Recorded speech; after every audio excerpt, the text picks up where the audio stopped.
Welcome to Linux Basics for Hackers V2, the new and updated version of Linux Basics for Hackers. From Hackers Arise, as you know, I'm OTW, and our intention over the next 3 days is to cover nearly all of the book. We won't cover all of it, but nearly all of it. We'll try to hit all the high points of the book, the key information that you need. All right, so sit back, relax, and let's get started. First of all, I'm hoping that you have a copy of Linux Basics for Hackers. Yeah, okay, that's a good start. You don't have to have it though, right? I mean, you can follow along in this video without the book. It'd be easier if you had the book. You also should have a version of Kali available, but in reality, this will work with any distribution, almost any distribution of Linux. There's lots of different distributions of Linux out there. Our intention, though, is to teach you Linux from a hacker perspective. So what do you need to know if you're getting started as a hacker and using Kali Linux? What commands are essential? All right, just I could have written a book that was 1,000 pages long, and we all know there's books out there on Linux that are 1,000 pages long. My goal was to condense the essentials into a 200, 250 page book so that it would be more approachable, consumable. Okay. I didn't want to intimidate people by offering everything and anything on Linux. I tried to say, okay, what is it that you absolutely need to know to be able to operate within Linux and operate in a cybersecurity hacking environment? So that's the whole intention of the book. Hopefully, I accomplished that. It's been a very good seller, so I think at least some people believe that that has been accomplished. Okay, let's take a look at what's going to happen for the next 3 days. All right, I'm going to go ahead and show you the course outline. And basically, the course outline is going to follow the book very, very closely, okay, with some exceptions. All right, so we're going to start off with an introduction, and then we're going to cover some basics. We'll then go on to text manipulation. We'll look at networking, adding and moving software, file and directory permissions, process management, using environment variables, bash scripting, compressing and archiving, storage device management, logging, services, anonymity, wireless, loadable kernel modules, and automating tasks. So, okay, Daniel says, no, he cannot hear. Okay. Daniel, you cannot hear. Okay, after a little bit of technical difficulties, we're back in business. So basically, we have like 16 chapters, 16 units to cover in this book. So our plan for the next 3 days is to start at 3 p.m. UTC. We'll run to about 6 p.m. UTC, so about 3 hours. We'll take a 15-minute break in the middle of that.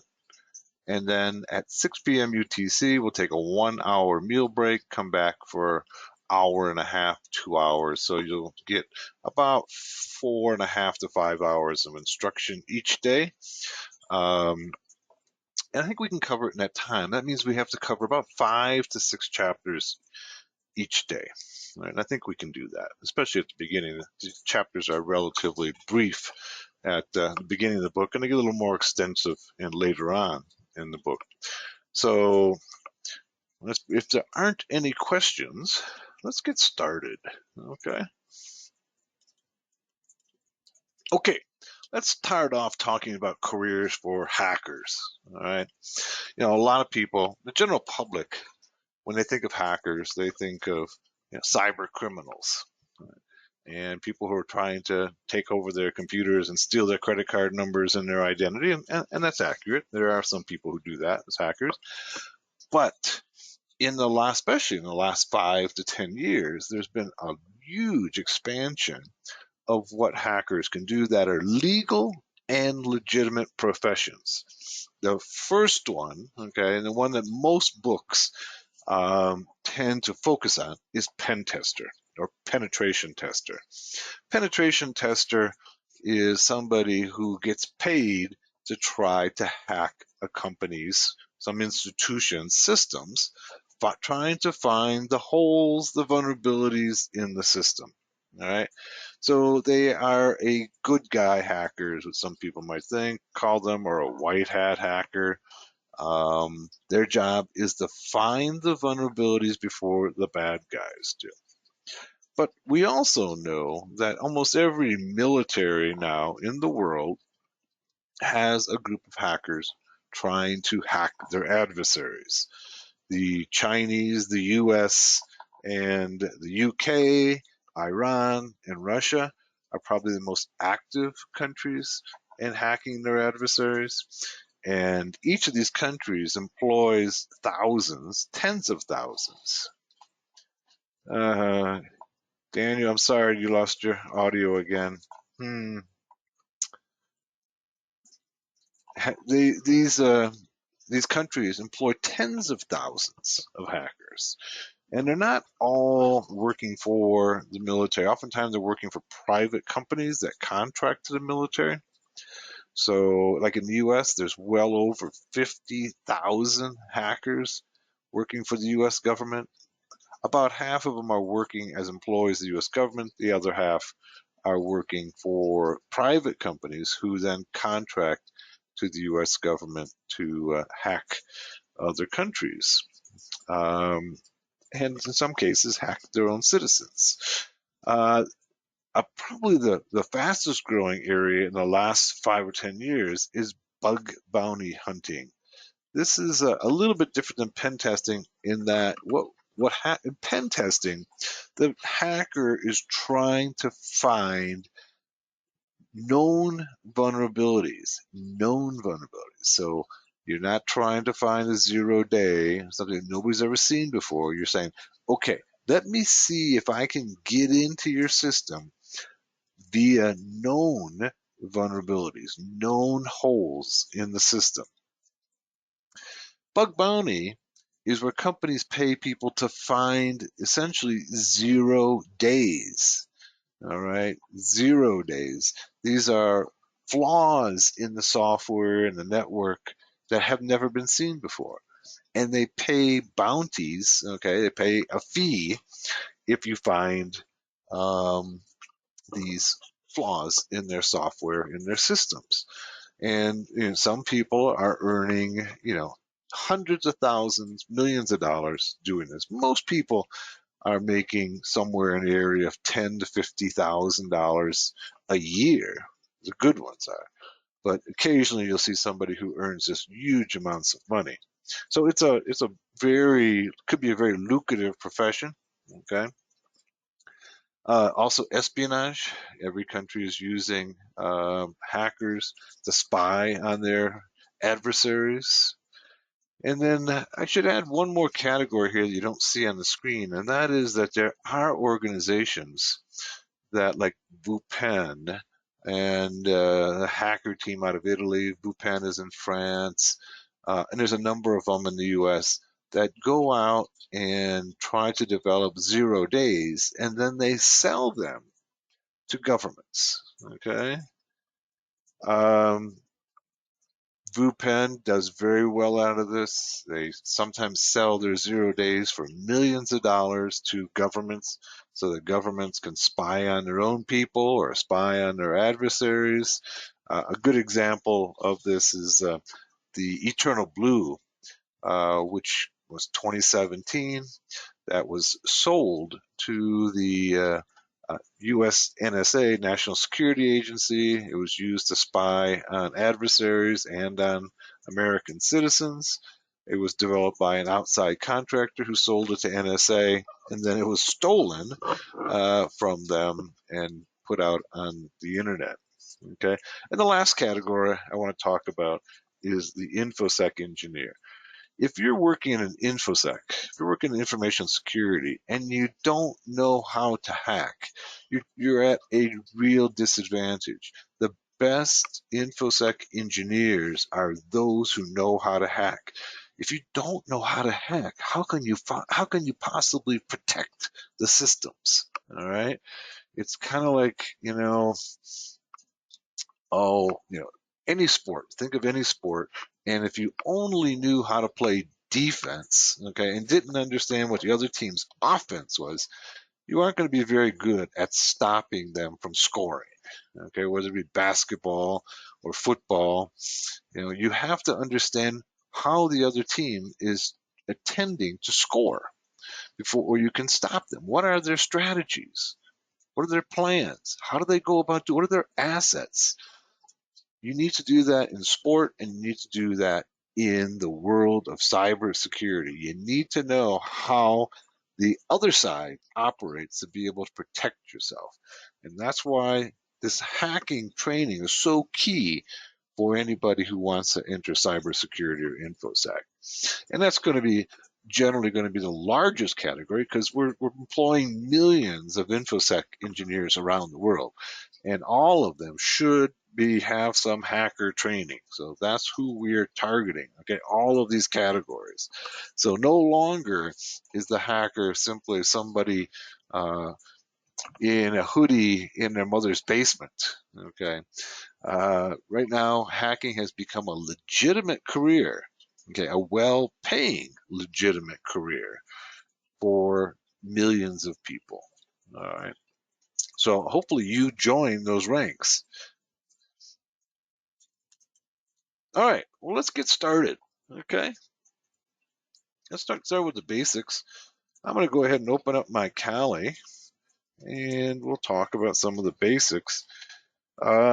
If you're using the book, hopefully coming into this class with a setup, okay, of Kali in a virtual box or in VMware, the first couple pages show you how to set it up. Hopefully you've been successful in doing that. I think you guys are. Let me go ahead and open up my Kali. All right. I got a couple of them running here. This is Kali 2023. Okay, so we're at 2021 and I'm recording this. So it's maybe 6 months old. All right. Let's go ahead and open it up. And a few years ago, or about a year ago, the folks at Offensive Security made some changes that are not covered in the book. And that's one of the main reasons for offering this class. We'll be offering a second edition, an updated second edition of Linux Basics for Hackers in the near future, probably next year. Okay. And it looks like my Kali is slow to open up. Let's see what's going on here. Just getting a black screen. Let me just close it down. We'll restart it. And I've got some other things running here. Let's close them. All right. Let's go ahead and restart Kali 2020.3.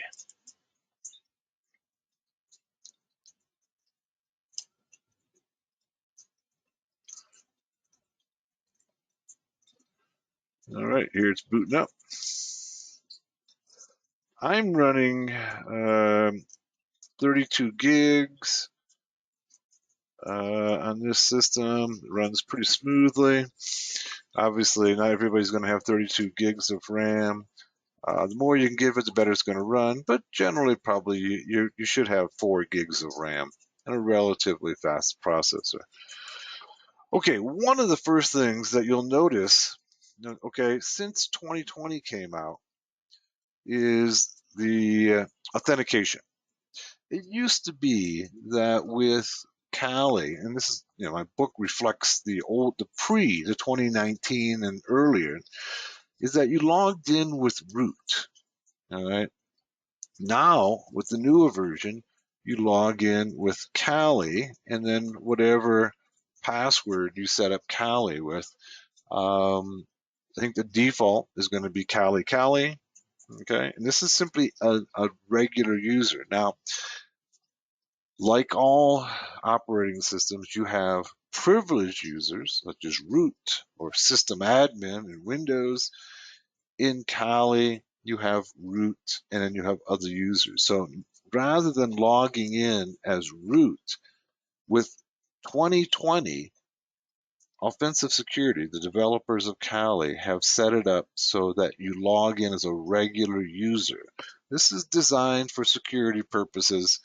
Um, and so that's what we're doing here. We're logging in as Kali. Kali is just a regular user. Okay. Now, once it goes ahead and boots up, all right, the first thing you need to do is to open up a terminal. And there's our terminal. Click on it right there. Okay. You see it reflects Kali here.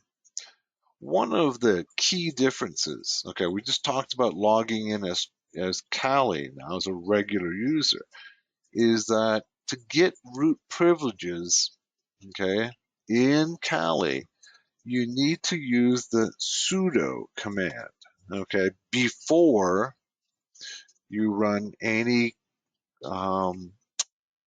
commands that require root privileges.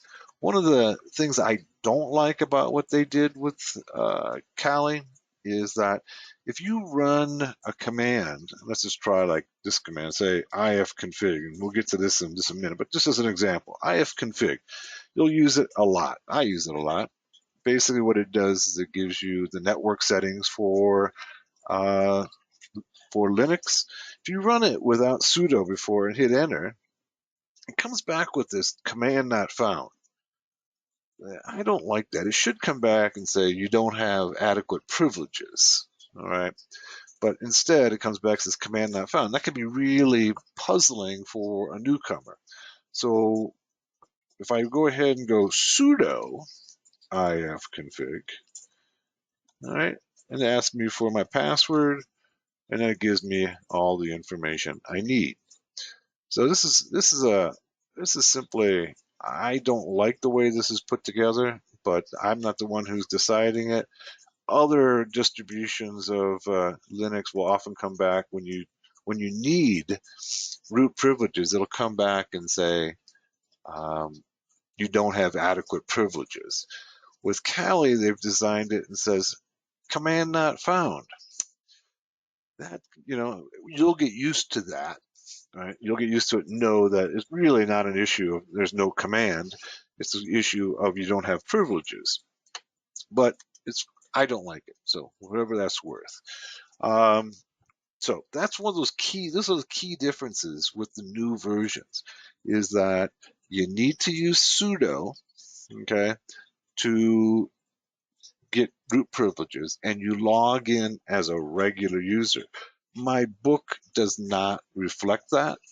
All right, so that's an important distinction, and it can be. And I've heard from readers who've been very confused by that. They've tried different commands in my book, and they've run into problems where it says command not found. Why is that? Why can't I find that command? Why isn't it on my system?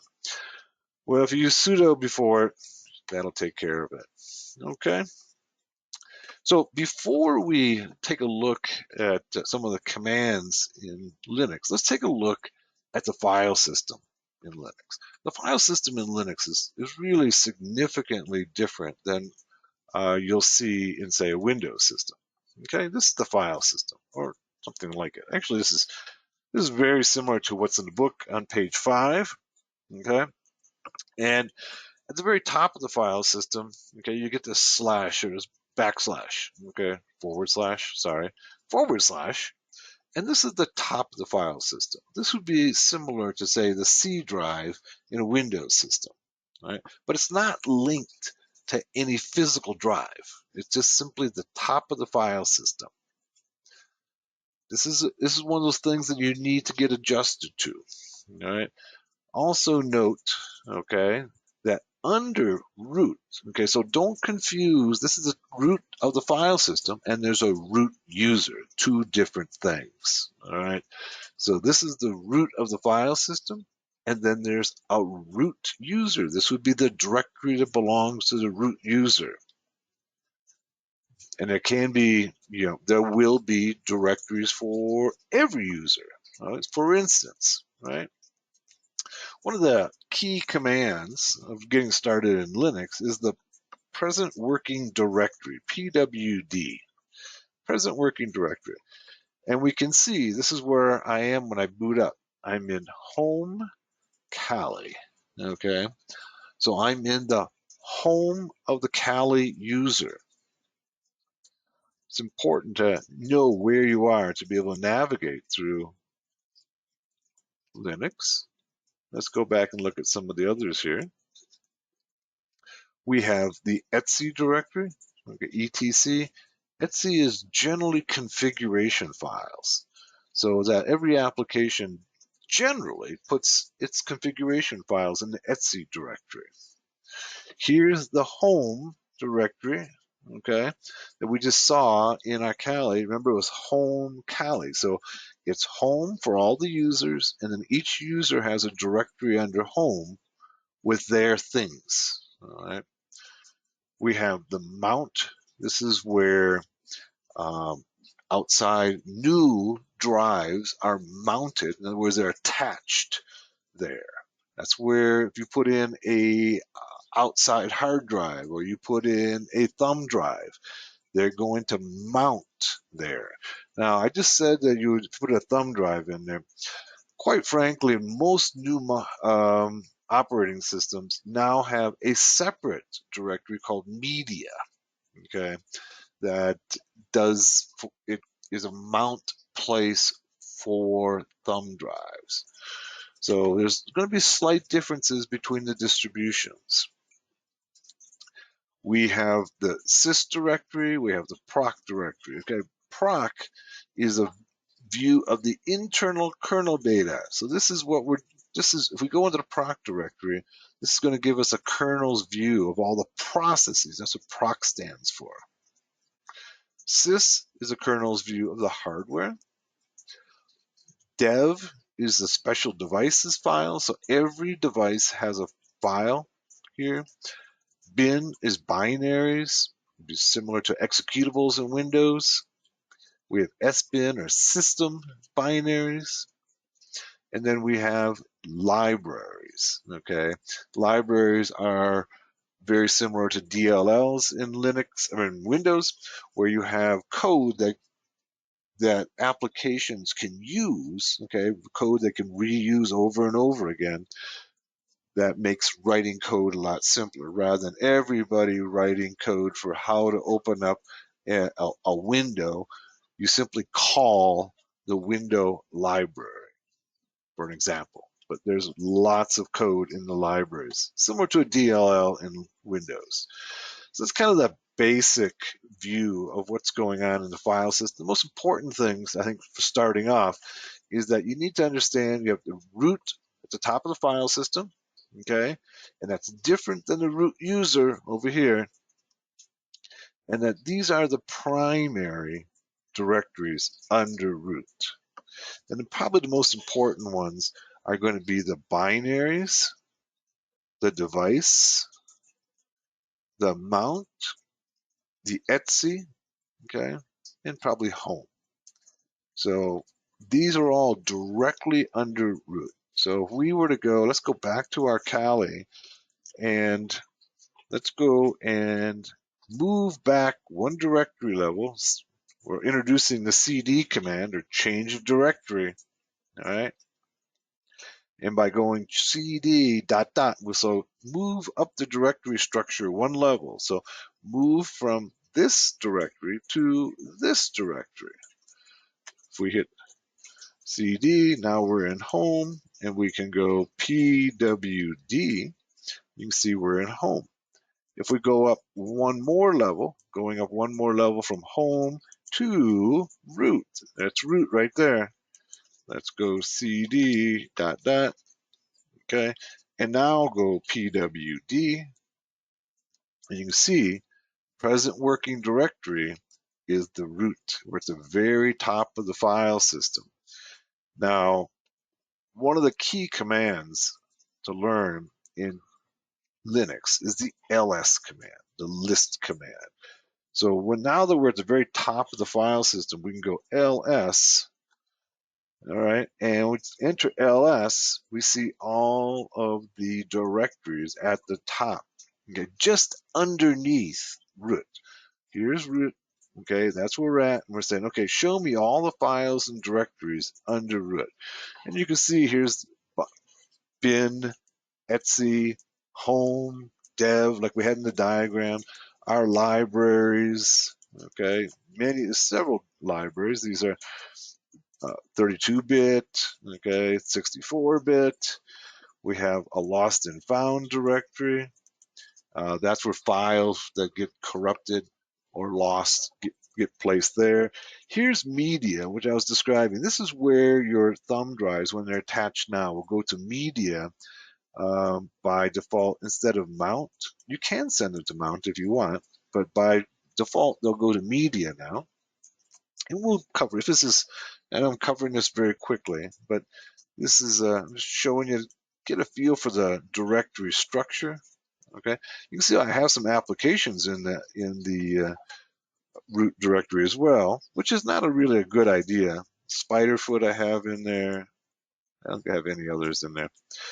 Probably should put your applications in your user's directory. All right, that would be home Cali, right, or whatever your user is. You could name your user whatever you want. Okay. So let's go through some of the basic commands. All right, I mentioned PWD, all right, present working directory. That's a key one to always have a good idea of where you are in the directory structure. All right, you can always type PWD. It'll show you, come back and respond with where you are in the directory structure. Who am I? Okay, is also an excellent tool. Okay, tells you what user you are logged in as. So generally, when you're working in any Linux, you're usually going to have, well, maybe multiple users. So maybe you have access to the root user and your regular user. Which one are you right now? Okay, well, I can just type who am I, and it'll come back and tell me. All right. Then to get around the file system, we just a minute ago had used the cd command. Okay, this is change directory. We've used if you use the command line in Windows, you've probably used cd there as well. And I can go ahead and change directories by simply telling it I want to go, okay, I want to go to the Etsy directory. All right, cd Etsy. And it changes to the Etsy directory. Then once I'm there, I can just go pwd, and you can see it comes back and tells me, hey, you're in the Etsy directory. You're in the root top of the file system, and then Etsy underneath the top of the file system. If I need to go back one level, back up to root, I can just go cd and then go ... Okay, ...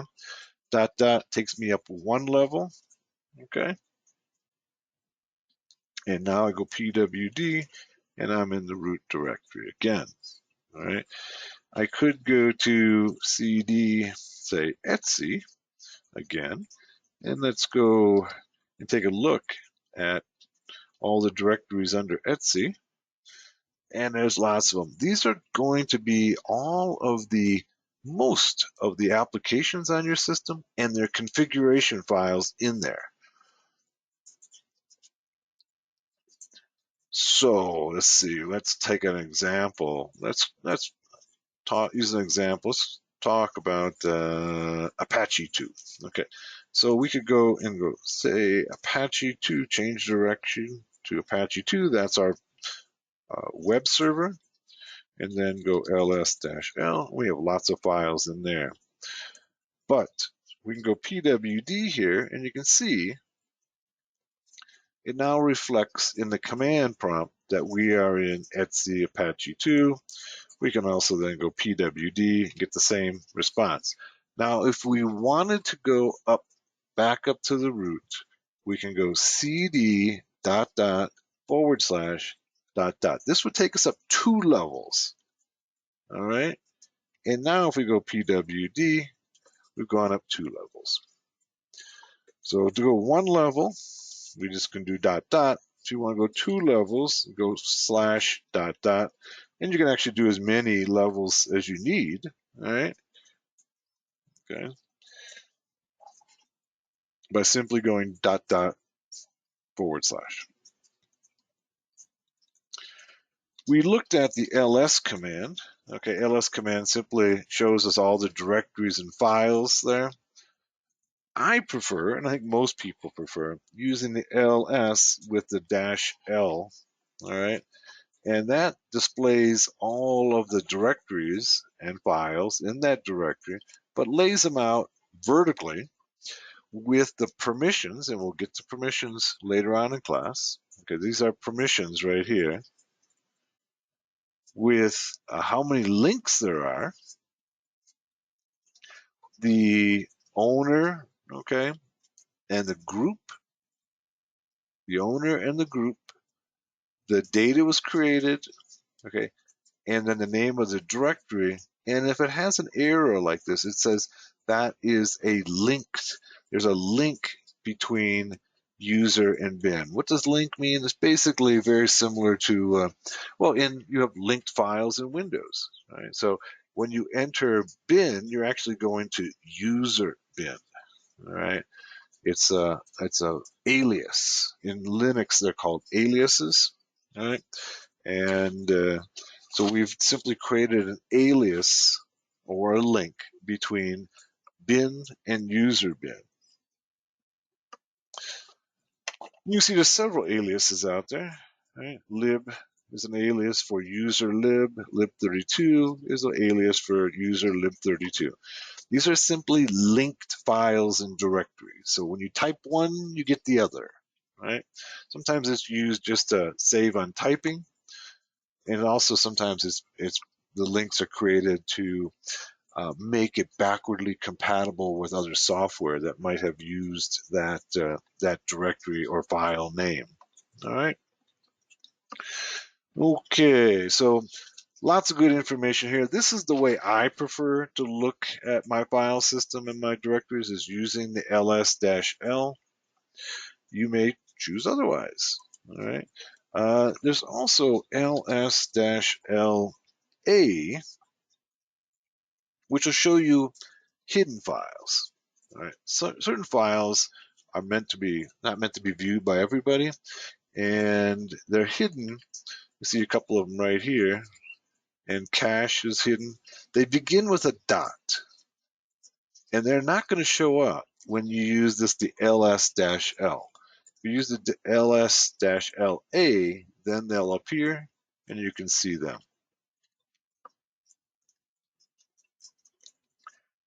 Sometimes we might need help, right?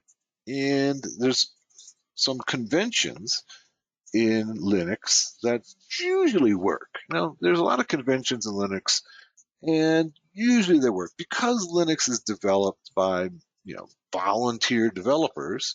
There are conventions, but everybody doesn't have to follow the conventions.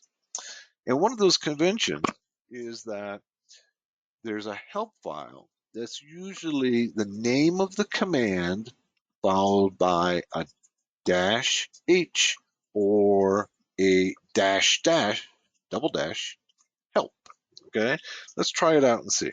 So for instance, if we were to want to be able to hack some wireless, the best tool for hacking wireless or Wi-Fi is Aircrack.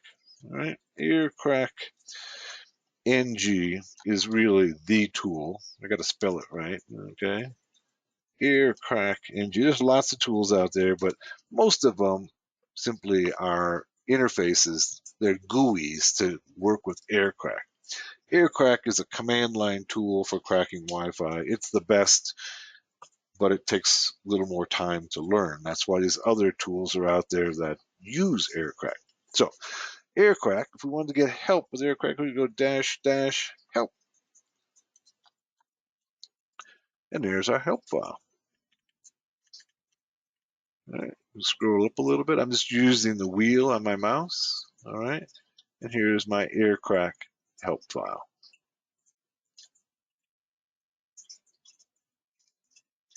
If I wanted the help file for, say, Nmap, I go Nmap. Nmap is a port scanning tool. Just do Nmap-H, hit enter, and here's my help. There's a lot of information there. So whenever I'm using something that I'm not familiar with, even if I am familiar with it, there's so many switches and options, we still might want to use the help, to learn a new way, or I forgot. You don't have to memorize all the switches, right? If you use the same switches over and over again, you're probably going to memorize them. But if you don't, you're probably going to have to check on the help screen.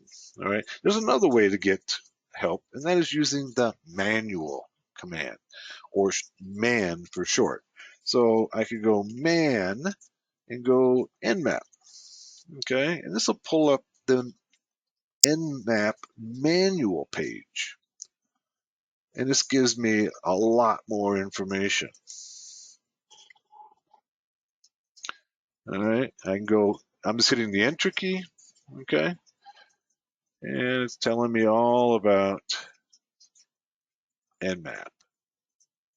Nmap support is the premier port scanning tool. There's others, but it's been around the longest, has lots of capabilities.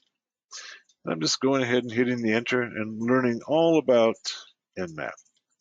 Now, when I go to Nmap, when I'm using the man file, it is displaying the contents using a a text display that requires to exit it a Q. Okay, so it tells me right here, press H for help or Q to quit. So to exit, I go Q, and it takes me right back to my command line. All right. So we can do that for any, say, air crack. The air crack, once again, is the Wi-Fi cracking tool, and it takes me to the manual page.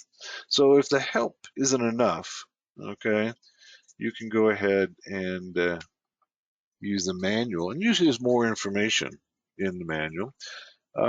Sometimes new scripts or new tools will come about and they won't have a manual page. Most of them do, okay? When people develop new tools, they try to create a manual page as well. But sometimes they won't. So sometimes you'll go and look for a manual page and it won't find any, especially if you've just downloaded a new tool. All right, hit Q and leave. All right. Then next, we want to be able to find things. Right? If we're looking for things, we're running this command from a command line. If we want to find particular commands, we have a number of ways that we can do that. Okay. One of the easiest is simply use the locate command. So if we use, once again, using our aircrack for example, just go locate, and it'll show me every place that the word locate appears. These are all the directories and files under aircrack. The aircrack NG appears. This can be really useful, but it also can sometimes be too much information. Right? Maybe what I was really looking for is the aircrack binaries, the executable file. One other thing before we leave locate that I need to point out to you is that locate works very quickly. And part of the reason it works very quickly is that it's accessing a database that's updated every 24 hours. Right? So if you put a new tool in today and you're looking for it with locate, it won't find it. Why won't it find it? Because it hasn't been updated into the database yet. So that's one of the weaknesses of locate. Locate's quick, works great, shows you every place that that keyword appears. But if I was just looking for the binaries, okay, I can use where is. Okay, where is aircrack NG? I'm just looking for the binaries. I don't care about all these configuration files and what have you. Okay, library files. Here you can see there's a manual file. I don't really care about it. I just want to know where is the binary. That's like the executable file. Where is that? So I go ahead and hit where is, and it shows me where it is. There's binaries. The binaries are in user bin, user include, and user share man. Okay. Um, we can also use the which command. The which command is even more specific. Okay. It only returns the location of the binaries in the path variable in Linux. Okay. We'll get to the path command shortly, but the path command exists in almost every operating system. Basically, what it is it says when you enter a command like aircrack, it goes to the path command and it looks in the path command to see where the binary should be. All right. And, uh, and so here, what we're doing is we're going to go and say, which aircrack NG. All right. And then it's going to go ahead and hit enter, and it shows me that the binary in the path command is user bin aircrack. So the path command is used in Windows, in Apple operating system, in Linux, although you may not have used it in those environments. Okay, it's there, but it says when I type something, where should the system look for that command? That's the path command. And we can go ahead just a little bit. Okay, this is a user environment variable. Okay, we can go echo path, and there it is. Okay, so it says, okay, when you type something at the command line, look in first under user local bin, look then in user bin, look in bin, look in user local games, and look in user games. All right, so it'll look in those places for the binaries. If it doesn't find them there, it's going to come back with a message that says command not found. All right. That doesn't mean that you can't use things that are not in the path command. And we'll later on in class we'll show you how you can use other commands, other binaries that are not in those locations. We'll also show you how to expand your path command. Okay, moving on. There's even a more powerful, I'm going to use the clear command, okay, to clear my screen. All right, when I do that, all right, clear, open up some screen real estate. We're going to use another command. This is the find command. Find it takes a little bit more time to understand it and use it. It's more powerful, but it also requires a better and a greater understanding of its capabilities. So we could go, say, find, and then go -H, and it tells me no, unknown predicate. Okay, it doesn't work.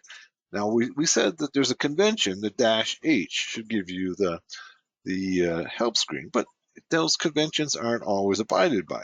The other convention would be to go find --help, and there's where the help screen's at. Okay, usually one or the other work. Okay, so here's the usage of the find command. There's a lot there, but I'm going to try to boil it down for you. I'm going to go clear. So using the find command, we first of all type the command, okay, and then we tell it where do we want to start looking. All right, so say we want to start looking at the very top of the file system.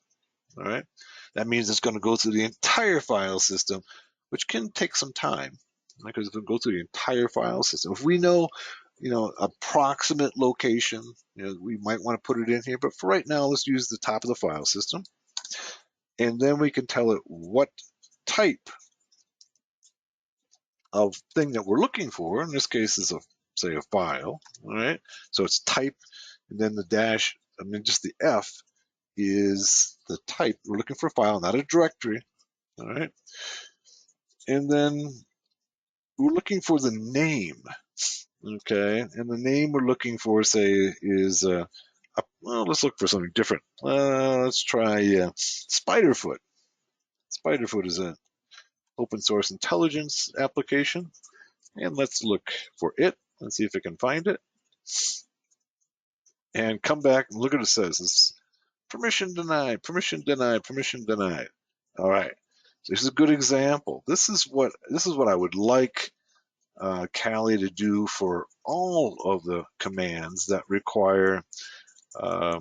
Yet it is finding some that require root privileges. So if we run up arrow, should bring up the same command, and then go sudo. All right.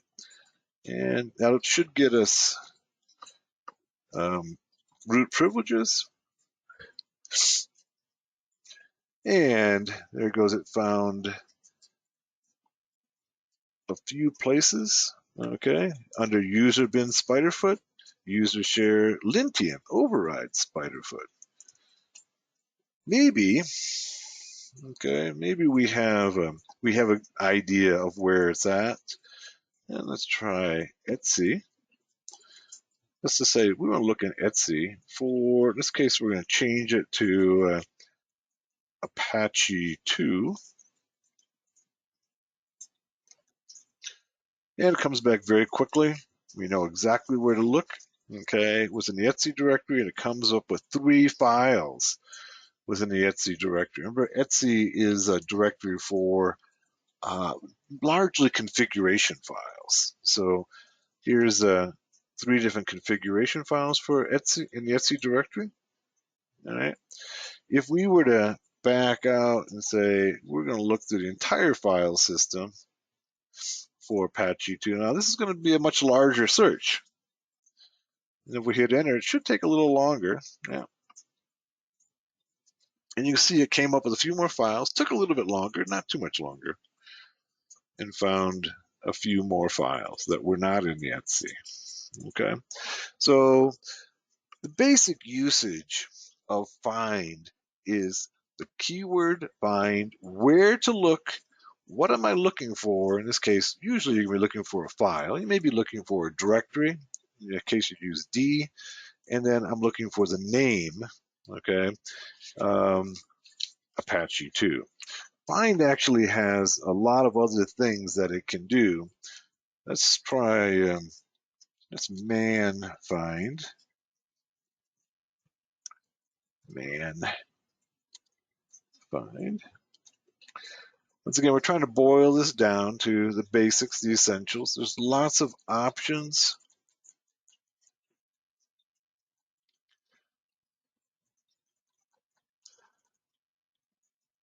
And it can be a really powerful tool the more you know about it.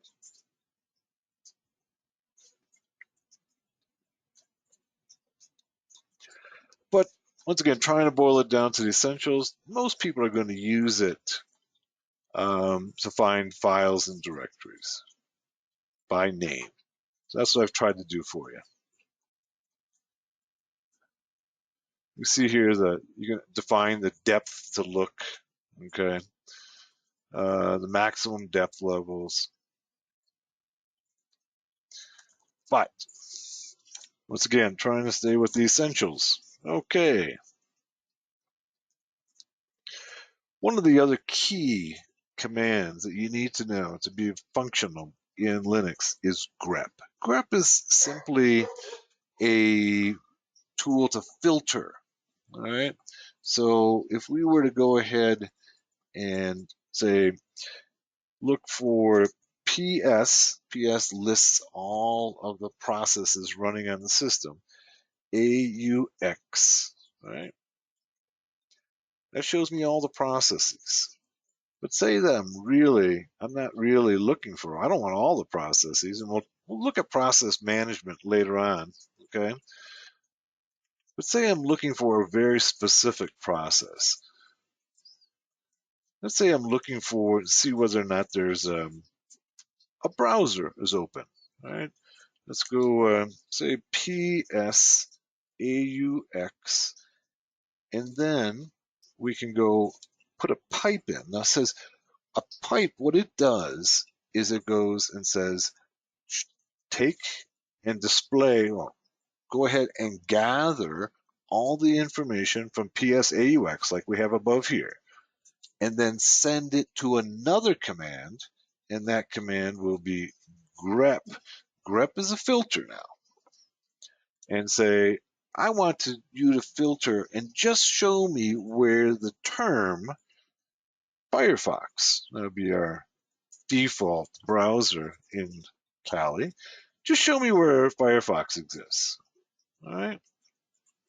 And I find one right here. It's for the coloration of Firefox. Let's go ahead and open up Firefox. All right, let's go and open up our web browser. All right, there's our web browser. Now let's go PSAUX without the filter. And you can see we've now have some, now that we've opened up Firefox, we've got some processes that are associated with Firefox. So now let's try and filter. And this should take out everything except for the Firefox. And you see it did that. It shows me just the lines that include Firefox. So grep is a great and powerful tool that helps you find information when you have too much information. You want to be able to filter for a particular keyword. Great tool for that. And we've learned there that we can use the pipe. Okay, that's the up this vertical line. Okay, on most keyboards, it's going to be the shift and then the backspace, the backslash. Okay, for me, it's on the upper right side of my keyboard, and most keyboards you're going to find it there. So you often don't use it in other operating systems. It's used a lot in Linux. It allows you to take one command and send it to another command. And that's the pipe. So this is what we right here. This is the pipe right here. It says run this command and then take the results and send it to this command. Right? That's what the pipe does for us. And we use that a lot. Okay, so that's finding stuff, okay? grep is one of those tools that can help us find stuff as well. Let's talk about modifying files and directories. Okay?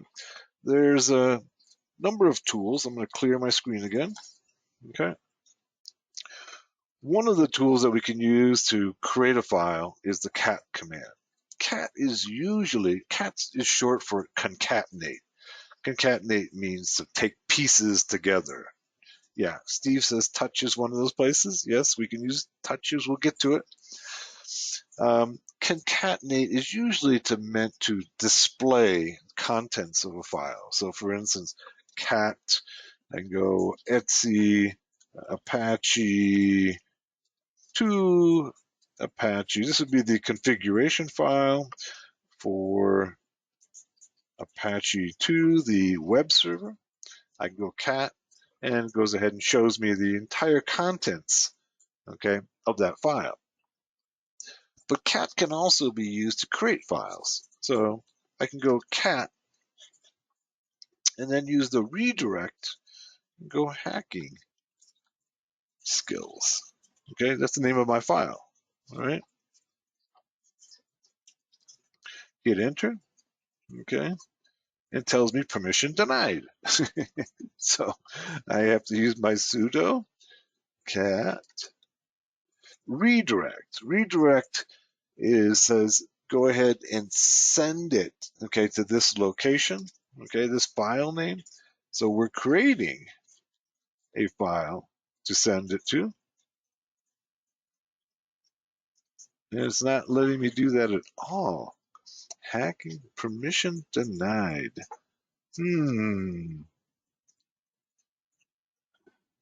Let's go ahead. Permission denied. Won't let me do that at all with the new version. So this would be kind of confusing to somebody who's using my book, because they're no longer allowing us to be able to create files with the cat command. So I'm glad we're doing this right now. So we could create a file by using, say, the command touch. Okay. Well, Steve's suggesting change mod, but that would only be if that file exists. Okay. And that file does not exist, I don't believe. Let's take a look. Okay, yeah, there's no file there. There's no file to change permissions with. All right, so that only works. Steve has suggested that possibly, that I could change the permissions on it. We'll get into permissions and later on in chapter 6. But sometimes you'll get that message if you don't have permissions, and there's no file that yet exists. So what this version of Kali is telling me is that I can't create a file, okay, with the cat command. But that's okay. Right? In reality, few people create files with the cat command. More commonly, we'll use the touch command. Okay, and let's go hacking skills. Okay, it tells me permission denied. Let's go sudo hacking skills, sudo touch. There. Okay, so to create the file hacking skills, okay, I need to use the sudo, which gives me root privileges, and then touch. All right. So touch creates that file. Now if I go ls-l, I should have a file there called hacking skills. There it is. Okay.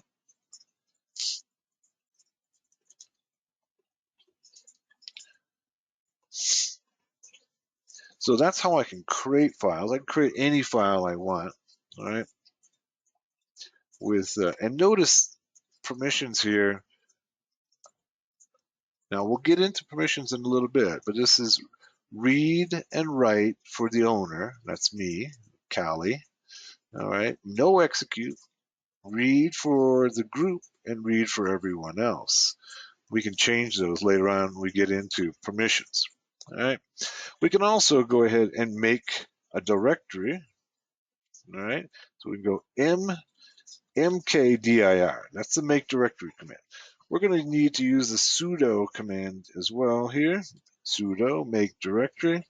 And let's call it new directory. Okay.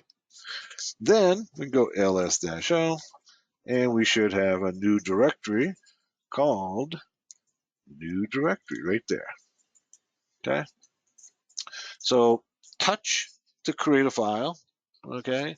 Make dir to create a directory.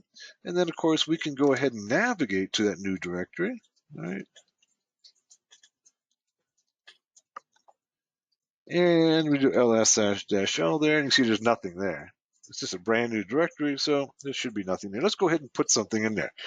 Let's go sudo touch my first file. Okay, and then go ls-o, and there's my first file.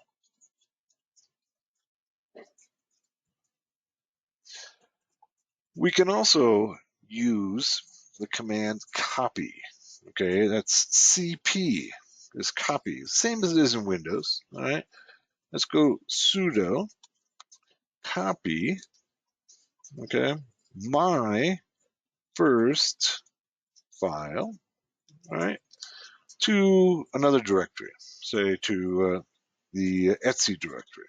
All right, so we're saying, give me root privileges, copy this file to this directory, and hit enter. Now let's go over to Etsy and see if it's there. And let's go navigate up. What's called my first file should be in the M's here. There it is. Okay. Now copy makes a copy. So there still should be the file in the previous directory we copied it from. All right. So, but there's another command called move. Okay, Steve says, can you explain the LN links when you get there, please? Yeah, we could talk about that. I'll talk about it real briefly right now. We'll talk about it more and later. And I think that's one of the things that maybe I want to expand on in the second edition of the book. Basically, I was mentioned earlier, I don't know if you were here, Steve, but when these, you do right here, for instance, there's an arrow right there. This is basically what's called an alias, and it starts with and look at the permissions here. The very first letter, this indicates what type of object it is. So, for instance, if it's a file, there'll just be a dash there. If it's a directory, it'll have a D there. If it's a link, it'll have an L. All right, and then it'll show you what it's linked to. You know, in Linux, it's described as an alias, and basically what it is that it's when you enter one command and it takes you to another command. Right? It's very similar, say, in Windows, when on your desktop you have a link to a executable. You click on the link on your desktop, and it takes you to an executable that is then run on the system. In this case, if I run mtab, it's going to take me to proc self mounts. All right. If I enter local time, okay, it's going to take me to user share zone info US Eastern. All right. Does that make sense, Steve? So just is it's a way to make it simpler, okay, rather than having so. For instance, rather than having to navigate or enter that whole directory, okay, that then I can just type local time. It'll go ahead and take me there and do what I want it to do. Right? If I do mtab, it'll take me to proc self mounts automatically. It's usually meant to save typing and also to make the system backwardly compatible, say, to old directory structures. All right. So that's what links are. We'll spend. I'll do a little bit in this class, and second edition of the book, I'll add that um, as a section to cover in the new version. There's a few things I want to add to this book. It'll be a little bit bigger in second edition. But the idea with the first edition was to get a book out there that'll get people started in Linux right away without being intimidating.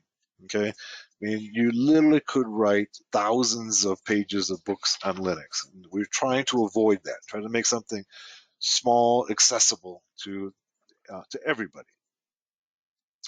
Now, once we have a new file, we might want to remove it at some point. Okay, so we can use the rm command. Okay, rm removes. All right. But before we do that, we have another command. I'm going to clear. Okay, this one's the move command, mv. There is no rename command in Linux. So generally what people do is they use the move command.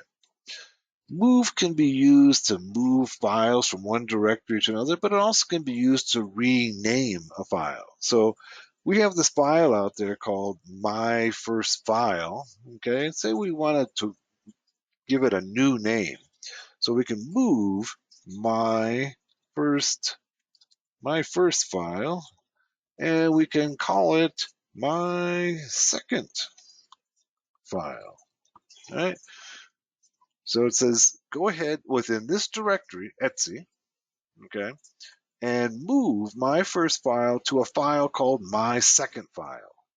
It's going to be in the same directory. It's just, the move is simply going to rename it. And now I go and look.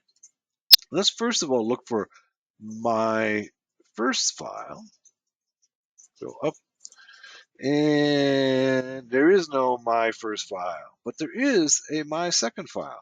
So the move command renames the file. And if you're moving between directories, remember that unlike the copy command leaves the original in place. Move does not. It literally moves it. All right. It moves it to a new directory.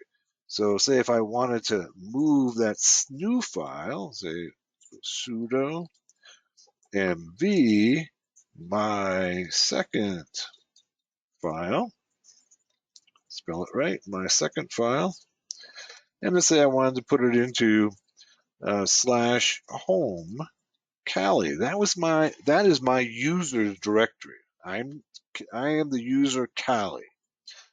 Okay, and it's probably where I want to keep my new files. I created it here in the Etsy directory, but I probably should keep it in my home Kali directory. So I'm going to move it there. All right, hit enter. It should have moved it. Let's go and see whether or not it still exists. Let's go, I did an ls-l.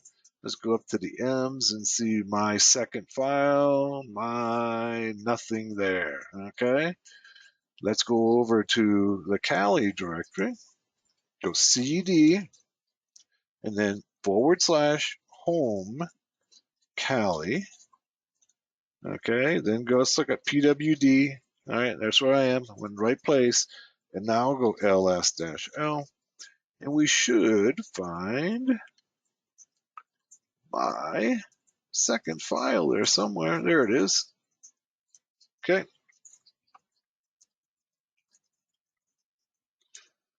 All right. If we wanted to remove that file, we can go sudo rm and my second file. And now if I go ls-l, it should be gone. And there it is. It's not there, so it's gone. All right. If I wanted to remove a directory, it's going to be rm. First of all, you got to start everything off with sudo, not everything, but nearly everything. Everything that requires any root privileges, rmdir, and then new, whatever the new directory name is. Okay.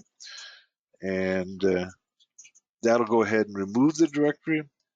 If there's any contents in the directory, let's go ahead and create this directory just for demonstration purposes. Okay, let's go make dir new directory. Okay, okay, and then let's make sure that it's there. Okay,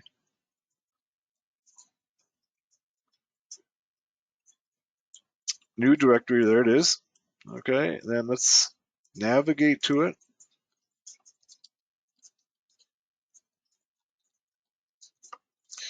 And let's take a look what's inside. There's nothing inside, so let's create a file in there. Go touch, sudo touch new file. Okay, now there should be a file in there. All right, and then let's back up a level. Okay, you can't delete a directory when you're inside the directory. So we have to go outside the directory, and then let's go and remove that directory. So let's go sudo rmdir, and ours is called new directory. Okay, let's try to remove it. It says fail to remove, directory is not empty. All right, so you can't remove a directory where there's something inside of it.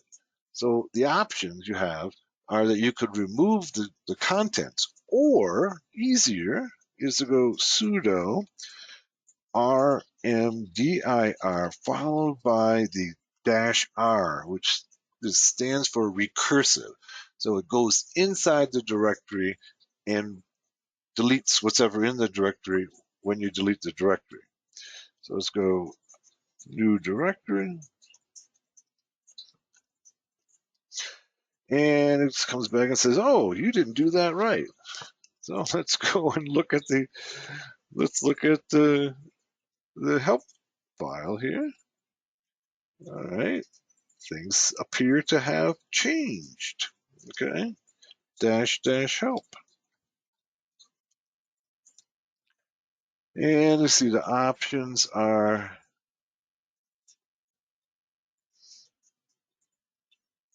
here's a ignore, fail, and non-empty. That's a lot longer switch. Basically what the R used to do. All right. So that's one of the changes that's in that new version. Okay. I like the -r better. Okay. It says ignore each failure that is solely because the directory is non-empty. Okay. So let's go ahead and try that one out. Notice that it's much more verbose. All right. Ignore. Okay. Fail. I think the idea here is that they made it much more difficult so that people don't delete files by mistake. So they're really making you have to go ahead and type this all out. It's probably good for security. Ignore, fail, and non-empties. I get that? Did I spell that right? Invalid option I. Oh, it's --. See, right there? I only put in one dash. Usually on single letter switches or options, it's a single dash. When it's spelled out, it's double dash. All right? Usually. There, that time it worked. Steve says, does that include directories? You're talking about subdirectories, Steve?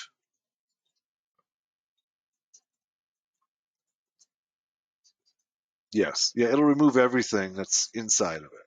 Yes. Okay, so that's chapter one.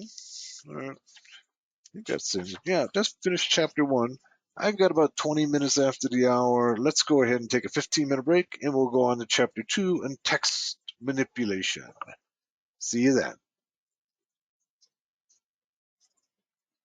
Okay, we're back to Linux Basics for Hackers. Hopefully you had adequate time to use the bathroom, stretch your legs, get yourself some water, tea, what have you. We're moving on to chapter two now, and chapter two is on text manipulation. All right. So, how do we go? Let's start off by saying nearly everything in Linux is a file. All right. And very often they're text files. Most often they're text files. So, being able to use and manipulate them becomes really crucial. So, let's take a look. Let me clear my screen here. Now notice that I said they're text files. It's really quite different than Windows, right? Where you have, when you want to go ahead and change the configuration of an application, in Windows, you click, click, click, click, click, click, click, click. In Linux, if you want to change the configuration of an application, you go to its configuration file, which is a text file, and you go ahead and simply change some text in that text file. So being able to manipulate text files becomes key. Now let's go ahead and say let's look at a text file. Let's go ahead and use the cat command. Cat is concatenate. We tried using it earlier to create a file and it didn't work. Let's see if we can still use it to display a file. In this case, we're going to use it to display the Apache 2 configuration file. All right. In the book, I use the snort configuration file. Uh, Snort is no longer included in by default in Kali. We can install it, and we will a little later. But let's just right now just use the Apache 2 configuration file, hit enter, and you can see that it displays the entire configuration file for Apache. If we wanted to make any changes to the configuration of Apache, we simply make changes to this text file.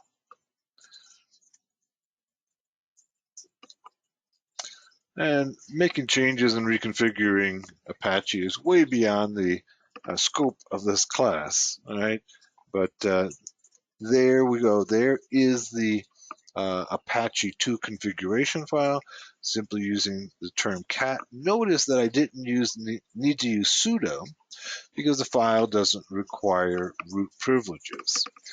If I wanted to just see the first few lines of that file, I could use the command head, okay, and then once again the path to the file. Let's go ahead and up arrow, and let's use head, and this head will just show us the first 10 lines, right, by default. If we wanted to see, say, 20 lines, we could use head and then use the dash 20, and it'll show us 20 lines.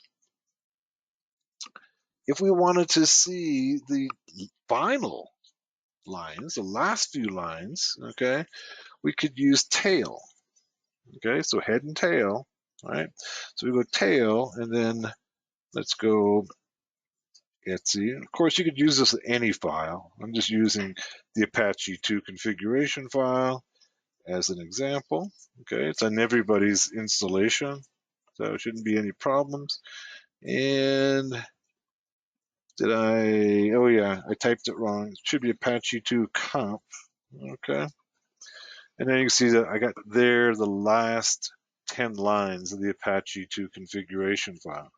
If I wanted to see the last 20 lines,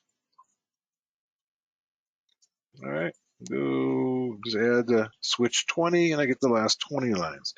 Now, as you grow with your Linux use, one of the things that you're going to want to do is check out your log files. And using the tail command can be really useful because it's going to show you the last entries in your log file. So people who regularly check their log files use the tail command to check the last few entries. You don't want to see, the thousands of entries in your log file. You want to see the most recent ones. And so tail becomes really crucial in being able to view those. Also, we can use the NL command. Okay, NL will give us line numbers. And so once again, using the same file, go Etsy, Apache 2, Apache 2 conf, and then hit enter. And you can see now it goes through and displays the file, but with line numbers.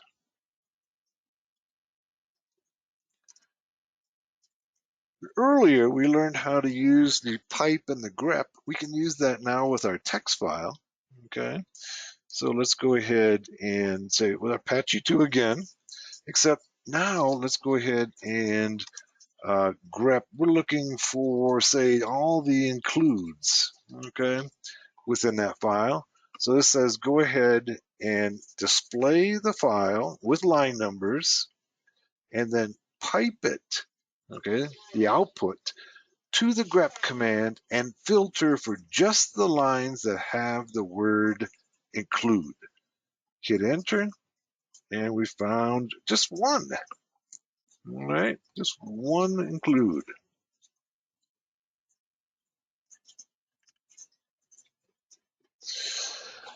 Moving on. All right, we can use we're going to look at, this will be on page 23. This is using sed, okay, to find and replace. Sed is a powerful command for manipulating these text files. So let's go ahead. I'm going to go ahead and download. We're moving ahead a little bit here in that I'm going to go ahead and download the snort file, the snort application, so we can use it. So let's go ahead and make sure that we're connected to the outside world. We should have it natted, and it's not. Let's go ahead and nat, and then OK. And then let's make sure that, see if I can contact the outside world. This is kind of virtual box stuff. Nope, doesn't allow me to. So to be able to contact the outside world, generally what I have to do is I'm going to have to go sudo, and we'll get into this later, dh client, okay, eth0. What this does is it goes out, and I was connected into an internal network. Now I want to connect to the outside world. This is going to go and get me a DHCP assigned IP address for ETH0, my internet interface. And I got to go ahead and now let's see if I can ping Google. There it is. Okay. When I'm working on the internal network, I have a static IP that only works on the internal network. To be able to contact the outside world, I have to go ahead and get a DHCP assigned IP address so I can operate out over the internet. Now, this is moving into adding and removing software, but let's go and do sudo apt, okay, install snort. That's all it takes. If snort is in the repository, that is, the repository is all the software that Kali has stored online. If it's there, that's all I need to go ahead and download it. Snort is the world's most widely used intrusion detection system. And let's go ahead and install it on our system so we can use it for some of our examples. So we go sudo to get root privileges, apt. In the book, I used apt-get. And apt-get will still work, but it's being deprecated, meaning they're slowly discontinuing it. So now we've gone to apt install snort. I could use apt-get. In the book, I use like this, apt-get. They both will work. Okay, but let's use the newer version, just the apt, simpler, requires less typing. Hit enter, and let's hit Y, and it'll go ahead and it'll go to the Kali repository, that place in the cloud where all the software is stored, and get us snort. And it's going ahead and downloading it all.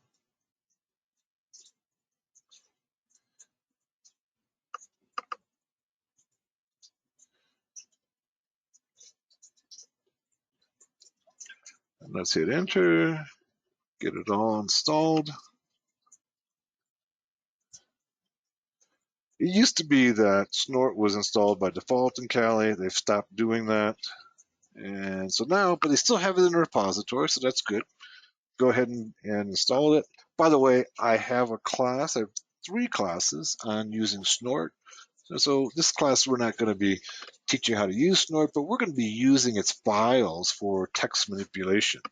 So let's go ahead and in the book, I go ahead and we do the use snort conf, and it comes back and says permission denied. All right, so let's go ahead and there we go. There's our snort configuration file.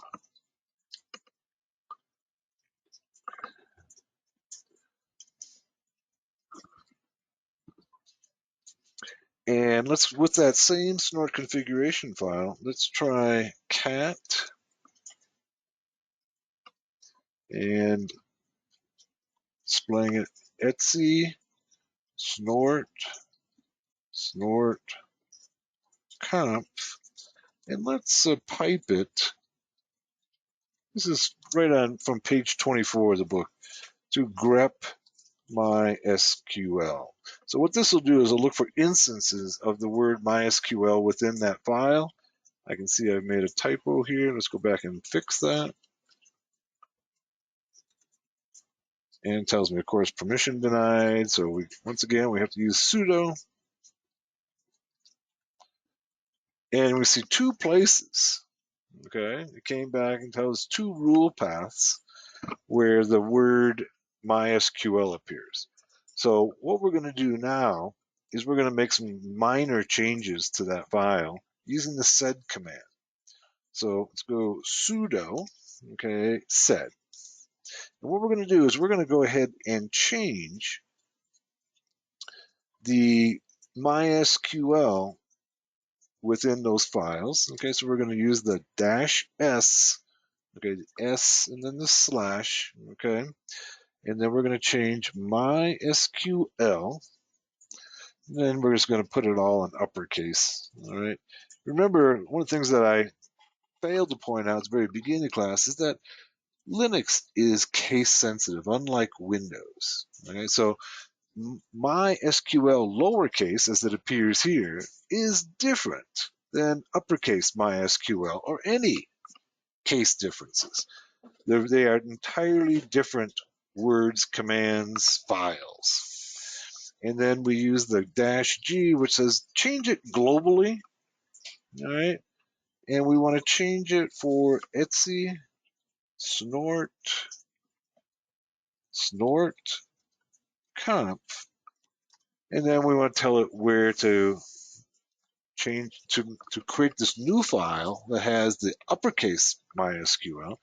We're going to call it the snort2. Okay, so we'll have two configuration files. We're going to have one where it has the lowercase MySQL, and this one's going to have the uppercase MySQL. All right, so we're going to go hit. Now, one of the things that we talked about very briefly before is this is called the redirect. That says send the output to this file. That's what the redirect does.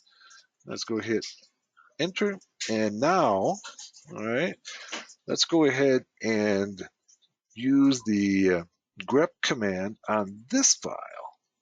Okay, let's go ahead and use this up arrow a little bit here. There we go. Except this one, we're going to go and look for the MySQL uppercase from, and we should have stored that in this directory right here that we're in, our current directory, snort2 conf. No such file or directory. Oh, get rid of the right here. There we go.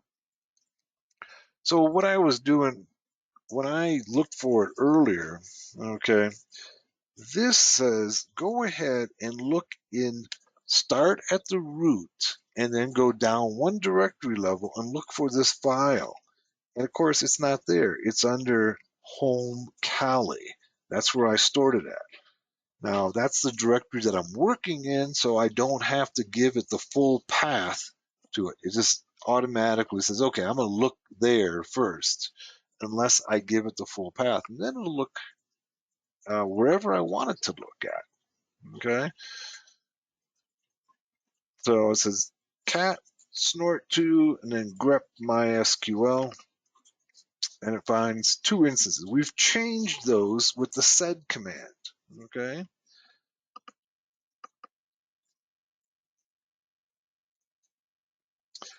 Okay, moving on.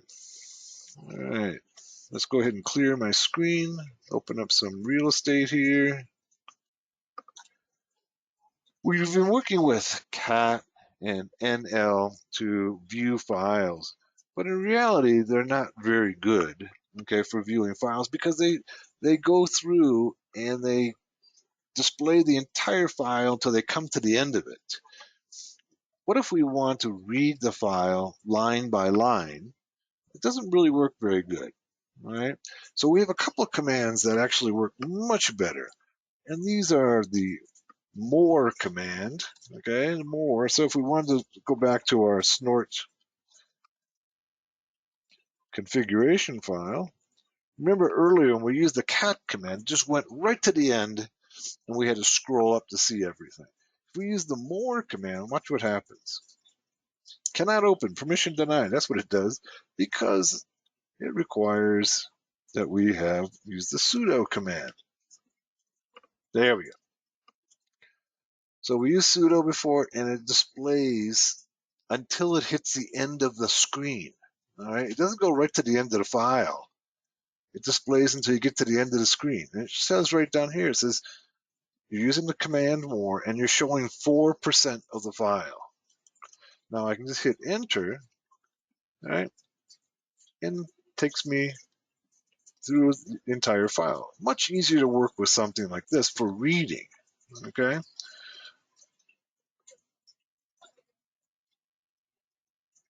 Now, we use the Q to exit, all right, quit, and it takes me right back to my command prompt. More was the first command really to be able to do this in terms of displaying a file just enough to fill up the screen. Later on, we got another command called less, all right? And less does the same thing, but has a little bit more power, all right? So let's use it once again on our snort configuration file. Snort conf sudo, and then we got to use the less command. Very similar to the more command, right? It'll fill up the screen and then it stops, all right? The beauty of the less command is it'll allow me to go ahead and search, all right, throughout the file and replace as well.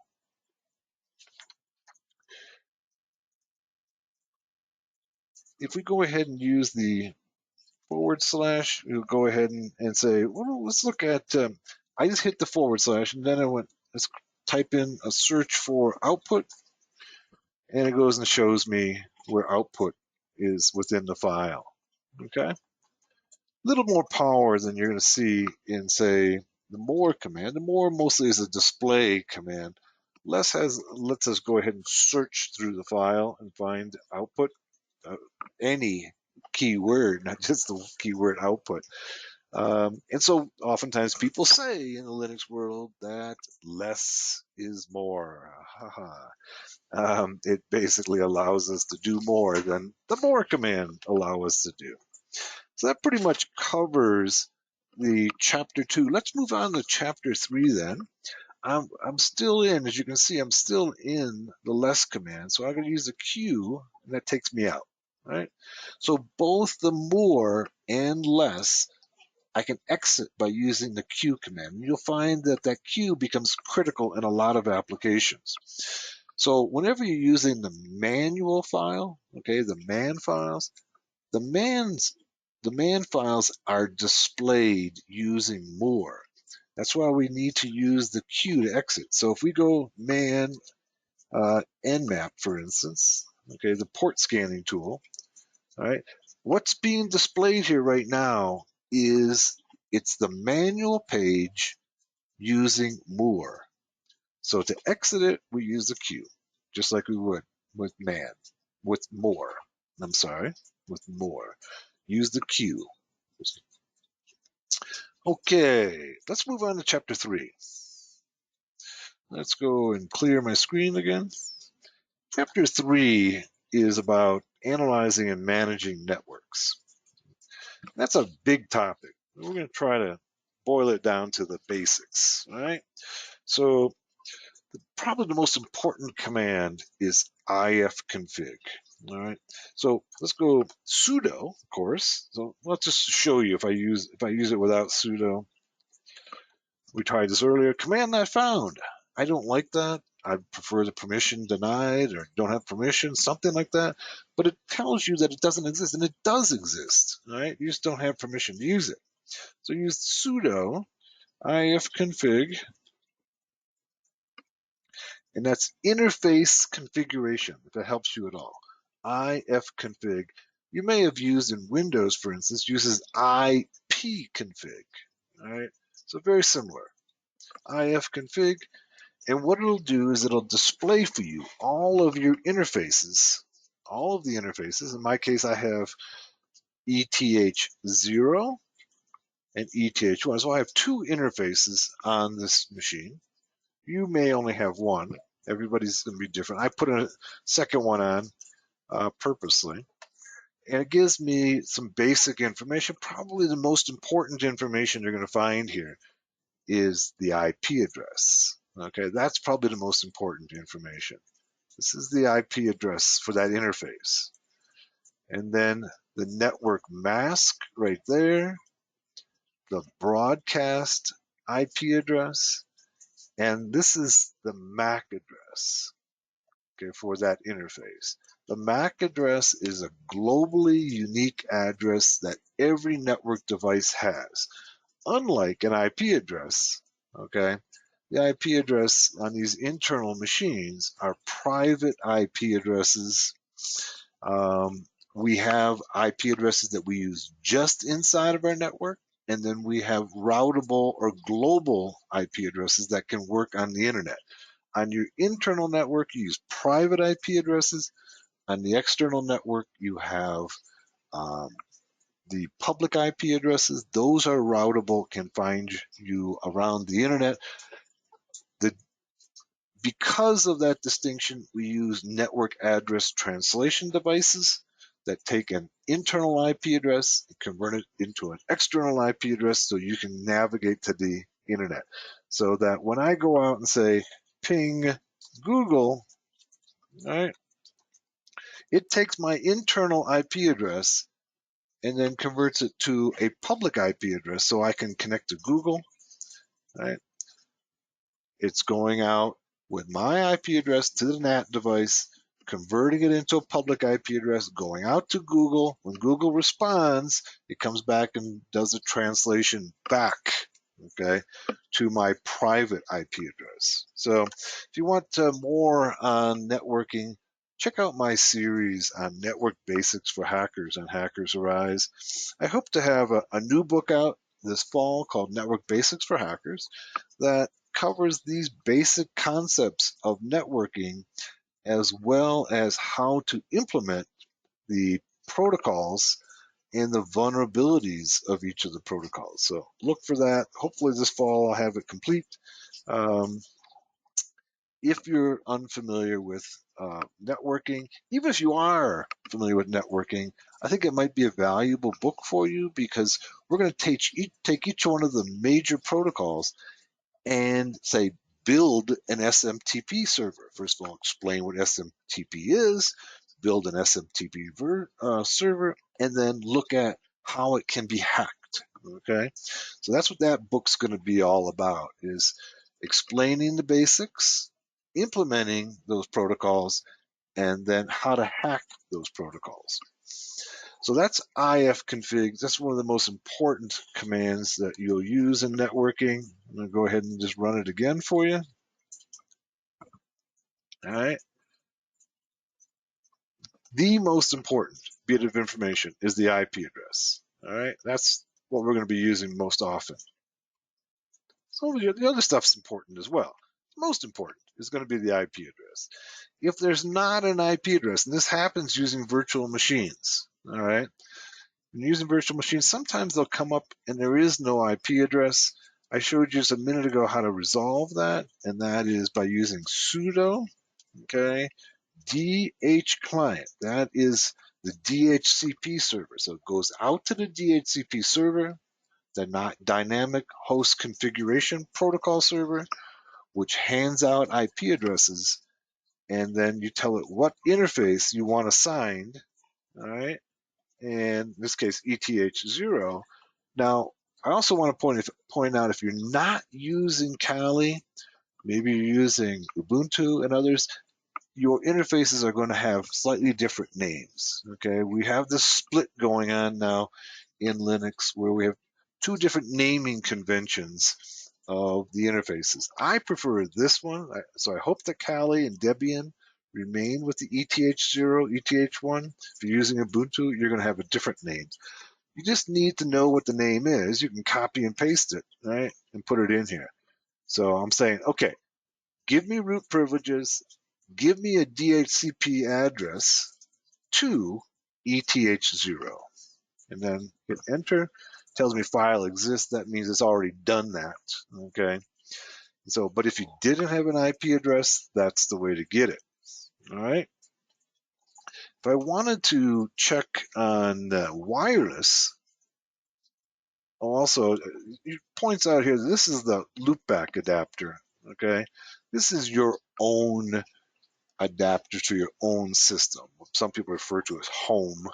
It's 127.0.0.1, right there. That's your home. So if you're testing a new piece of software, say even like we were talking about earlier about Apache, if I wanted to test my Apache server, I can just go to 127.0.0.1. So let's do that just to show you what I mean. So we can go and start. There's a command, and this is one of those things also that's different now in the newer versions of Debian than when I wrote the book. Let's go sudo, okay, systemctl,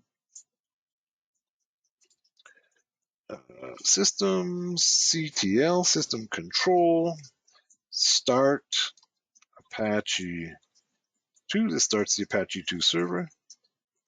All right. So it's give me root privileges, system control, start this service right here, Apache 2. That's our web server. So now if I go to my browser over here and I enter 127.0.0.1, this should give me the Apache server on my system. Oh, look at that. Here's my Apache server. You've won. You've been randomly selected for our drawing. All right. This was part of a demonstration I was doing.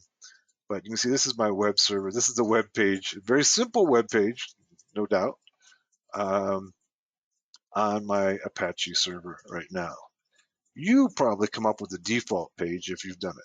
This is the way to check to see.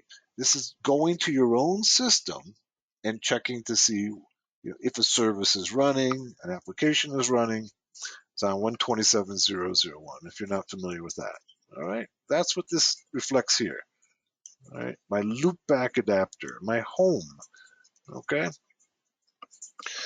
So we can also check for wireless adapters, okay, by going sudo iwconfig,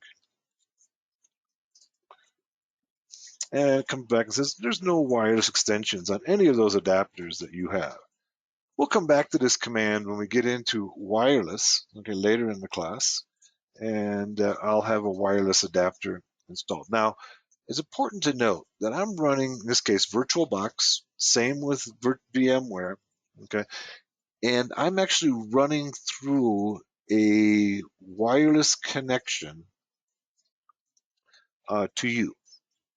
But that wireless connection gets piped through a wired connection. It goes from wireless in my machine to a virtual wired connection in my virtual machine. So if I had a wireless connection on my virtual machine, so if I put in an external wireless adapter, it would show WLAN, wireless LAN 0. And we'll do this later on. So even though I'm running wireless on my system right now, because I'm using a virtual machine, it doesn't show any because the virtual machine converts that wireless connection to a wired connection. Hopefully that doesn't confuse you. If you want to run wireless through a virtual machine, you need to have an external wireless adapter that you connect to your virtual machine. All right. So sometimes we may want to change our IP address. So within, say, for instance, if you're doing some testing, okay, you're hacking a system on your local area network, okay, on your virtual machines. Sometimes you might have to change your your IP address. So to change your IP address, you go sudo, okay, ifconfig, and then the adapter, and then the IP address you want to change to. 192.168, say 11. All right. Notice that here's my IP address, and I want to change it to this right here. This would be a static IP address. I can hit enter. Now if I go sudo ifconfig, you can see it's changed. The drawback to doing this is that I've set up a static IP address. So now when I go ahead and try to ping Google, it does not work because I don't have that IP address is a static IP address. It's not assigned by the DHCP server. So when I try to go out to the outside world, it doesn't recognize that IP address and doesn't know what to do with it. All right. So I cannot go to the outside world with a static IP. I can go ahead and set it back by going to sudo dhclient. Just go getting a DHCP assigned IP address, and now I should be able to ping Google. Okay. Okay, so those are a couple of key commands there. Right, using ifconfig to change to a static IP address. I do it all the time when I'm testing. I'm trying to do some hacking on another virtual machine. I have to put them onto a internal network with static IP so I can connect to them. All right, so that's something you're probably going to use sometime in the future.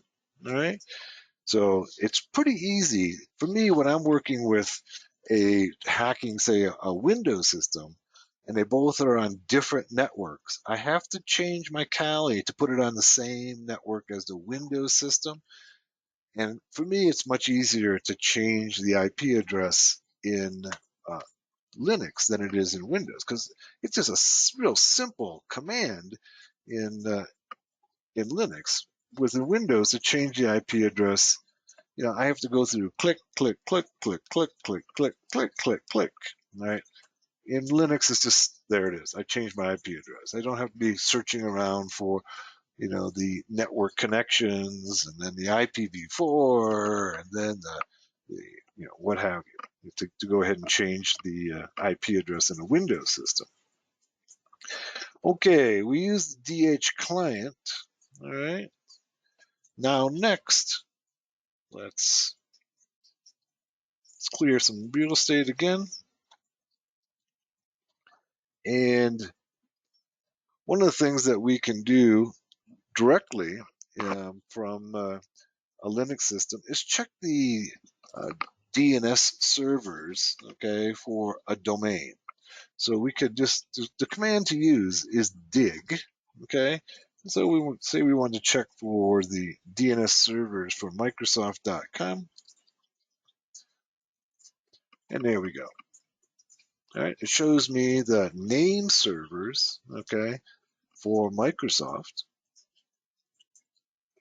If I wanted to check for the mail servers, I could use the MX. And it shows me the mail server right here. Okay, so that's a dig command. Dig command can be really useful when you're doing reconnaissance on a target. If I wanted to change my DNS server, my DNS, the one that I'm using, right? I need to use a file called resolve.conf. Now remember that everything is a text file in Linux, right? So all we got to do is get the text file, make some changes to it, and then save it, and then everything changes. So for instance, in this version of Kali, the text editor, the GUI-based text editor is called Mousepad. All right, let's go sudo Mousepad. In the book, I use LeafPad, which was the default GUI text editor at that time. It's changed now. This one is Mousepad. So if you go up here, you want to see that if we go to text editor right here, That is mousepad. They don't call it that, but it's just mousepad. So we can call that mousepad by simply using the command mousepad and then the file that we want to manipulate. In this case, let's go ahead and we're going to manipulate etc resolve.conf.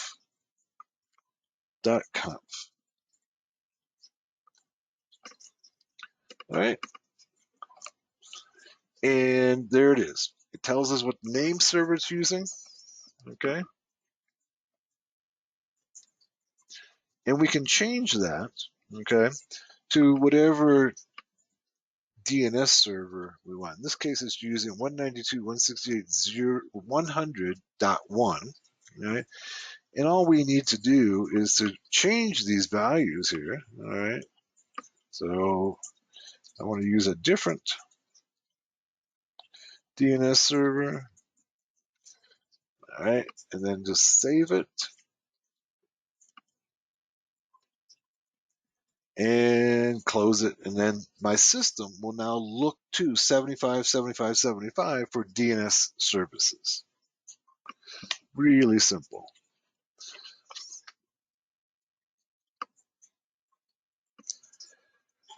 Before there was DNS, of course, DNS, I should probably explain that DNS is domain name service. I have a tutorial on Hackers Arise that explains the ins and outs of DNS and how you can build your own DNS server and what the vulnerabilities of DNS, how it's been manipulated and hacked in the past.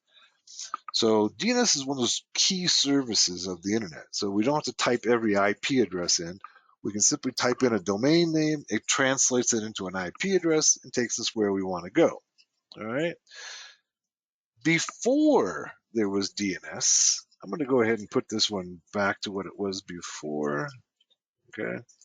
192.168.100.1. Okay. Matter of fact, I'm just going to close it. Do I want to save the changes? No, don't save the changes. All right, so my DNS hasn't been affected. But before there was DNS, there was a host file. And host files exist both in Windows, Mac, and Linux. You probably haven't used it before, but as a hacker, you might want to. All right. So a host file allows you to essentially create your own DNS server, but you have to enter every domain and every IP address. It essentially works the same as DNS. And for instance, I have a tutorial on Hackers Arise on how to get people on your local area network to be redirected to your web server. So if you put up a malicious web server, you can get everybody on your system directed to yours. And you can do that using the host file. That's why this is kind of important. So let's go sudo mousepad etc host. This is the host file. The host file is actually the first thing your system looks to when you type in a domain. It looks at a host file first and checks to see whether or not there's any entries there. If there are not, then it goes out to the DNS. So it supersedes the DNS. That's a good thing. You can use that to your advantage. Okay. So whenever I enter localhost, it goes to 127.0.0.1. If I enter Cali, it goes to 127.0.1.1. If I look for webscantest.com, it goes to this IP address. Yours probably don't. Yours are only going to have these first two. These were part of a tutorial I was doing, okay, for Hackers Arise. So, and this one here is what I was using to redirect people, okay, who entered bankofamerica.com, okay, to this particular IP address. So this way I was using it to redirect folks who on my local area network who want to go to bankofamerica.com, and instead of taking it to Bank of America, it goes to my web server. That can be, very malicious. So anything you put in here is going to supersede the DNS. your system will check your host file first. All right. So let's go ahead and let's try some of these out and see what happens. Okay. Let's make sure I have outside access. Ping Google. Okay. Now, what happens if I go to my, all right, if I go to, let's go say, make sure that DNS works well. Let's go Hackers Arise. Okay. Proxy, I got a proxy on here. Let's turn off my proxy. Go here. So I was using it for some web app hacking. And let's turn off no proxy. Go OK. All right. And then let's go back to Hackers Arise. And so DNS takes me to Hackers Arise. All right. I don't have to enter the IP address. Okay. But let's say that I go and say, I want Cali. Cali was one of those entries in my host file. Okay. I think Google went and searched for it. Let's go localhost. Localhost. That should take me to 127.0.0.1, and there it is. See, localhost is a entry that's translated into 127.0.0.1. Let's go back to our mouse pad. I'll show you. Etsy hosts. All right, so there it is. Localhost gets translated into 127.0.0.1, which is my loopback adapter, which has Apache 2 running on it. All right. Let's try entering Bank of America in my browser. Okay. Bank of America.com.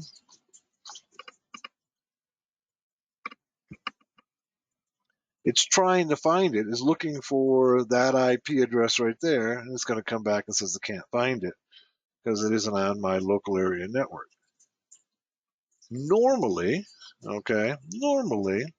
it would go right to Bank of America, but it's hanging there because it can't find it.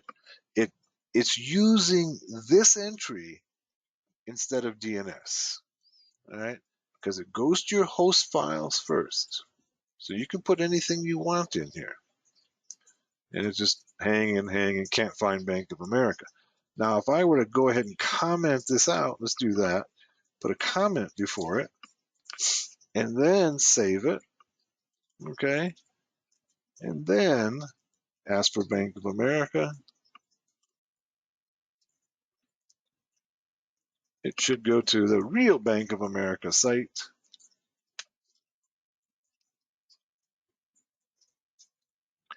Eventually it will.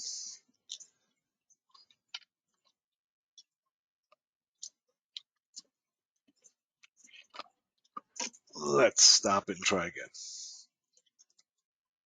Okay, let's go Bank of America.com.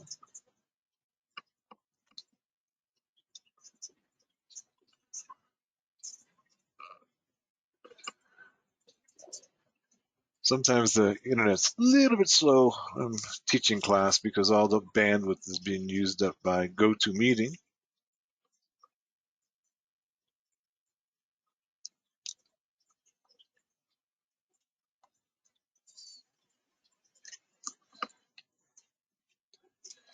You may have to trust me on this one.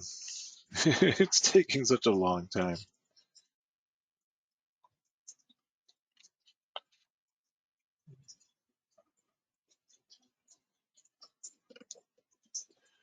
We'll let this one run in the background.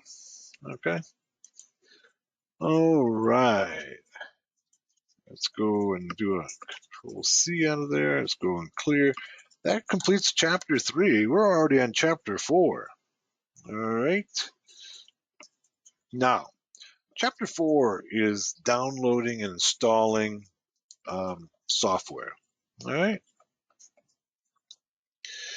And this is one of those places where things have changed slightly from the time I wrote the book. Okay. And that's why we're doing this class. So, one of the things that we might want to do is to check to see whether or not a particular piece of software is in the repository. All right. So, once again, using the command sudo, we can go apt cache search and look for, say, snort. So this says, give me root privileges, look in the cache. The cache is a place on your computer with a list of all of the software in the repository and search for the word snort. Let's hit enter, and it's going through and looking for, and it finds all of these entries within the cache. Okay, it's not actually going out to the repository, it's going into a cache within your computer to see whether or not that particular piece of software exists, and it comes back with several entries, many of them.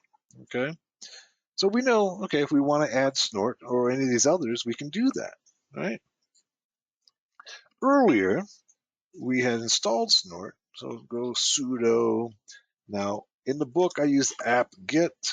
All right, they both work. Let's just use apt-get just to show you. Apt-get install snort or whatever the software happens to be, and it works equally well.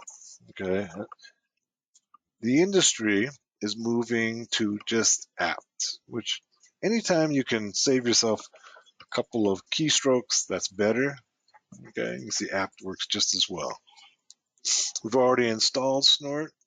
Okay, we could go ahead and remove snort. Go sudo uh, apt remove snort,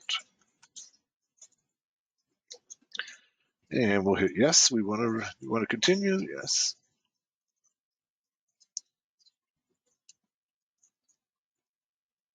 and it goes ahead and removes it. One of the things that it will not remove are the configuration files. And so if we wanted to remove even the configuration files, we should use the term purge. Once again, in the book, I used apt-get, which was the standard at that point. Now, they both will work. Okay. Eventually, in the future, you might find that apt-get doesn't, but the industry has moved to apt. All right. So that removes purging configuration files. Right. So if you just use remove, it removes all the binaries and others. It will not remove the configuration files. You use purge, it'll go ahead and get rid of the configuration files as well. Okay. Generally, every so often, okay, we might want to go ahead and update our cache. All right. So as new files come in and leave the repository, our cache has to be updated to give us a current view of what is in the repository. And we can do that by going sudo apt update. What this does is it goes up to the repository, checks what files are in there, compares it to your cache, and then updates any new entries. Let's go ahead and do that. It takes a little while.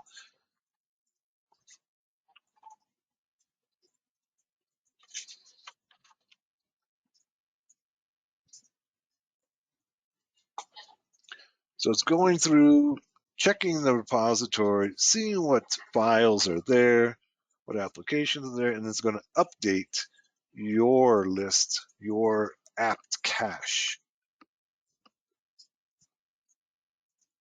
So you're going to have the most, it didn't take that long. Okay. So went ahead and updated your list. So now you have the most current list of what's in the repository. Sometimes I find it useful, actually most times I find it useful to include other repositories other than Kali's repositories.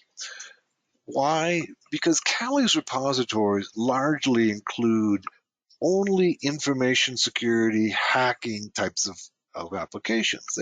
Sometimes we want some things that are not going to be in that repository.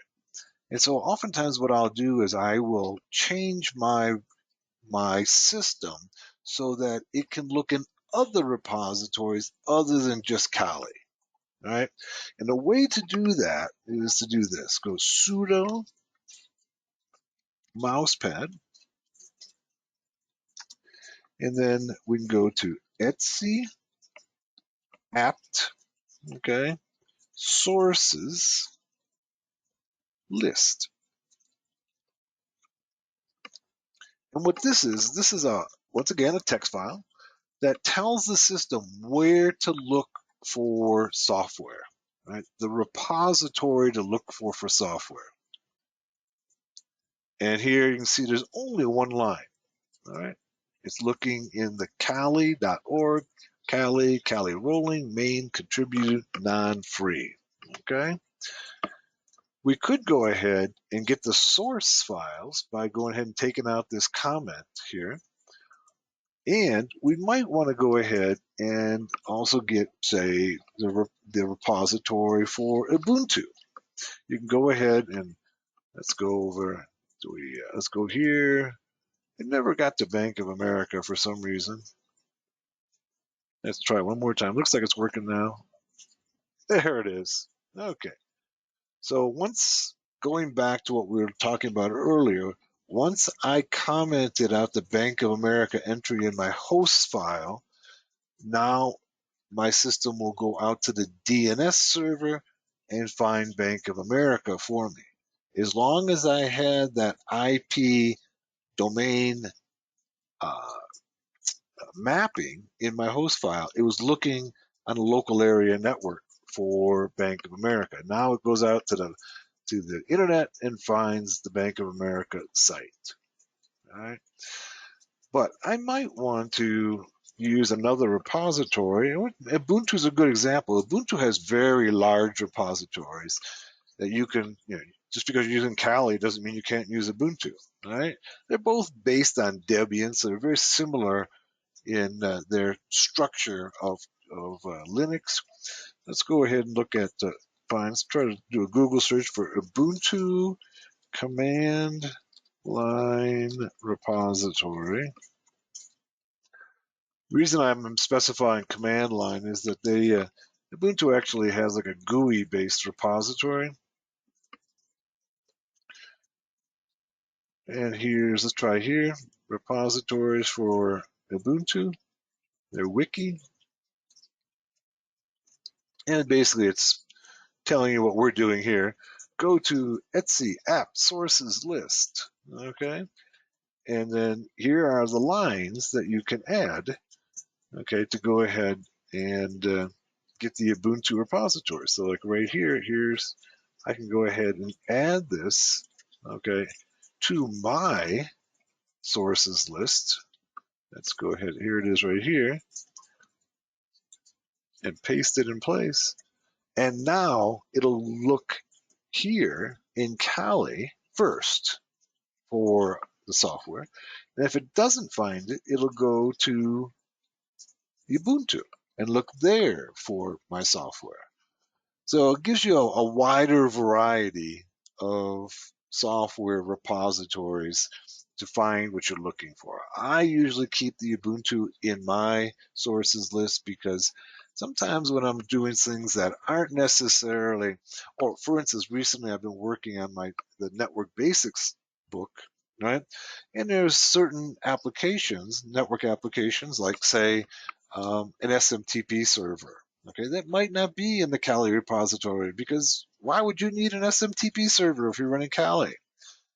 When I say that, I'll point out that XM is built into Kali. Okay, XM, the SMTP server. But if you want to use a different SMTP server like Postfix or SendMail, it's not going to be in there. But it will be in the Ubuntu. So That's how you go about changing it. All you have to do then is go ahead and say save. Okay, simple text editor change.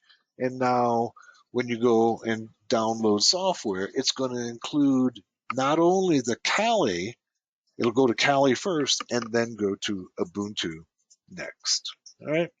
Some of you may want to go ahead and download software, and sometimes this is one of those areas where a GUI might be useful, is to go ahead and use, there's a GUI installer that we can put in, and this one's going to be at sudo apt, and there's several, install synaptic. Okay, Synaptic is a GUI-based package manager. Let's hit yes.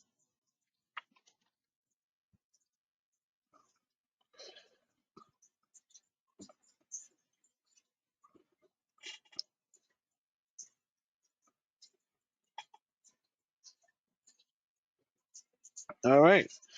And then Synaptic, should be able to just type in Synaptic now and it'll run it. So how about sudo Synaptic?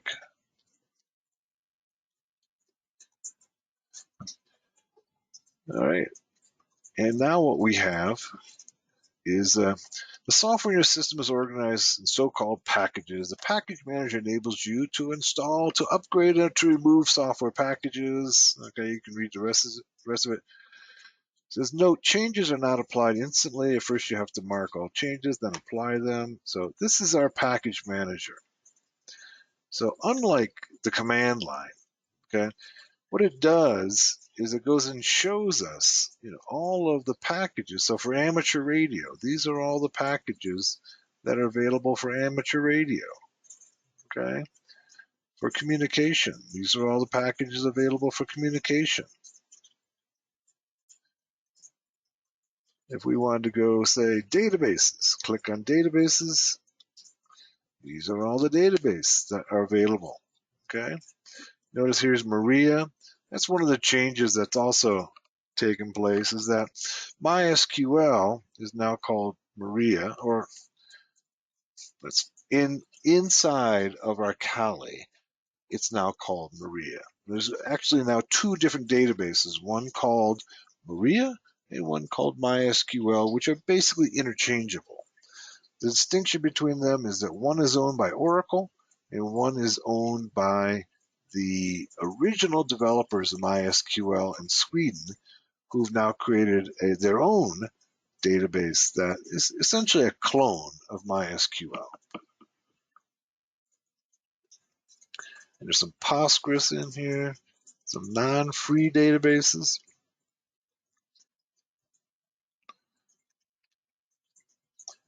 Some development tools. So this, the usefulness of a GUI is that it kind of can lay out everything that's in that particular repository for you. So email, so you get a better idea of what your choices are this way.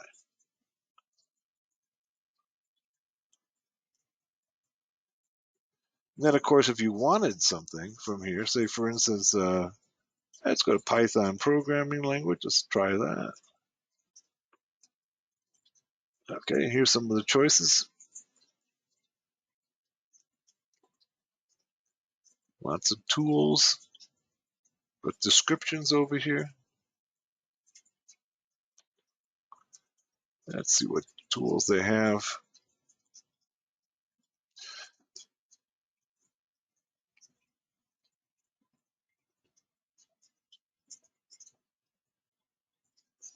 Here's a Faraday, the Collaborative Penetration Test IDE. Okay.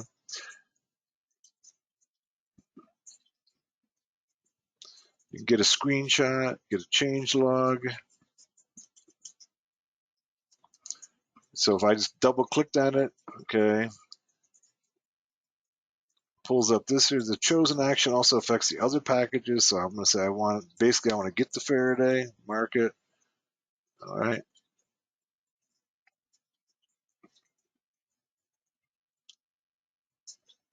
shows me down here 7 to install, upgrade, 0 to remove. Okay. And then I can just simply apply, and it'll go ahead and do the install for me.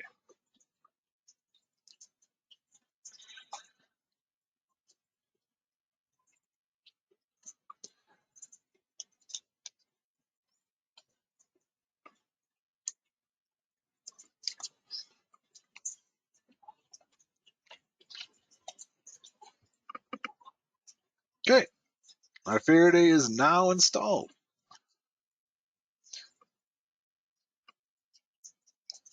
Now let's go over here and look at development tools. Okay, let's see if we can find it here. Let's see, post forensics reporting. Where would they have put it at? Let's see. They used to have a development category. And now this is all of the applications. I just clicked on all applications, and there's Faraday right there.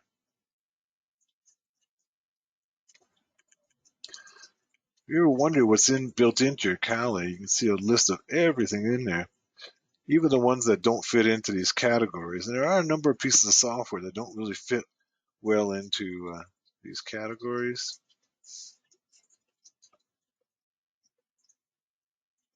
And of course, if you don't know what they are, you can always go to the man page or do a help for any of them.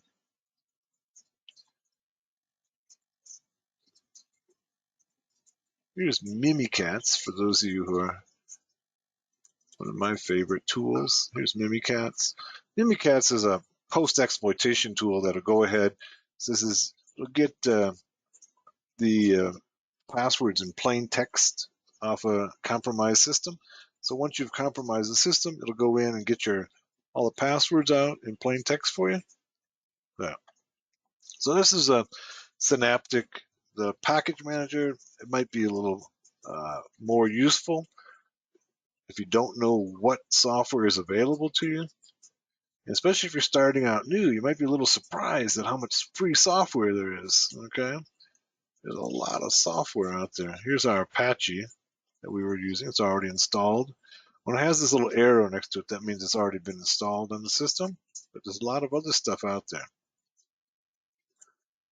All right. All right, let's go ahead and minimize that. And the last thing in terms of installing software is I want to show you is how to use Git clone. Many times new tools will come out in Git, in GitHub. And what you can do to get those tools is use the sudo git git clone, okay? And then the address, the location, the URL to where the tools are at. So let's go and back to our, and let's go to github.com, and let's say Bluetooth. See if there's any new Bluetooth tools. All right. Here's a Bluetooth cross-platform Bluetooth API. Here's one here. Bluetooth support. Sputnik Development Bluetooth Manager. So there's lots of things in there. One of the tools that we'll use later on, okay, is a Bluetooth utilities called BlueEZ. Let's go BlueEZ. What we'll need in the Bluetooth section, here it is right here.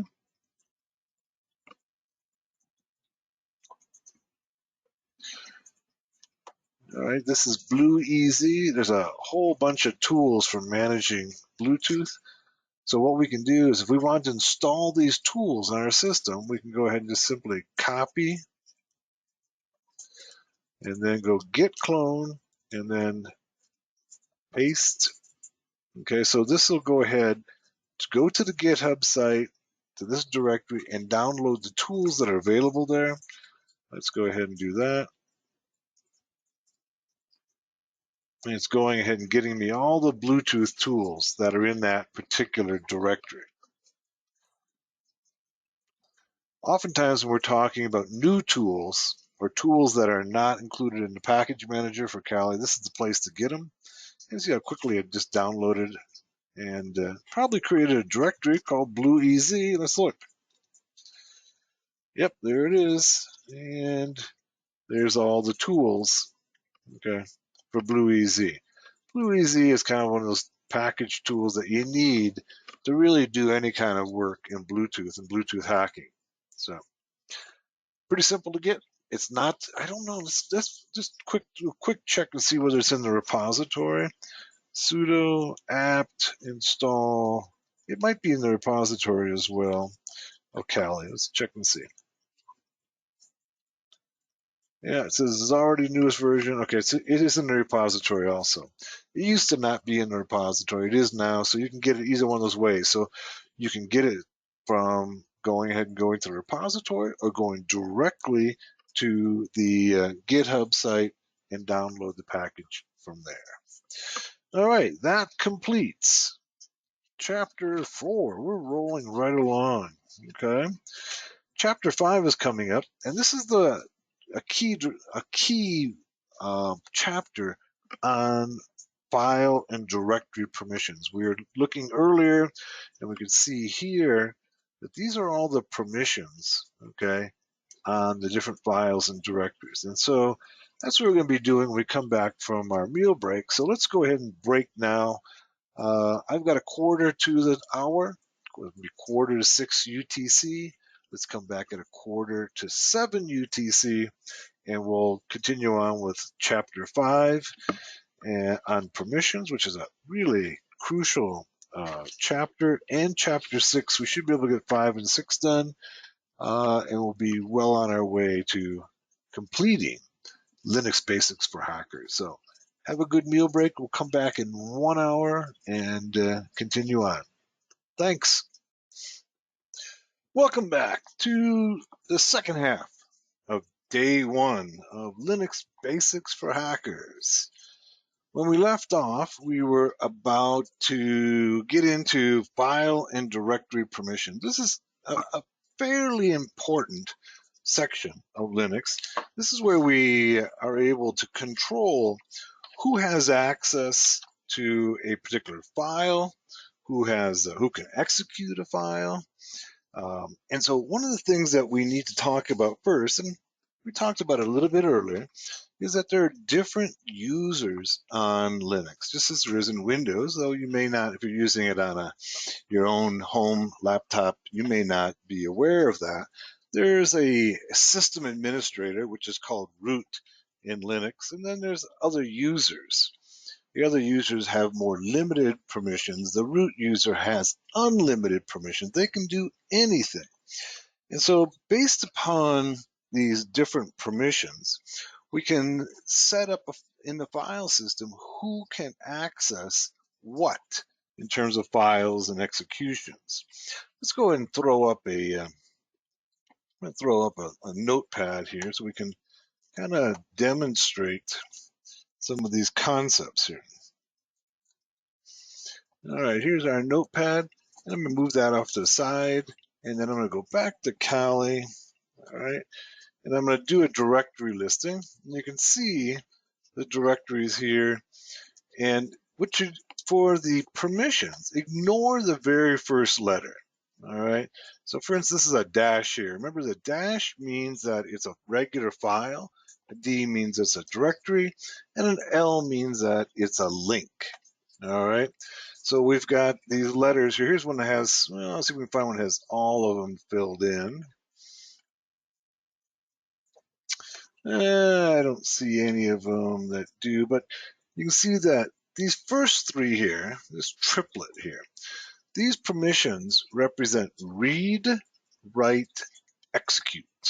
All right, so this means that the user who owns this file can read it, write it, and execute it.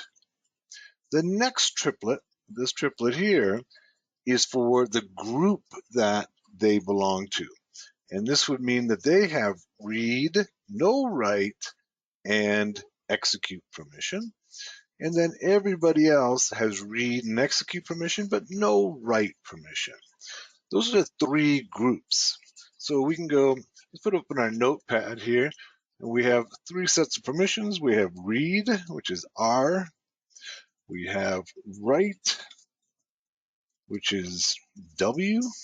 And we have execute, which is symbolized by the X, right? So if we wanted to check on any file's permissions, we can simply go and do the long listing. All right, let's go and change to another directory. Let's go back to our home Kali directory and do a long listing there. And you can see there's a number of files and directories here. And we can take any one of those files. And there's some of them that, these are some web hacking sessions here that I've created. All right. And for me, being Kali, the Kali user, I have read, write, but no execute permission. And read, and the group has read permission, and everybody else has read permission, but they can't write or they can't execute those. So remember that this represents the owner, Kali, and this is the group. Over here, we have this is Venmo OS int. Root owns it, and the root group has access to it. All right. Most of everything on my system is either the Kali user or the root user in the Kali group, or the root group. Okay. We can change the ownership of a file. So say let's go and here's one right here, Twint. Let's change the ownership. Let's see, we can use the sudo change own, right? And let's see, what do we want to do here? Let's just do a file. Let's do Tesla results right here. Let's use this one. And let's go change the ownership of Tesla results. Copy and paste. And let's change it to root invalid user Tesla results. Let me change that.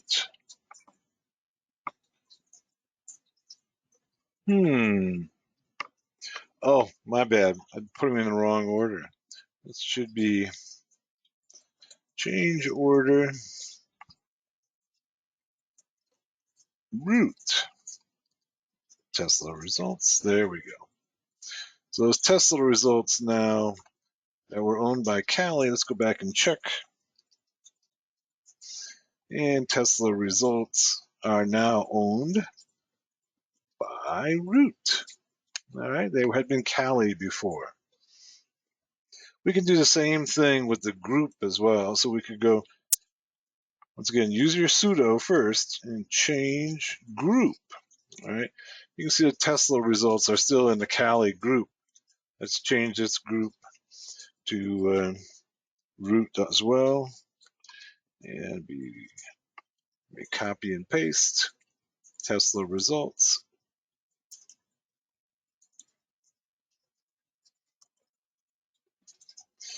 And now let's do an ls-l and look for those Tesla results.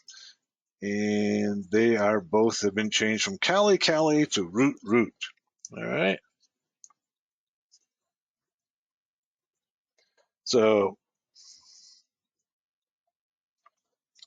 let's talk about changing permissions here.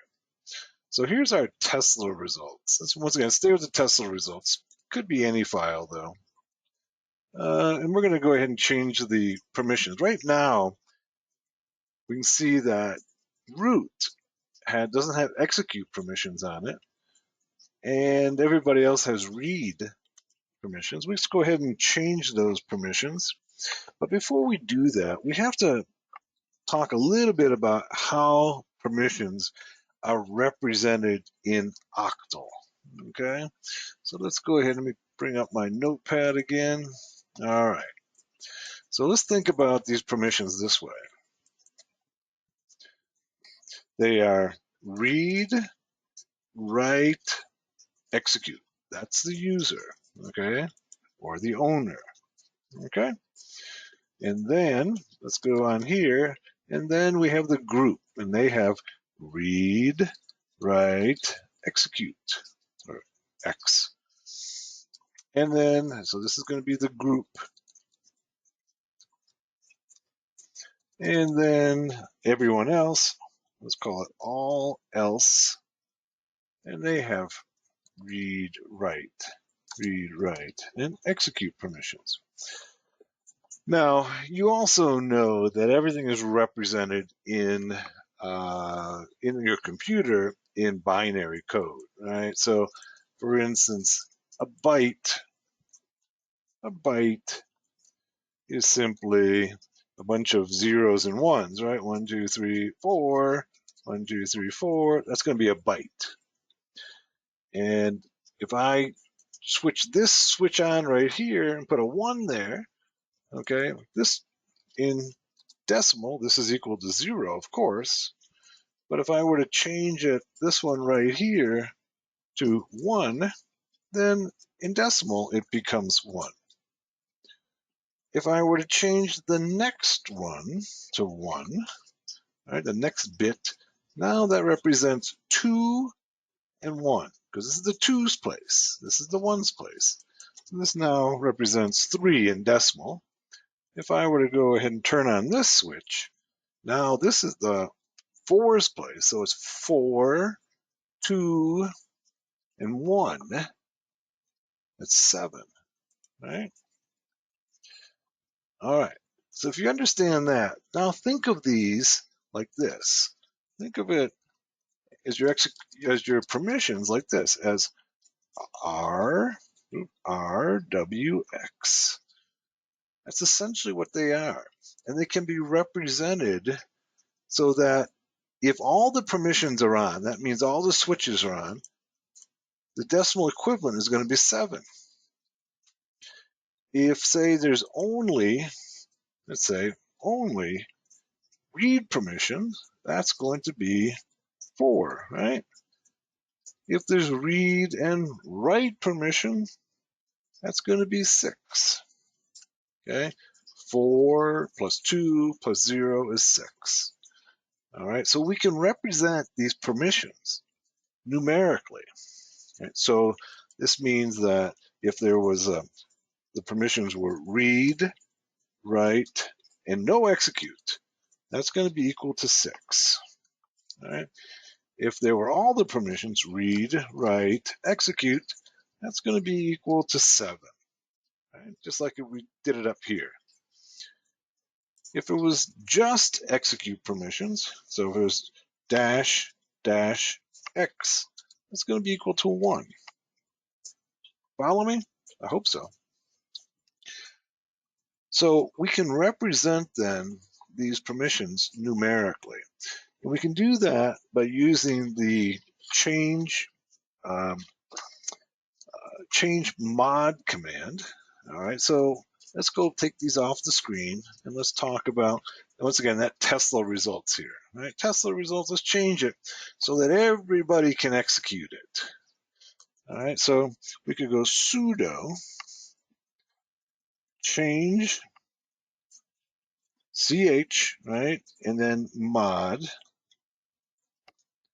chmod, and then if we wanted to give all the permissions to everybody, right, all the permissions are 7, so we'd give them 7 for the owner, 7 for the group, and 7 for everyone else, right? Except let's put them all together, and then we'll call it, once again, as Tesla results. So we'll change Tesla results. Now, note before I hit the enter that here's the permissions right here. This is what they look like now. All right, so we're going to change the permissions, hit enter, and then do ls-l. And now the Tesla results, where are they? Oh yeah, right here. Notice it changed colors, right? Change colors because now it's executable, all right? It's green. And so now we can see all of the permissions are available. If we wanted to say, just let the user execute, and then the group and everyone else to read and write. So that would be read and write would be 1 and 3, right? Probably not. Probably we wouldn't want them to have write permission. We probably want them to have read permission, which is 4. Let's just do 4 for each of them. That would be 7, 4, 4. That means that the owner, me, I'm going to have all permissions. But everybody else is simply going to have read permissions. So let's go ahead and do that.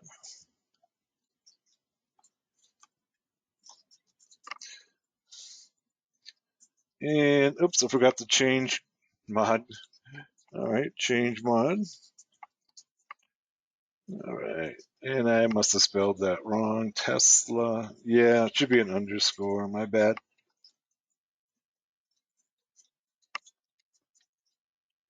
There we go. Tesla results. Now we do ls-l. We can see that we've changed the permissions on it. Right? So now only the owner, me, Callie, can execute. The others two can just read. Hopefully that's clear. Okay. If it's not, let me know. And in the book, you can see that we've done this, several different examples there. All right. We just try one more, just for sake of experimenting, getting more familiar with it. Let's see. Let's try. Well, we created a.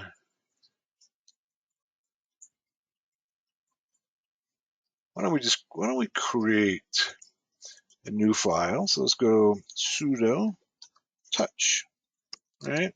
Sudo touch, and we'll call it new file, right? New file. And then when we go and take a listing of it, we can see our new file. Let's take a look at what. There it is, new file.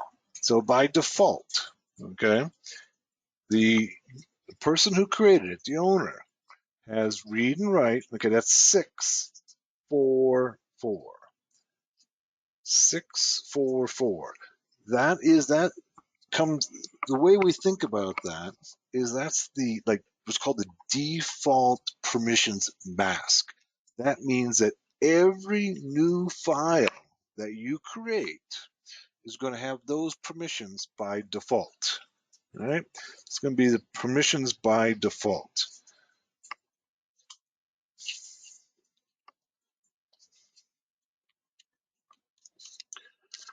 And so if I want to go ahead and change that new file, give it different permissions, I can once again just use the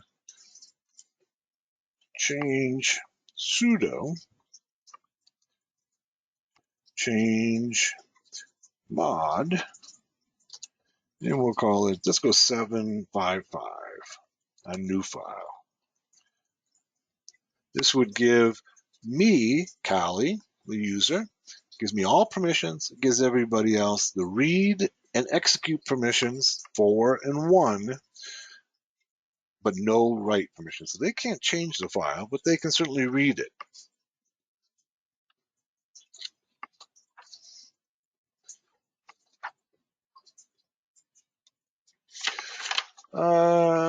Let's see, is there anything else in here we want to go over? Just quickly scanning. I think we've covered everything. There's a few other things in here, but I don't think they're that important.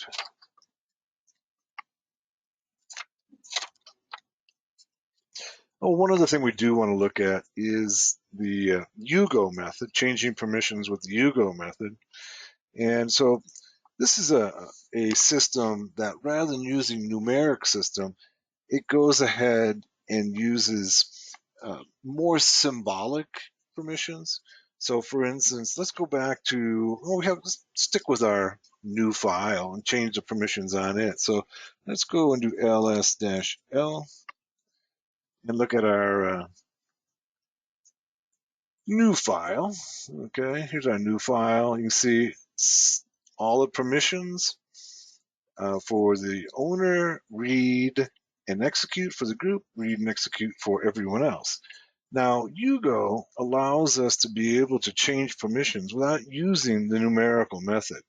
So what we can do is we do it this way. We go sudo change mod, right?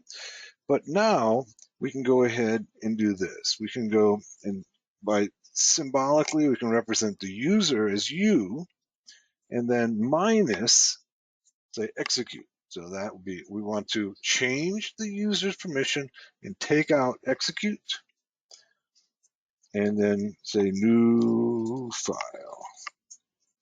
Now when we go ahead and look at it, we should see, go back to new file, and you can see the execute permission has been taken out for the user. Let's take out the execute permission for the group. All right, so we can go change mod and now go group, all right? Take out the X, all right? And of course, we can also add in permissions too this way. Group add, go plus X, all right? Or we could go sudo group plus. Notice that, remember, a new file, there are no write permissions. We could add the write permission for the group.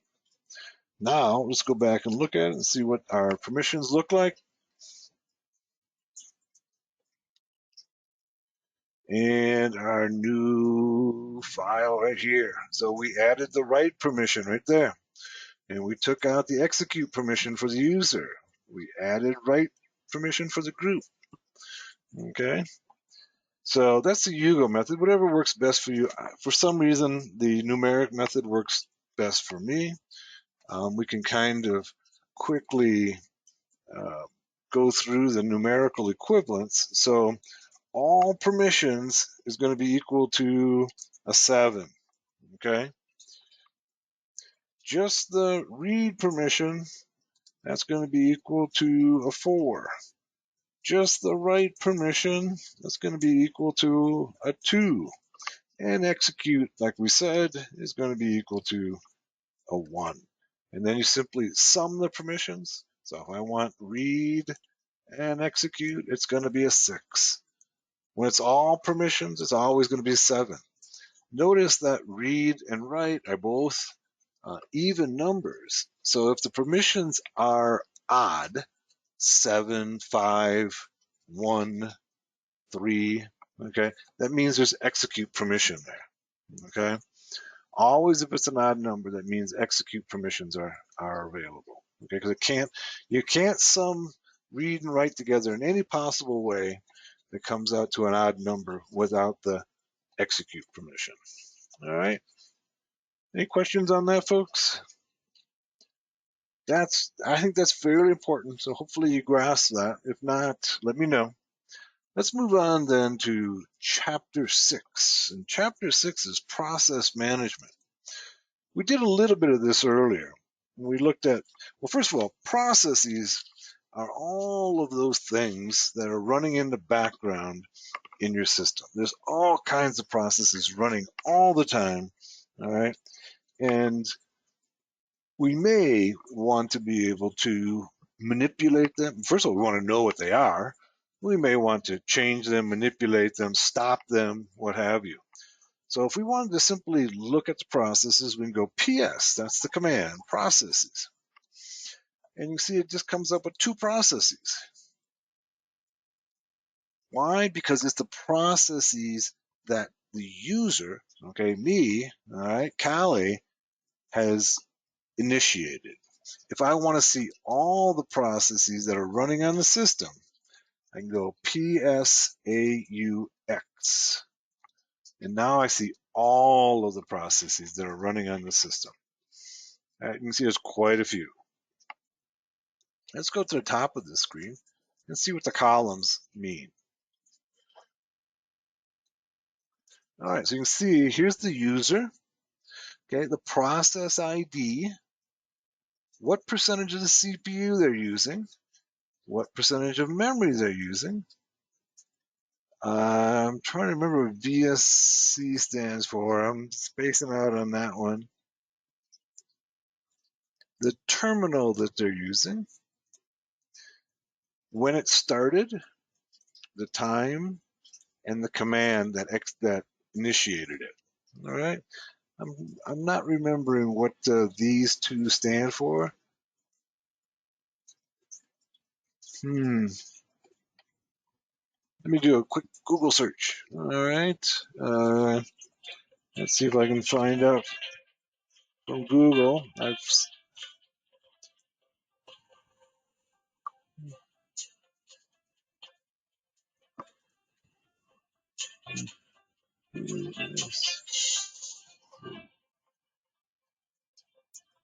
Virtual memory size. That's what it stands for. Virtual memory size. So it's how much virtual memory is it using? And then the RSS is a resident set size. It shows how much memory is allocated to that process. Okay. So that kind of gives you the breakdown of what's going on there. Generally, what you want to know, most importantly, is the user, probably the CPU and the memory, when it started, and the command. Those are probably the most important features there. Now, earlier we talked about using the grep command. So we can use, once again, the PS shows us a lot of information, probably more than what we want. So we can go ahead and filter this by using grep. And earlier we had processed or grepped for Firefox, right? And we can do that again and see all the processes that have Firefox in their name, and there's quite a few. Or we could grep for, I think we have Apache still running, right? Apache 2. Yep, there's quite a few processes there associated with Apache 2. Shows me the user. Notice that the user is www data. Okay, so anything that's running on the Apache server is being run by that user. Notice this one right here is Kali, and that's essentially just the search that I just did for the Apache 2. It says, okay, yeah, there's Apache 2 included right there in that search. Okay, so it shows me grep color auto Apache 2. That's just basically it sees that as a process that I have started when I typed it. Okay. So that's a good way to be able to find the various processes. Now, also, probably more useful is trying to find out what processes are using up all of your resources. Now, this is a lot like Task Manager in Windows, but so we can have the command called top, okay? And top is a live, dynamic, unlike PS. PS is a snapshot. Okay, top is dynamic, and what it's doing is it's updating periodically on what's going on in your system, showing you what's using up your resources. And if you watch it, you can see it's updating constantly.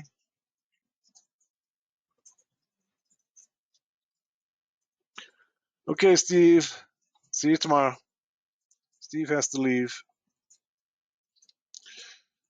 So it's constantly updating, showing me the process ID, the user, okay, how much memory it's using, how much CPU, the time, all right? So that's really useful if you're managing a system and you want to be able to see what's using up your resources. Also, I'm going to go ahead and Q out of that. Okay, so just Q stops it. Also, there's a what's called a process priority, which is called nice. Right? Nice allows you to prioritize, or at least suggest a priority for a particular process. And nice values run anywhere from -20 to +19. By default, processes are set at 0, which is like right in the middle, right? They're set at 0. So we can go ahead to and change the priority of a process by using the nice command. So I can go nice, all right, and -n, and then we go -10. Now that's not, the highest priority is going to be -20. So this is going to be, I just want to raise the process just a little bit to give it a higher priority. And then, oh, let's pick out a process from above. Okay. Oh, how about our user bin Apache? Okay. Let's go user bin Apache 2 and hit enter, and permission denied. And it also tells me there's no such file. Let's see. Let's go back and check that. User sbin, my bad. Okay. So first of all, we got to use sudo and then nice. And then we want to increase this priority, not all the way to 20, -20, but to -10. I know it seems kind of strange that higher priority means a lower number. So -10 and then user sbin Apache 2, and still telling me invalid option. Oh, geez, I spelled everything wrong on that command. Let's try that again. All right, sudo nice user, get the user, I spelled wrong. sbin Apache 2, hit enter, there it is.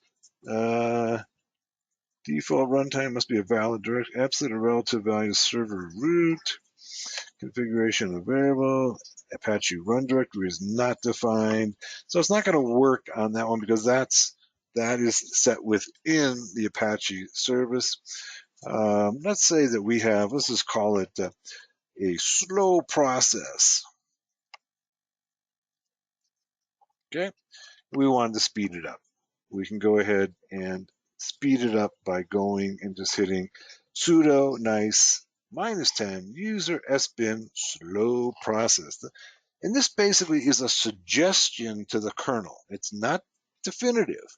The kernel still makes the ultimate decision about what gets priority, but it says, if there's additional resources, please consider our slow process to be able to give it a higher priority. Because remember that the kernel is going through many, many processes and basically time sharing, time slicing to each one of those processes and giving it a little bit of CPU time and then going to the next process, give it a little CPU time, go to the next process, a little bit of CPU time, and it's constantly doing that, okay? And so what we're doing is like, give this process just a little bit more CPU time,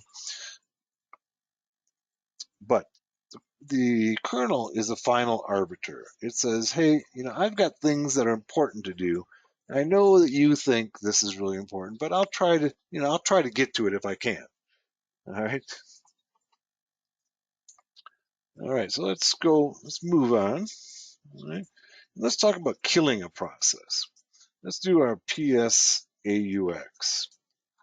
Sometimes we have processes that are running out of control, okay? And we may want to have to kill them. So, for instance, if a process Let's take a look. Let's go top again. All right. And we got some process. And say we have a process that's just running out of control. All right. And for whatever reason, it's using up all my resources and it won't stop.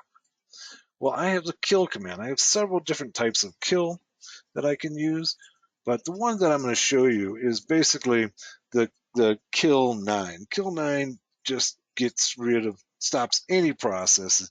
It's it doesn't allow the process to do any housekeeping, what have you. It just kills it like pulling the plug on your computer.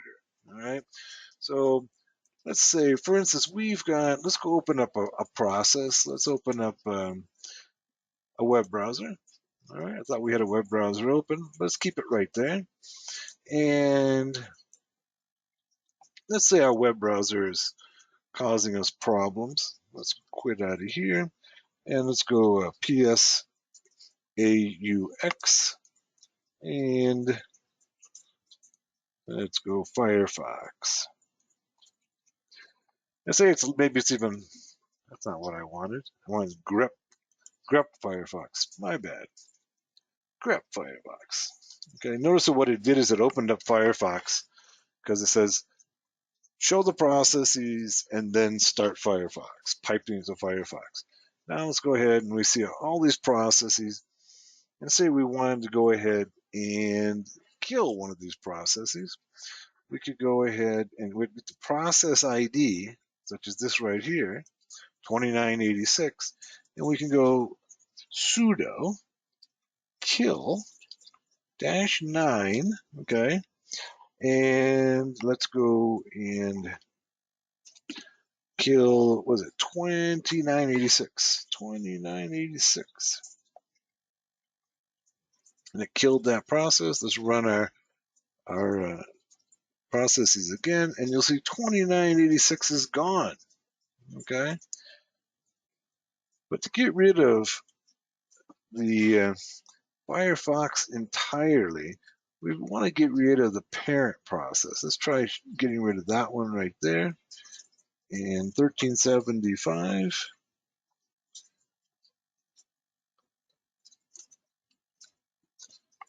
All right.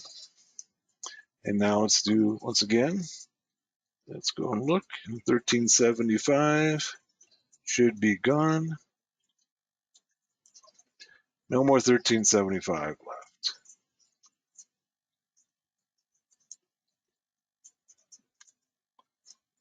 Or here's another example. Let's say, say that the Apache web server was running out of control. Let's clear my screen. Clear. All right. And let's go PSAUX or locked up, for instance.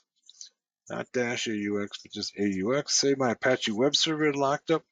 Let's go and search for Apache 2. But I got to put the grep in there.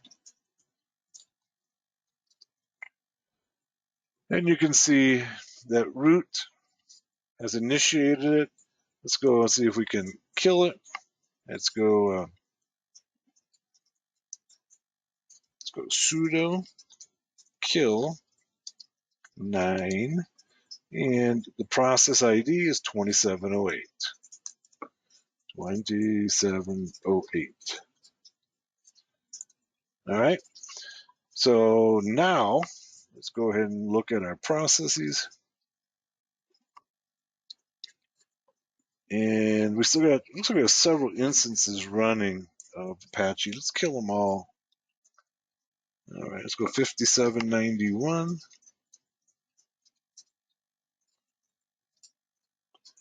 And then try,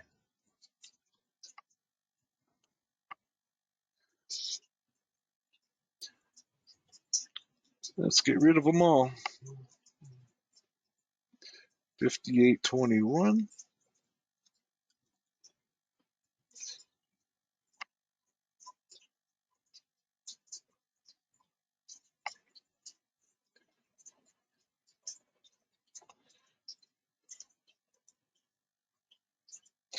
Let's go over here. Let's see if we can connect to our Apache server. It'll be 127.0.0.1. Looks like there's still some processes there associated with Apache. Yeah, it still is. So let's keep on, let's get rid of them all until there's none left.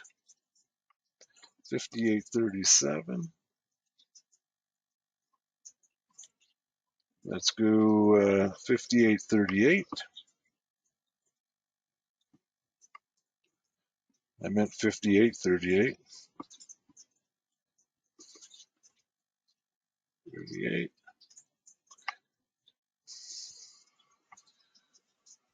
No, it looks like that one's not existent. Let's try our server again. And looks like have we killed it all? Maybe not. Let's keep on going.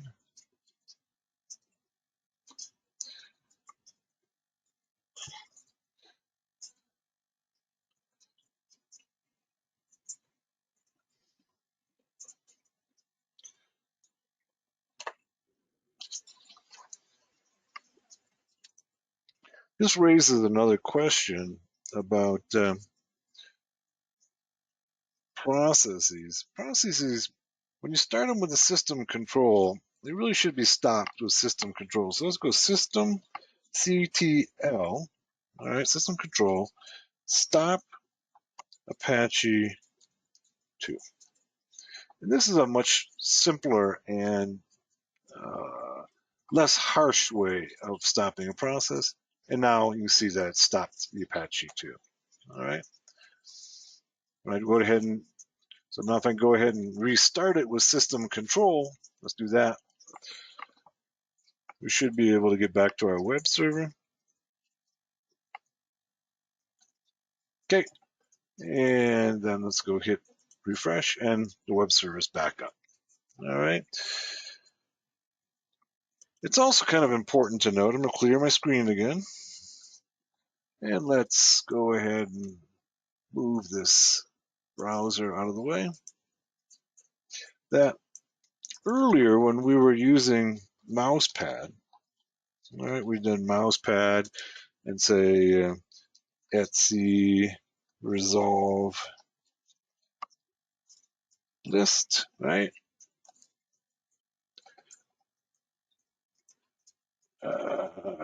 It's wrong file. etc apt is what it should be. etc apt resolve list apt.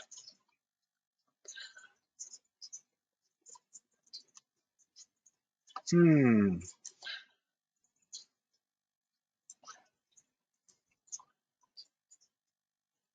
I spelling it wrong? Hang on one second.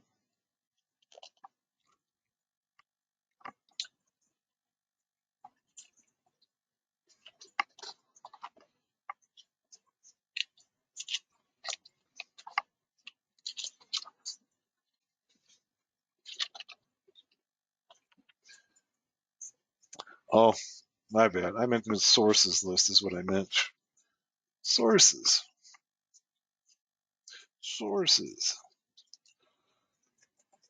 There we go. All right. So here's our Kali repository sources. Remember, we added the Ubuntu repository. But while we're working on this, right, notice what's happening over here. Okay. We don't have a command prompt. So as long as we have this text editor open, we can't enter anything over here at the command prompt. Now, it may be that that's not going to work for you. You could actually open up another terminal, but let's go ahead and close this, okay? Another way to handle this is to be able to open up a process and run it in the background. Run it in the background so that it doesn't take up all of your resources. Resource probably it doesn't use up your terminals. What I don't want you to do, I want you to run the process in the background and then give control back to the terminal, okay, to the individual user. And we can do that by let's try it again. Here's our command, right? And if we end it with a ampersand, like that, right? So we get both the text editor open and we get control over the terminal again. All right, so this works in, if we're running scripts that might take minutes, hours, days, and you don't want to have to wait until that script is done running before you can use the terminal again. So this basically runs it in the background, okay, so that you can go ahead and still use the terminal. It's a really useful command to use. All right, so just ending it with an ampersand is going to put it into the background. If we wanted to go ahead and bring it back into the foreground, it's going to be simply sudo fg foreground and then the process 5997, process ID 5997. And it doesn't like my command not found. Let's see. Did they change that in this new Linux? Let's find out and fix it.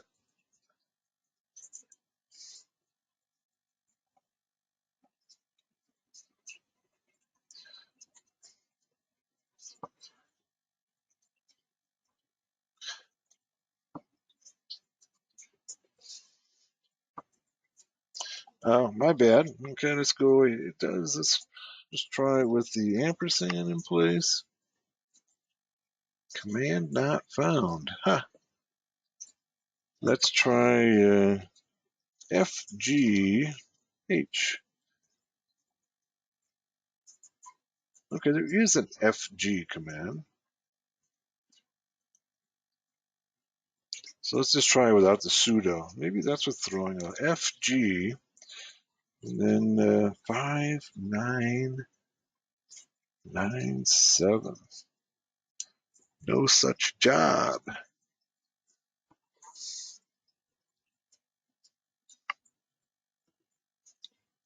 Let's do a PS and see if there is a job like that.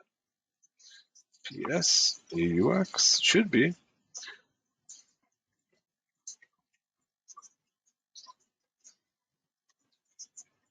There it is right there. 5997. Sudo mousepad. Okay. Let's try it again. Foreground. No such job.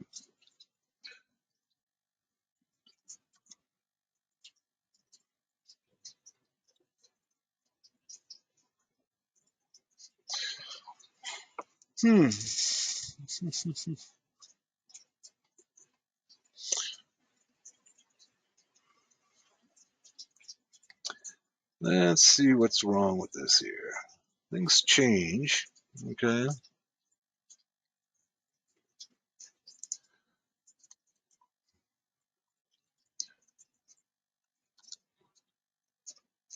Still doesn't like it.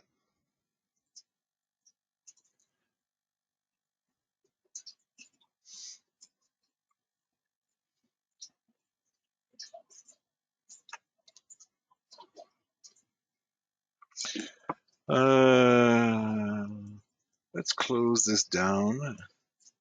Looks like they've changed the foreground, background. Background seems to work fine. Foreground is where the issue comes up. Let's try running that mouse pad again. Okay. Putting in the background. You see that it's right there, 6045. All right. And then I want to foreground again. Let's try FG 6045. No such job. Let's see if we can get the right syntax here. Command not found. Okay. Then let's go man FG. Let's see how they've changed. There's no manual entry for FG. Let's go for the help screen for FG. Okay, move a job to the foreground. Place a job specified by job spec in the foreground, making it a current job if job spec is not present. So it's simply FG times the job spec. That's exactly the way it's supposed to be. Yet when I do it, it doesn't. It's not working for me. 6045. No such job. Let's go. Let's enter jobs. There's two of them. You see that right there.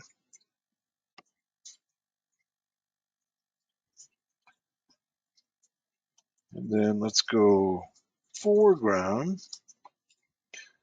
And let's go. Let's take two. There we go. Okay. The specification is not the process number, but the job number. Okay. And so that's where it wasn't working. They've changed it so it's the job number now and not the process number. So you see we've now moved sudo mousepad into the foreground from the background. All right, let's go ahead and close that down.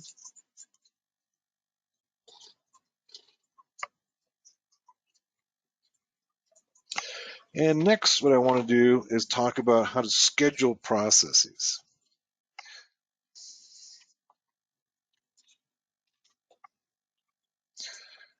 So it used to be that there was a command called the at command, right, within Linux. There isn't anymore, but you can still get it from in the repository. So let's go see if we can find it in a repository.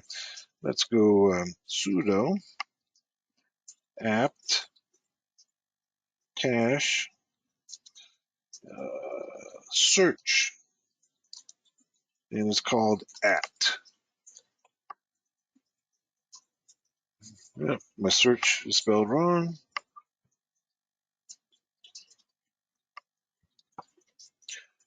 And it finds a lot of them. I think the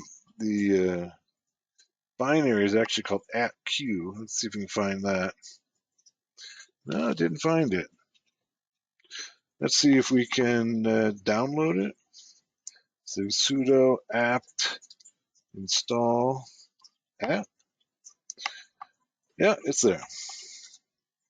Okay.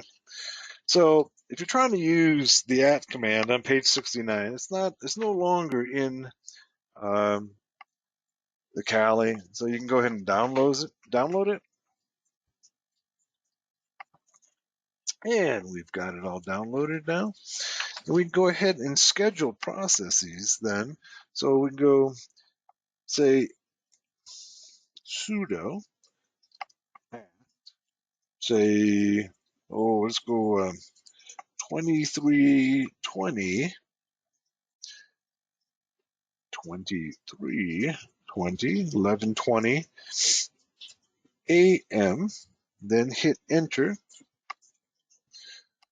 Hour too large for a.m. Oops, yeah, that's true. Let's make it 11:20 a.m. And then now I can go ahead and tell it what I want to be executed at 11:20 a.m. So maybe that's a new script that I've, let's see, at home, Kali, we'll call it just hacking script. All right. And then we'll hit enter.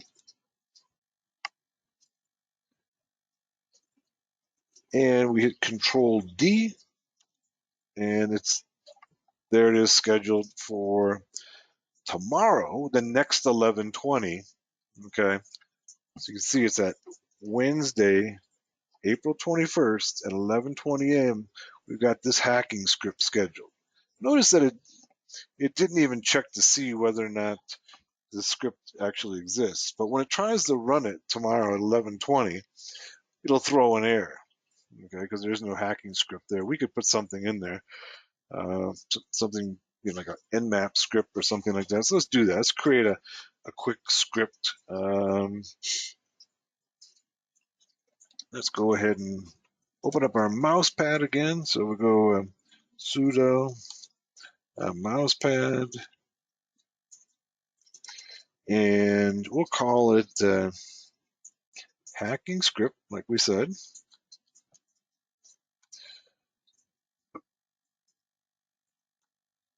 There's our mouse pad, and we can create a quick script. Getting a little ahead of ourselves, we'll do scripting here, real like chapter 8. But in this case, we're going to just do, going to open it up with a shebang, and then tell it to do bin bash, and then we could run, say, nmap -st, and then google.com. Okay, and then save it. And then what will happen is at 11:20 tomorrow, it'll run this script and give us the results from our nmap scan on Google. Now we will create something a little more elaborate in tomorrow's class. We do some bash scripting, but this is the way that we could schedule it. So, I tell a story in the book about a famous hacker who is about to be released from prison, I think this month. His name is Max Vision, and he spent 14 years in prison. And so it's like 2007, is that right? Something like that. That he went to prison, and what he was doing is he was working as a infosec security professional in Silicon Valley back then, while running a hacking operation at night. And one of the things that he was doing was he figured out that all of these point of sale systems, Aloha point of sale systems, had a back door essentially at port 5505 that was set there for tech support. And so he figured that out. He knew that he could get in there and extract all of their credit card numbers and PII. So every night he would set up his machine to search the world by every IP address, looking for machines that had port 5505 open. So we could create a simple script that would do that and then present a report when, at the end of the period of time that it was done scanning, it says, okay, all of these IP addresses have port 5505 open. These might be places you want to go hack. So when we get into the bash scripting section, we'll take a look at that, how you can go ahead and create scripts like that. And then, of course, we could schedule it, okay? So we could go ahead and schedule that script. Once again, say we wanted to do it at like 2 a.m., right? So we could set it up to do something like this. Let's go, let's make it 2 a.m. And then we want to run home, Cali, hacking script. Is that what we call the hacking script? Yeah. And then Control D.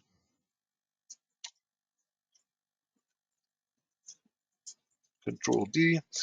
And now we've set that one up. They have two jobs running now, one at 11:20 and one at 2:20, both running these hacking scripts.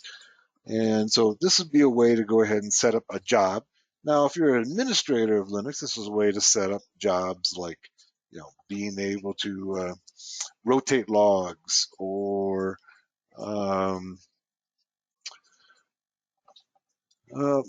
backups would be an excellent example. You can go ahead and run backups in the middle of the night every night to be able to make sure that everything's backed up. So we'll look later on, later in the class, on how to use cron jobs, which is also a way to schedule jobs. So those are two ways. The app is simple and quick and easy, but it doesn't have as much granularity, and it's not as If you have a lot of jobs, it's not as easy to work with. And if you have, so you want to set up jobs that run every Monday or every Saturday at 2 a.m. It's a little clunky to do that. Whereas cron jobs are designed for those types of jobs where you want to say, do a job on the first Saturday of the month at 2:20 a.m. You can do that. With app, it's a little more difficult to do. It's simple and easy if you want to do simple one job to do tomorrow or the next day, but you start doing more complex job specifications, then you want to use cron jobs. So, okay, well, that completes chapter 6. We're on track. We've got about 16 chapters to do, so we got about 1/3 done today. So we're going to call it good for today, and we're going to come back tomorrow. And tomorrow we're going to look at user environments and bash scripting. Okay, those are going to both going to be really important units. And then the next chapter after that is going to be file system and device storage management. So we got a lot of important things to do tomorrow. So hope you can make it tomorrow, and I will see you then. Good night. Welcome back to day 2 of Linux Basics for Hackers from Hackers Arise. As you know, I'm OTW. And in today's class, we're going to cover the next, 6 or so chapters of Linux Basics for Hackers. So we left off, we were looking at process management in chapter 6. So today we'll try to cover managing user environment variables, bash scripting, compressing and archiving, file system and storage device management, and the logging system. I think that will probably take us through today's class. Maybe we'll get to using and abusing services. But before we do that, let's start off with the managing the user environment variables, or chapter 7 from my book, Linux Basics for Hackers. The environment variables in Linux help to manage the environment that you're working in. The environment variables technically are broken up into 2 types of variables: the shell variables and the environment variables. Environment variables are the process-wide variables built into your system and interface that control the way your system looks, acts, and feels to the user. And they are inherited by any child shells or processes.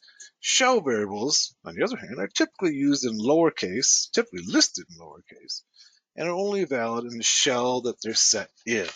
All right, so let's go ahead and let's move into our Kali. Let's take a look at our environment variables. All right, let's log in as Kali and open up a terminal here. Let's wait for it to boot up. Come on, Kali.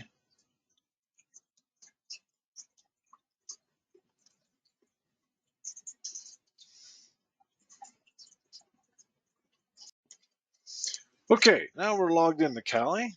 Got a terminal open. Let's go ahead now and take a look at some of our environment variables. The first command that we need is the env command. Okay, env stands for environment. Let's go env, and when I hit enter, you'll see I get a whole lot. All right. So you can see some of the environment variables, for instance, are the shell. Well, it defines it as bin bash right there. Okay. Other key variables here, there's an awful lot of variables. Here's our present working directory. Okay. The log name is Kali. Notice these are all in caps. Okay. They're all in caps. Our home is home Kali. The language is English and UTF-8. What else do we have here? Here's the user Kali.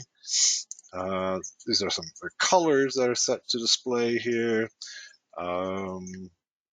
And a lot of other variables. Okay. If we want to see all of the user variables, including the shell variables, local variables, and shell functions, we can use the set command. Let's try the set, and we get a lot. See, just displays it all, similar to what we do with cat. So this be a little more useful. Let's try using the more command. All right, and there we get something that's more useful, and we can see. Notice that they're all in uppercase. All right, they're all in uppercase. Notice that here we have his size, and we're going to talk about that in just a minute. We'll be using that in just a minute. His size is the number of commands that Kali stores in your history. All right. So let's go through. I'm just hitting enter, going through and looking at all of the lines. You can see they're very similar initially to what we got in the environment, but then we get even more. All right. Even more variables because now we have both the shell, the environment, and some functions. And then, like anything in more, to end it, we can just go and see, use the Q and come back to our Kali prompt. All right. So we've got all these variables. What if we just wanted to find one? All right. So we can use our grep. We learned grep a little earlier. We can go set and then grep and look for a particular variable. In this case, the his size that we were talking about. Let's go his size. And you see there it is. His size is set to 1,000 commands. What if we wanted to change that? So for instance, what if we wanted to change the his size to 0 so that when our commands, our past commands are not stored? So when I hit up arrow, right, I hit up arrow, see all my previous commands, down arrow, right? All my previous commands are stored there. Now, maybe I don't want those to be stored for whatever reason. Somebody else is using the computer. Maybe I want to cover my tracks. One of the things I can do is to change the his size. All right. So we could do that by going hist size is equal to 0. Notice it's all caps. Hit enter. And now, if we go ahead and up arrow and down arrow, nothing happens. All right. My history size is 0. Nothing's being captured.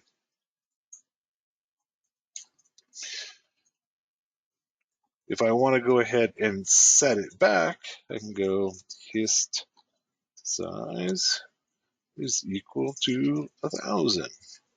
All right. And now if I go set, pipe it through grep, hist size,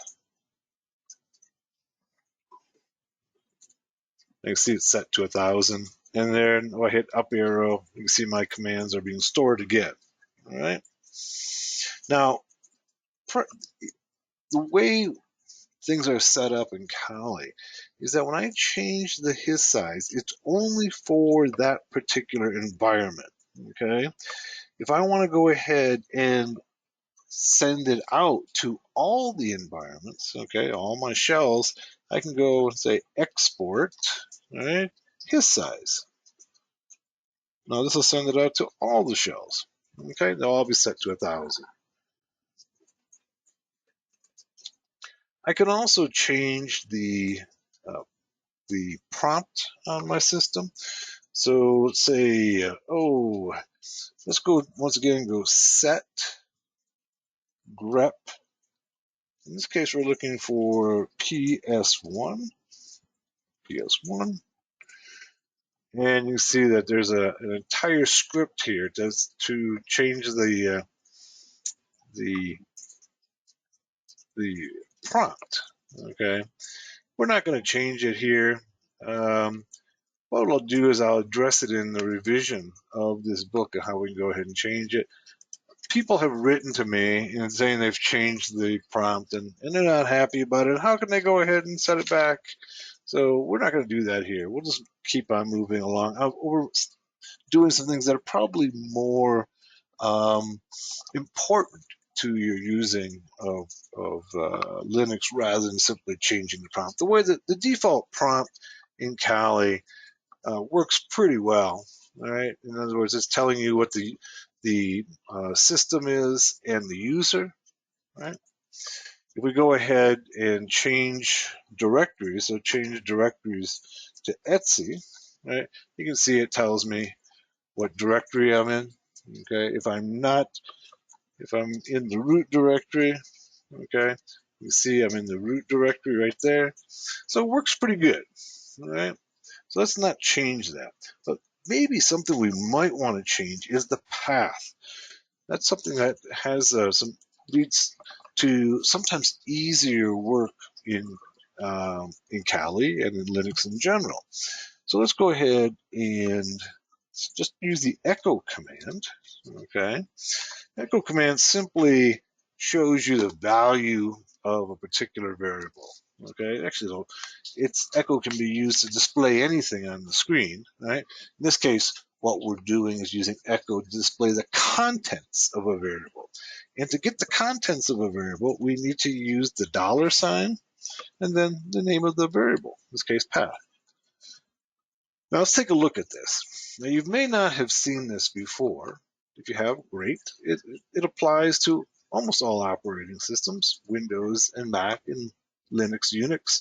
But basically, this is the area where your system looks for the commands that you enter at the command line. So when I enter echo, for instance, okay, it looks here, user local bin for it. If it's there, it executes it. If it's not there, it then goes on to user bin. If it's there, it goes ahead and executes. If it's not there, it goes to the bin directory. If it's not there, as you get the idea, it goes through each one of these. And if it doesn't find it in any of these directories, then it comes back and says command not found. Right? So even if a command is, so for instance, you put a new tool in and you're trying to execute it, if that tool is not in one of these directories here, it's not going to find that command, okay, that script, for instance. So what you would need to do is you would need to append your path command if you want to be able to run it from any command prompt anywhere on your system. So it doesn't matter what directory you're in, it'll go to these directories looking for that command. So if we have, say, a new tool and say we want to go ahead and um, add it, all right, to our path command, this is the way we do it. We can simply go the name of the variable, path, right, and then set it equal. And now what we need to do is to use the value, okay, $sign path. So that says set the path equal to the value in path, the current value, okay, so we're duplicating it, and then colon, add root, and whatever the hacking tool might be, all right? So now what this will do is it'll alter the path to include the directory where our new hacking tool's at. Hit enter, and now we can go ahead and go echo path, and we should reflect the new path. And you can see there it is there. All right. So if there's a script or another tool that's in that directory, it'll automatically look in there for it. Okay. It'll look in these other places first, which leave those pretty much the way they are. All right. Then moving on. What if we wanted to create our own variable? Right? We can create our own variable in Linux. Let's go ahead and just create a variable. My new variable. My new variable is, and then I can put a script or some string in there. The string is going to be something you've heard from me many times. Hacking is the most important skill set in the 21st century.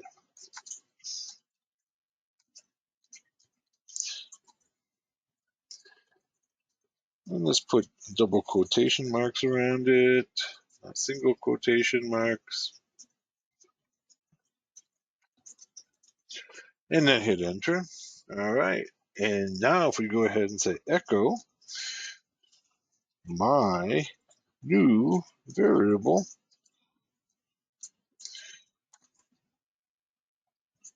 See, what I did is I simply echoed the name of the variable and not the value inside the variable, which is what I want to do. So I got to put the $ before it. Okay, go up arrow. All right, and then put the $ before it, and then hit enter. There we go. So there's the value inside of that variable. Of course, it could be a numeric value. It could be a script in there. All right. So if we wanted to go ahead and unset that variable, unset my new variable, okay, unset it, and then we go ahead and echo.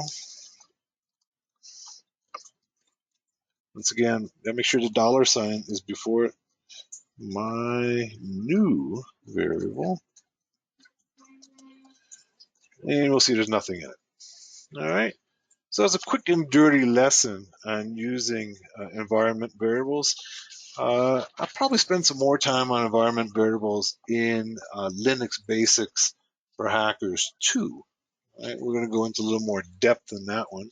But for now, I think you have everything that you need to be able to operate and function within any Linux environments and have a basic understanding of the environment variables. All right, let's move on to Chapter 8 then. Chapter 8 is an important chapter. This was on bash scripting. So as I say in this chapter, any self-respecting hacker has to be able to write scripts, right?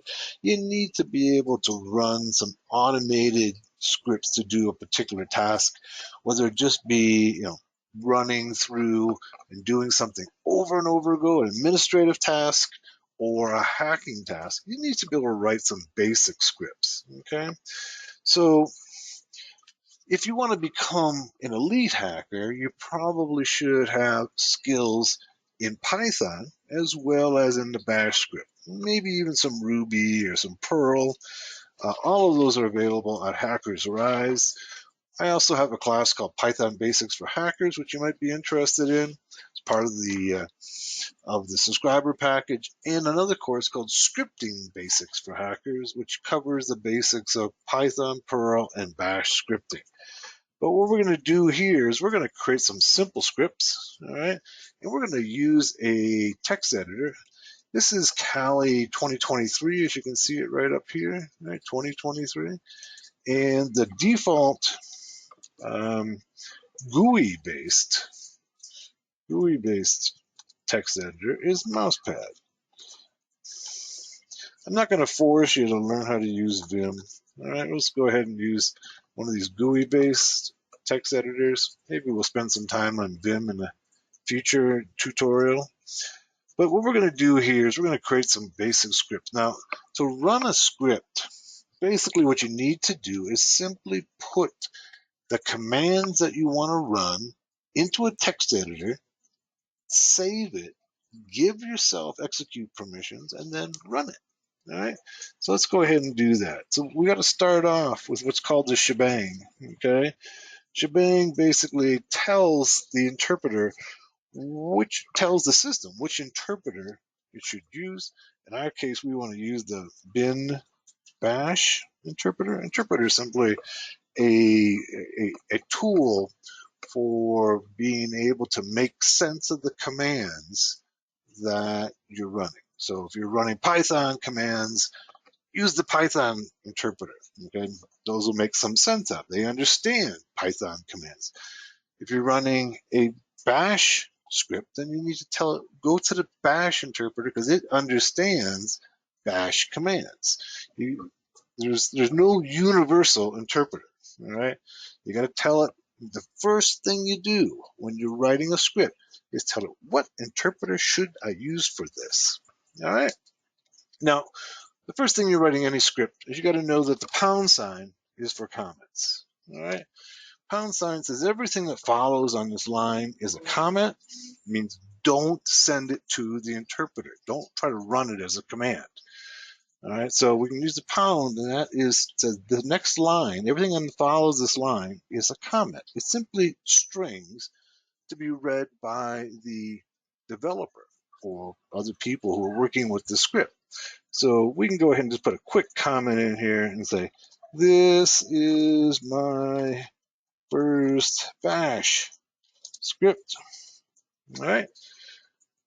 So this will be read by the interpreter. Okay. Then this will not be read by the interpreter. And then we're going to put in a simple echo. Okay.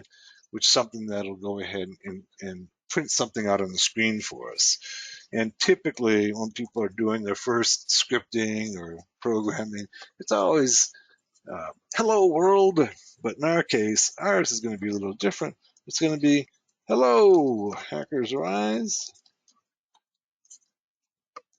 Hello, good to see you. All right, we've got to put an exclamation point in there. All right, something like that. And then what we can do is to save that. Let's save it as save, and we're going to put it into let's put it into our home Kali. Okay, home Kali directory. I'm going to call it first script. First script. Okay. .sh, which says basically sh says that it's a bash script. Right? That's all it says. It doesn't. Those extensions in Linux really don't carry any weight. It's simply something for you to be able to recognize what it is. So let's go ahead and hit enter and save it. Okay. Notice that immediately, now that it knows is a script, it uses some color coding. Okay. The echo is in red. This is all in blue. The string is all in green. So let's go see if we can run this. All right, go ahead and close this. And now, first thing we need to do before we run it is go ls-l. First of all, we need to go into that directory. Go cd home Kali. You may already be there. I'm not. Okay. And then do ls-l. And we should be able to find that script. Where is it? First script right there. Okay. Now, earlier we learned about permissions on files, and you can see that Kali, the Kali user, has read and write permission. The Kali group has read permission. Everyone else has read permission on it, but nobody has execute permission on it. So we've got to change that. Earlier, we learned that we could change the permissions, okay, using the change mod command. Change chmod, change mod, and let's say 755. That's going to give everybody, 755 means that everybody's going to get permission to execute. All right, and then we're going to go, it's called first script, right? Is that what the name of that? First script SHA. Now, if we do an ls-l and go back to that file, we'll see that, first of all, it's changed color. It's now like a greenish blue. And we can see that the user, the owner, the group, and everybody else can execute that script. All right. So we're giving everybody permission. So here you can see this is RWX. That's 421. That's 7. R-X. That's 4 and 1. That's 5. And same with everyone else. That's where the change mod 755 comes from. All right. Now we can go ahead and execute this script. All right. So we can, first of all, let's just try running it first. First, let's use the sudo first script .sh and hit enter. And you can see that it comes back as command not found. This takes us back to what I was telling you a minute ago about the path command. When you run a command, it looks in those directories that are in the path command for that particular script or file. Now, in our case, Ours is in the Kali, the home Kali directory. So it won't look, that's not in the path command. Let's go back to our path command, echo, even though we changed it, echo path. You can see that the home Kali is not in that path command. There's not a directory in there. So it's going ahead, and we try to run this. It looks in each of these directories. It doesn't find it and says command not found. Now, to run this script, what we can do is that we can tell Linux that we want to just look in the current directory. And we can do that by using a dot forward slash and then go first script sh, and you can see it ran. All right. So now when we put that dot forward slash before the name of the script, it doesn't go to the path command. It goes into the directory that we're working in, the present working directory, and looks for first script there. All right, and we were able to run our script quickly and easily. All right, so let's go ahead and create another script. Let's go ahead and open up Mousepad again. Sudo Mousepad. And now, in this case, we're going to create a slightly different script. This is a script that has some historical significance within, within the hacking field. It was used by a fellow by the name of Max Butler. This is back in the first decade of the 21st century. I called it aughts. Okay. And he was a gray hat hacker who, during the day, was a security engineer for a Silicon Valley company. And by night, he was hacking and running the world's largest Carter market. His name is Max Butler.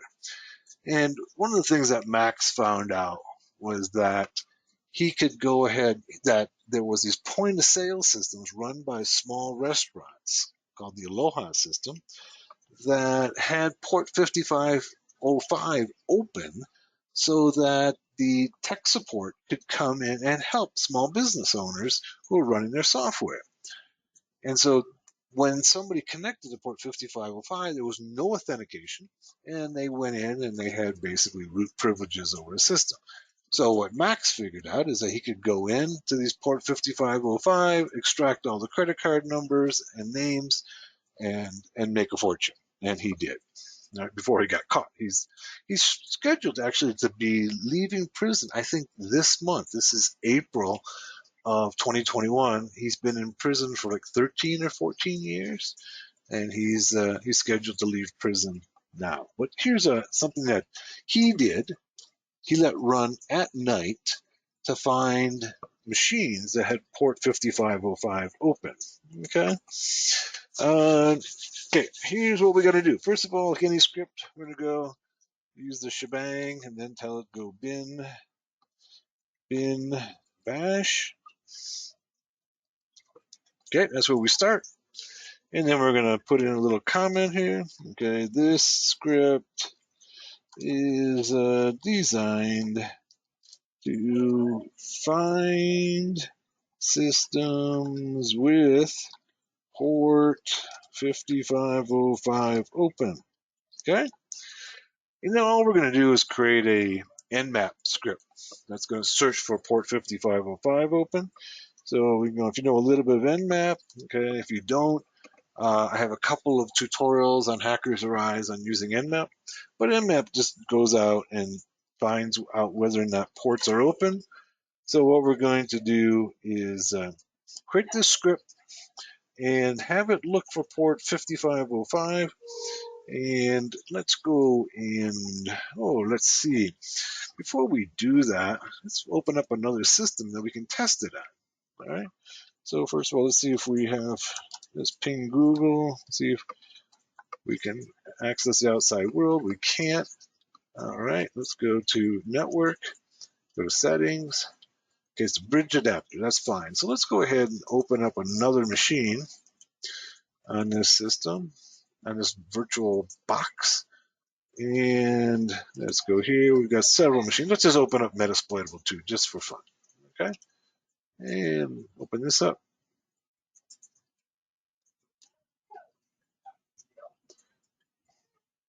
Okay. Oh, this one doesn't work. Let's go open up a different system. Let's go here. And I got several of them. Let's go to the OWASP BWA. All right, let's open up this one.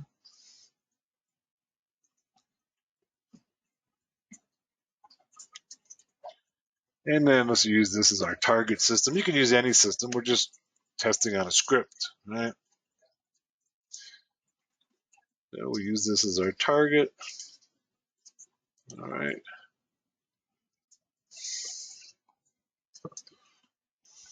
Just take a minute here. I'm going to close this one down. This one should be just about up and running. Let's log in as root and as OWASP BWA. Okay, there we go. So here's our OWASP machine up and running. And let's go ifconfig to see what IP address it has. And it looks like it doesn't have any IP address. That's a problem. And, all right, just trying to get my mouse back. All right, let's go over here and see what IP address we have on our Kali system. And I got to go sudo ifconfig. And this one doesn't have an IP address either. So we're going to do a little assigning of IP addresses. All right, sudo ifconfig. All right, ETH0. Let's use some real simple IP addresses. 1101. All right, then go sudo ifconfig. And you see it now has 101. Then let's go back to our BWA system. And let's get it up over here. And let's assign it. Now, it doesn't require sudo to use. We're logged in as root. We don't need to use sudo to get privileges there. So we'll go ETH0, 192.168.1.102. Okay. And now we should be able to ping these machines. Let's go ping and go 192.168.1.101. And there, we've got connectivity. Beautiful. Okay. All right.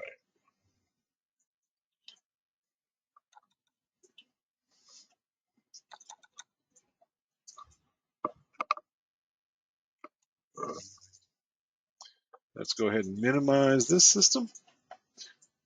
All right. And then let's go back to our, let's make sure we can ping both directions. Okay, 192.168.1.102, I believe that one was. Yep. Okay, good. All right. Now, let's just do a quick demo on Nmap in case you're not familiar with it. Let's go sudo nmap -st 192.168.1.102. Basically, Nmap's going to go out and try to do a three-way handshake to each of the ports on that system and see whether or not they're open. Let's go ahead and run it. Just should take a moment here.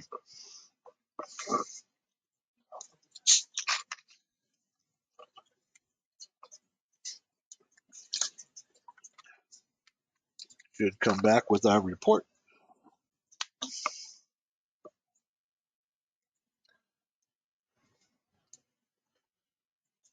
And there we go.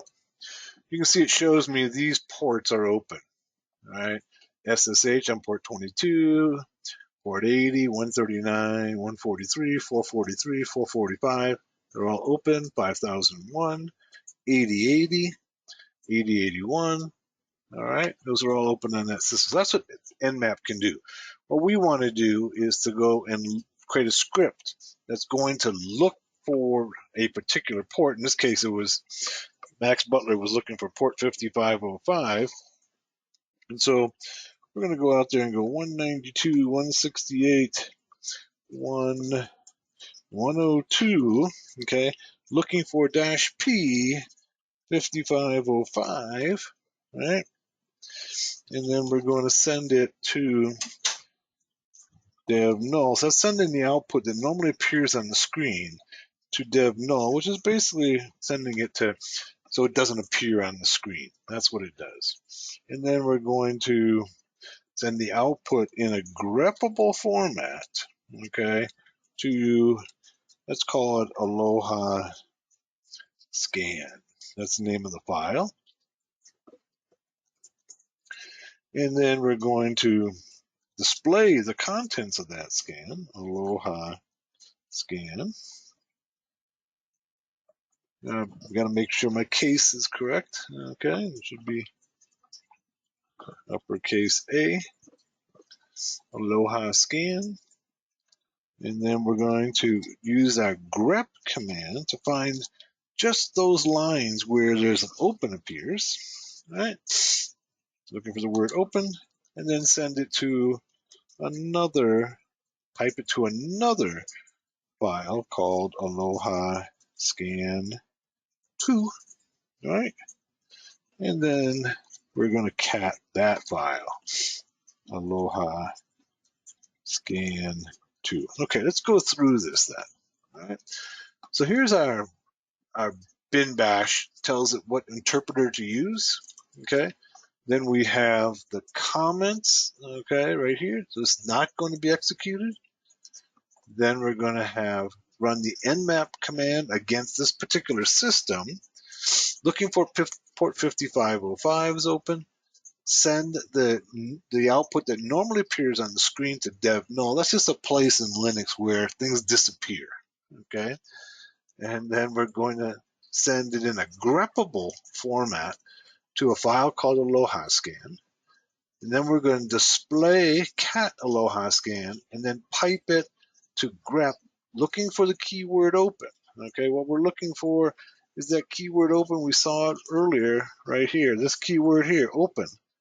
We only want to see those lines where that appears and then send that, okay, redirect. That's what that is, sends that output to a file called Aloha Scan and then go ahead and display that file. And then let's go ahead and save it. All right, save that file. And we'll save it once again in Kali. We'll call it Aloha Scan.sh. All right. You see that the color has changed on our script. Let's go over here and let's take a look and see if we can find it. All right. Whoops. ls-l. And it should be right near the beginning. There's Aloha Scan. Notice we don't have any execute permissions on it. So let's go ahead and fix that. So we're going to go sudo, okay, change mod 755. Actually, let's do 744. That means only the owner is going to have execute permissions on it. And for Aloha Scan sh. All right. Now, if we go back to our file, let's take a look at it. And we should see that once it changed colors, we can see now that we have the X there, so we can execute it. Nobody else can execute it, though, just us. And then let's go ahead and run it. And hopefully we don't get any errors. Let's go. But that's part of the learning process to get errors. All right, so let's go ahead like this. This says go and look in the current present working directory for Aloha Scan, and if it is, run it. Let's hit enter, and permission denied. Permission denied. Let's go sudo Aloha scan. There we go. And what it's doing now is it's running that script, looking for what ports are open on that system. And you see that it came back with nothing, because we know that there are no, that port 5505 is not open on that system. All right, so just for demonstration purposes, since we know what ports are open on that system, see if our script works, we know that there's, for instance, this port 8080 is open on that system. Let's do that. So let's change our script to look for that port and see whether or not it works. Let's go ahead and save it. All right, let's try it again. Let's see whether or not it works looking for port 8080. Ultimately, we'd like to use this script to scan the whole world for port 5505 open. That's what Max Butler did. But as we're testing it, we just need to make sure that it works. So we're using it on a test system here.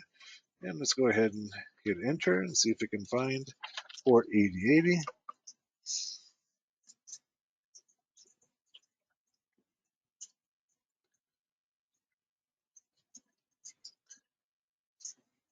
There it is. Beautiful. Okay. So it went through and grabbed a single line of output where it said open. Right? It didn't show me all of the output that we normally would get. Right? We got that. We ran it before. We got all of that output that showed all the ports that were open. Right? But we were only looking for port 8080. It found that it was open and gave us that in our single line of output and sent it out to a file called Aloha Scan 2. So we could go cat now, Aloha Scan 2, and you can see we get the same output right there. All right, let's go ahead then and make some changes to our script. Now, our script right now only allows us to be able to scan for one IP address and one port. What if we wanted to make it a little bit more flexible so that it could scan multiple IP addresses and maybe a range of IP addresses and different ports? So we can make this kind of a generic scanner that can go out there and look for ranges of IPs for certain ports that might be vulnerable to attack. Let's see what we can do to make that happen.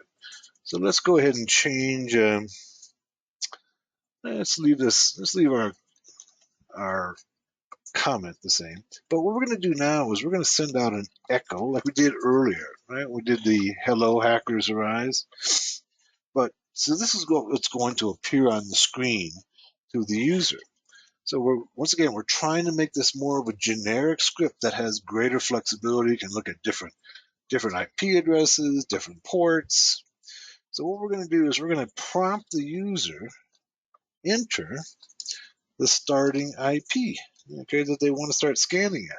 The starting IP address to scan, let's say. All right. And then close it with so we put it all between, notice it all turns green. It's all just simply strings that's going to be echoed back to the user. And then we can put in a read. Now what read does is that it takes whatever the user inputs from the keyboard and puts it into a variable. So what we need to do is simply give that variable a name. We'll call it first IP. All right. So when the user sees this prompt, the system will stop and wait for them to put in an IP address, and it'll go into this variable called first IP. All right. Then we're going to say echo. All right. So this is going to be just what's going to be seen on the screen to the user. Echo, enter the last octet, okay, of the last IP. And the reason that has to be the last octet is that Nmap when it looks for a range of IP addresses, will only work within a single network. And when you put in the range, well, I'll show you. Okay. So when you're working Nmap, right? Say you're doing an Nmap script looks like this: 192.168.1.101. If you want to put in a range, you put in a dash, and then you can put in the final octet of the range. In this case, say 255. Right? So it'll scan all the IP addresses between 101 and 255. Because it won't take a full IP address, it will not take this. Okay, it's just how Nmap works. It will not use a range that looks like this. All right, that'll throw an error. All right, see, failed to resolve this. All right, that doesn't work. But if I did, say, like this, now it works. All right, so it'll take a starting IP and then the ending octet. So let's stop it here. So that's why we have to make our scan this way. Enter the last octet of the last IP. All right. So it's prompting the user twice. All right. And then we want to prompt the user for what port they're looking for. All right. So echo, and then we'll say enter the port number. Let me get a dash in there. The port number you want to scan for.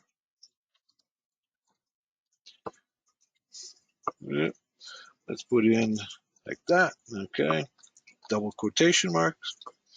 And then actually over here, we got to fix this right here because we didn't put in a variable read last, we'll call it last octet IP, like that. So it goes into, this should be read. Let's get this fixed here. Okay, read, and then this should be last octet IP.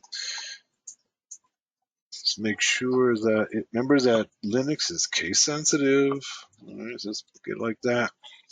And then we need to, over here, read, let's just call it port. Then,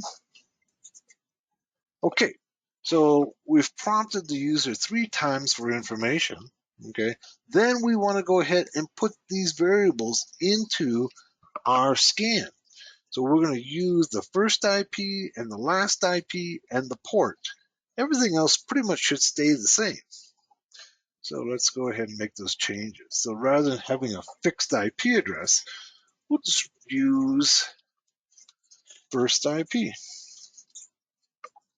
All right. And then we're going to run from first IP through the last octet IP.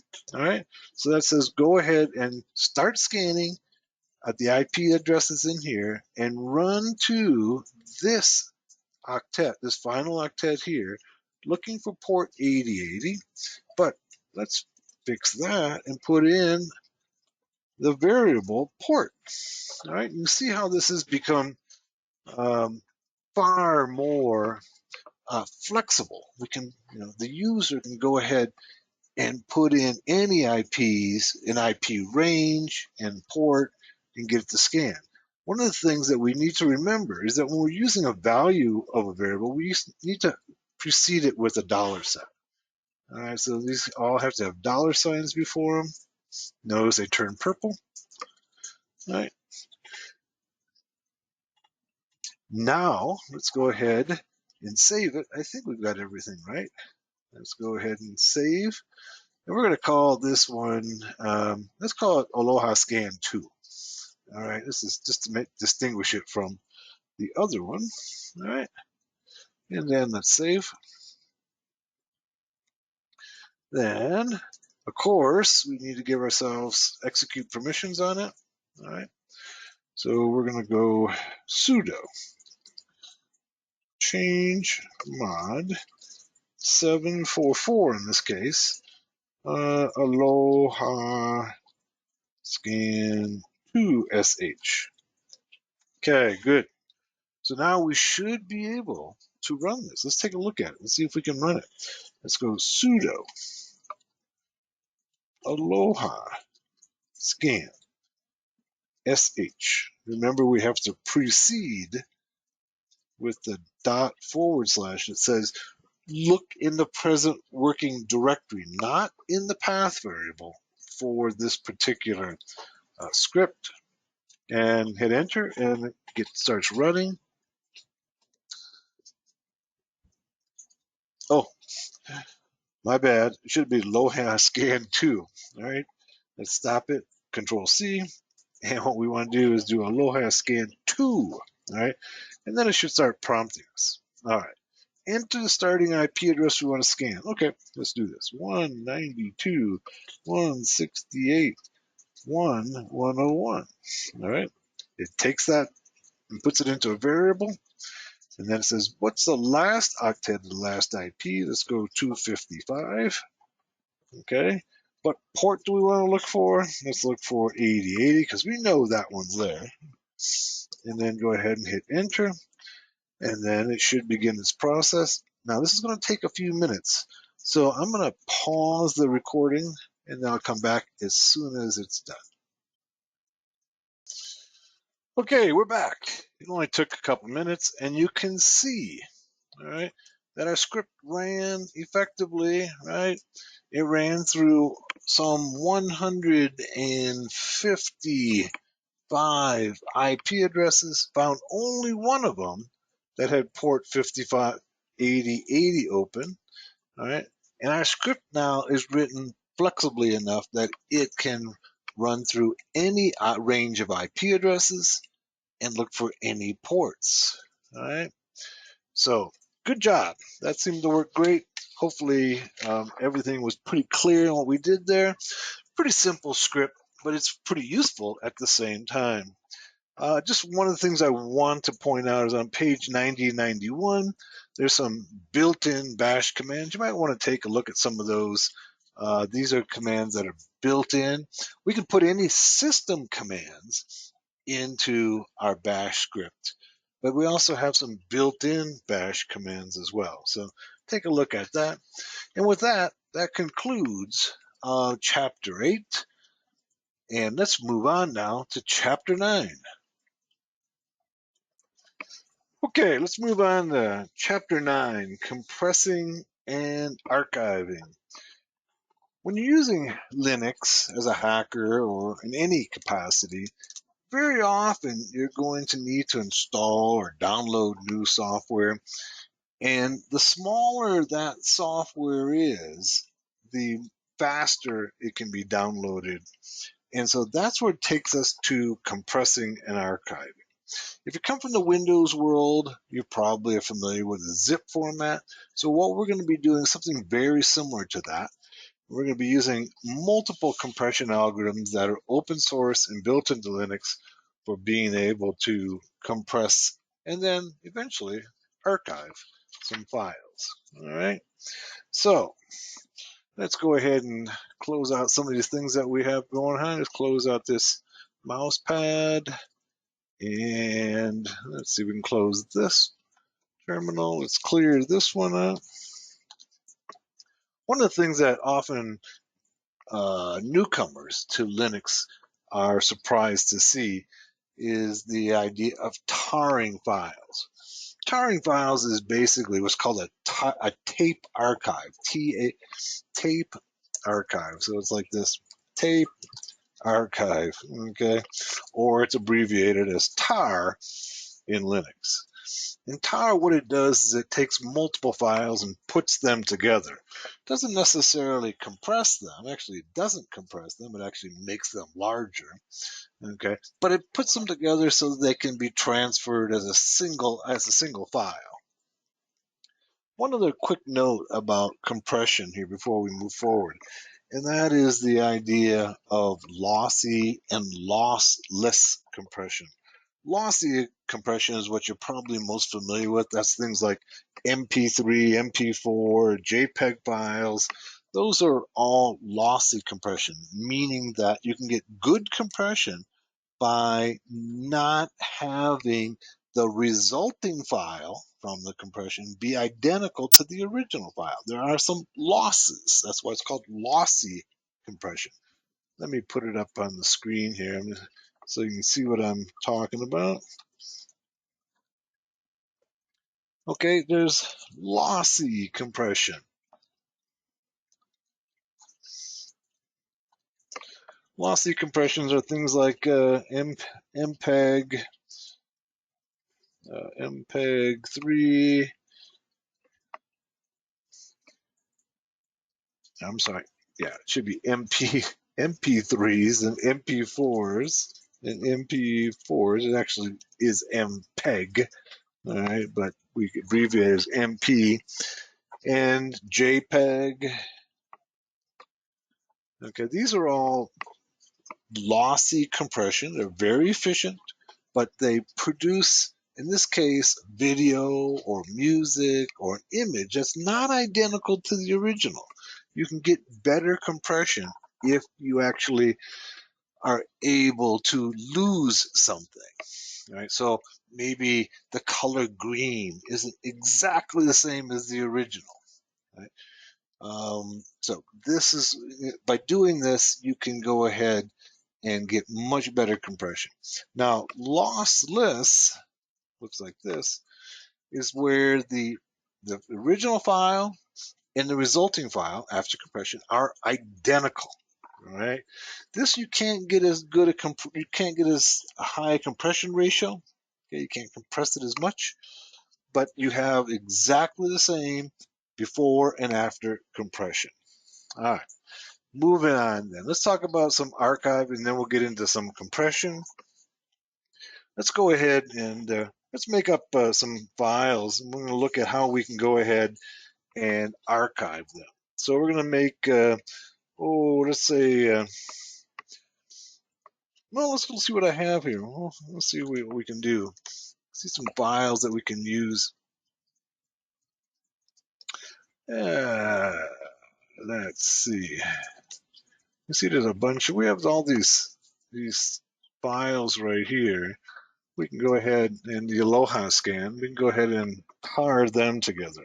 All right. So let's go ahead and do that. So let's go tar. Okay, what tar does is it takes the individual files and puts them together into a single file. All right, so we're going to go tar dash CBF, all right, and then we're going to go ahead and put each of those, the resulting file, let's call them Aloha. Let's call it Aloha Archive. Let's call it that. Archive tar, and then each one of the files that we want to put in there. All right. So we go Aloha script, Aloha script 2. And we had some others there. We had just those two. Aloha scan. Let's mix. Let's get those straight. Aloha scan. Scan. And Aloha scan 2.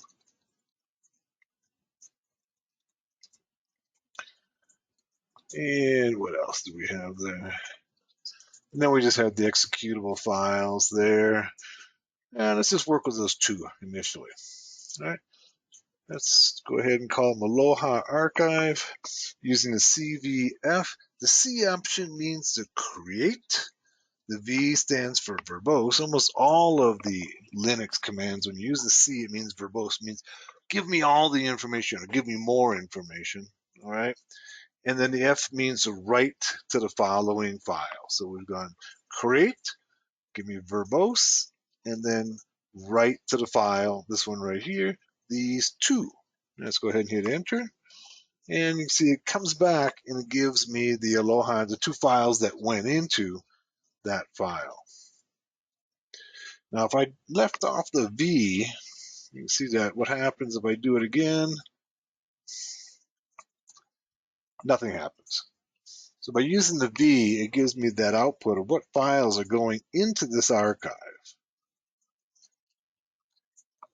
All right, there we go. Now if we go ls-l and take a look, we should see the Aloha archive.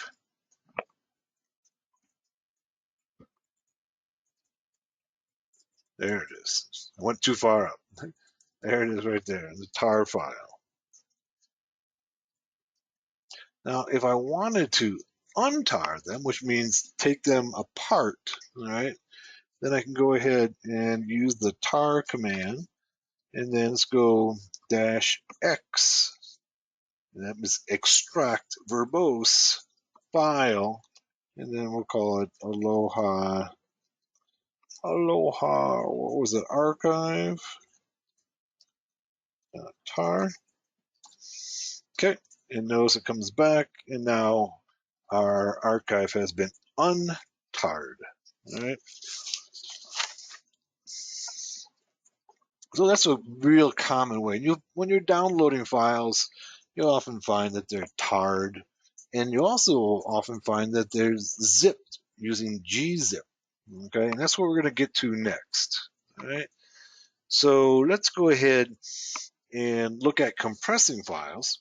We're going to look at three different methods of compressing files. Let me put it up on the screen here.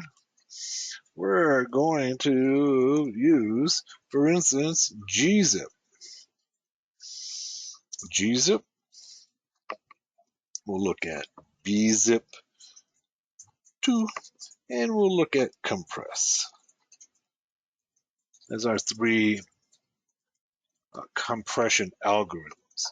Let's start with gzip. Gzip, okay, is the most commonly used compression utility in Linux, so you're going to find it a lot. Very often you'll see that at the end of a file name, you'll see that it has been zipped, where you'll see the file is going to end with a gz for gzip. So let's go ahead and try zipping those two files together. So for instance, we can make things simple. We can go gzip, right?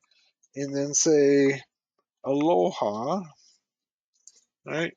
And then let's just go anything with aloha in it using wildcard. So it says go ahead and zip anything that has the word, starts with the word aloha, and then go ahead and take a look, and we should see it up above. And you can see that there's our gzip. So we've gone ahead and zipped the Aloha archive. We've zipped the Aloha scan. So everything that has Aloha, starting with Aloha, is now zipped, making it much smaller. All right. Let's take a look at how much smaller. So here, for instance, the Aloha archive tar is only 364 bytes. What was it before? Let's go up above and take a look. And you see it was, wow, okay, it's down to about the third the size. All right, it was 10,000 bytes. All right, and now, wow, it's significantly smaller. Oh, okay, I think that isn't a good reflection. Let's look at the Aloha scan, 391 bytes, and then down below when it's zipped, 90 bytes. Okay, so about a quarter the size. That's more typical. Let's go ahead, Aloha scan. Yeah, let's go to Aloha scan. The original one was, let's go up here, and Aloha scan was 391. That's the one I was looking for, 391. And yeah, let's start with the first one. Aloha 190 here. The script, the executable script, 190, and then the executable script dropped just by a little bit. I gotta compare apples to apples here. Then go to Aloha scan 2 is 391. There we go. And then let's go down here when it's zipped. Aloha scan 2 is 90. All right. Actually, let's go to Aloha scan right here, 262. All right. Comparing them, 262 and 391. So less than 50% compression. We want to go ahead and unzip them. It's pretty simple. Use gun zip. And let's go and say Aloha again. So we'll do using a wildcard. Everything that has Aloha, starts with Aloha, we want to unzip it. And now we can go ls-l. We should see that all of those files are now unzipped. Okay, this one is still tarred, but these are all unzipped. All right, so they're back to their original size. We can also do the same thing with bunzip, okay, bzip. And so we want to go bzip2. All right, let's go Aloha. And we'll use the wildcard again. So we'll go ahead and zip all of them and do an ls-l. And we'll see that they have all been zipped as well. All right. And you see they all end with bz2, bunzip2.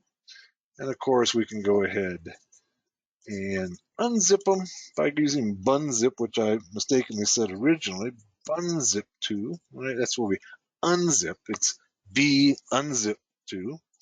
And then we'll go Aloha. And using the wildcard again. And now we go ls-l. And we can see they've all been unzipped. All right. We still have the tar, which basically is taking multiple files and put them into a single file. That's all tar does. But these compression algorithms can be used in conjunction with the tar to make them smaller as well. And then we can also do the same thing with compress. Go Aloha, Aloha, and then wildcard. And now we go ls-l and go up and take a look at those. And they just end in a Z, okay? They've been compressed. And generally, the gzip is the most efficient, bunzip is second, and compress is the least efficient of the compression algorithms. So to unzip the compress, we simply do uncompress. And we'll do Aloha again. Aloha. Everything with Aloha starts with Aloha, wildcard, and unknown suffix gzip. One of them still have gzip on it.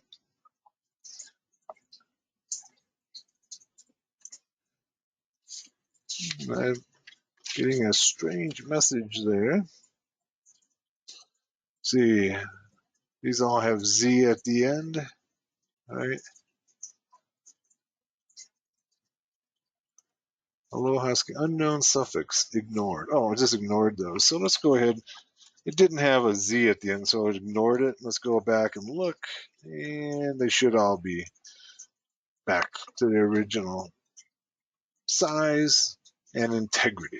All right. One more thing that we want to take a look at is creating physical copies for maybe archiving of a drive. And the command that we're talking about here, let's go ahead and clear our screen, is called dd. Okay, this creates a bit by bit or physical copy of whatever drive you're trying to copy. So I'm going to go ahead and put in a thumb drive. Okay, so we can use that. It can be used on hard drives, thumb drives, any storage device in Linux.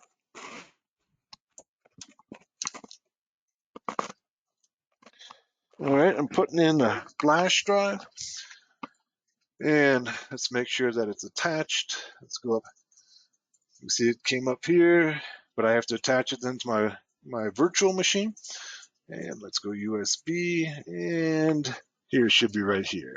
It's a PNY USB 3. I want to attach it. Wait for it to come up on the screen here, then we know that it's been mounted.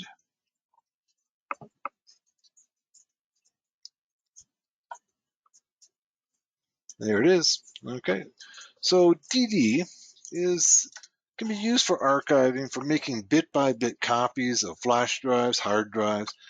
In forensics, for those of you who have been through my forensics class, know that it's used to also create a forensically sound copy of a drive or any storage device. And so that's where you'll often see it.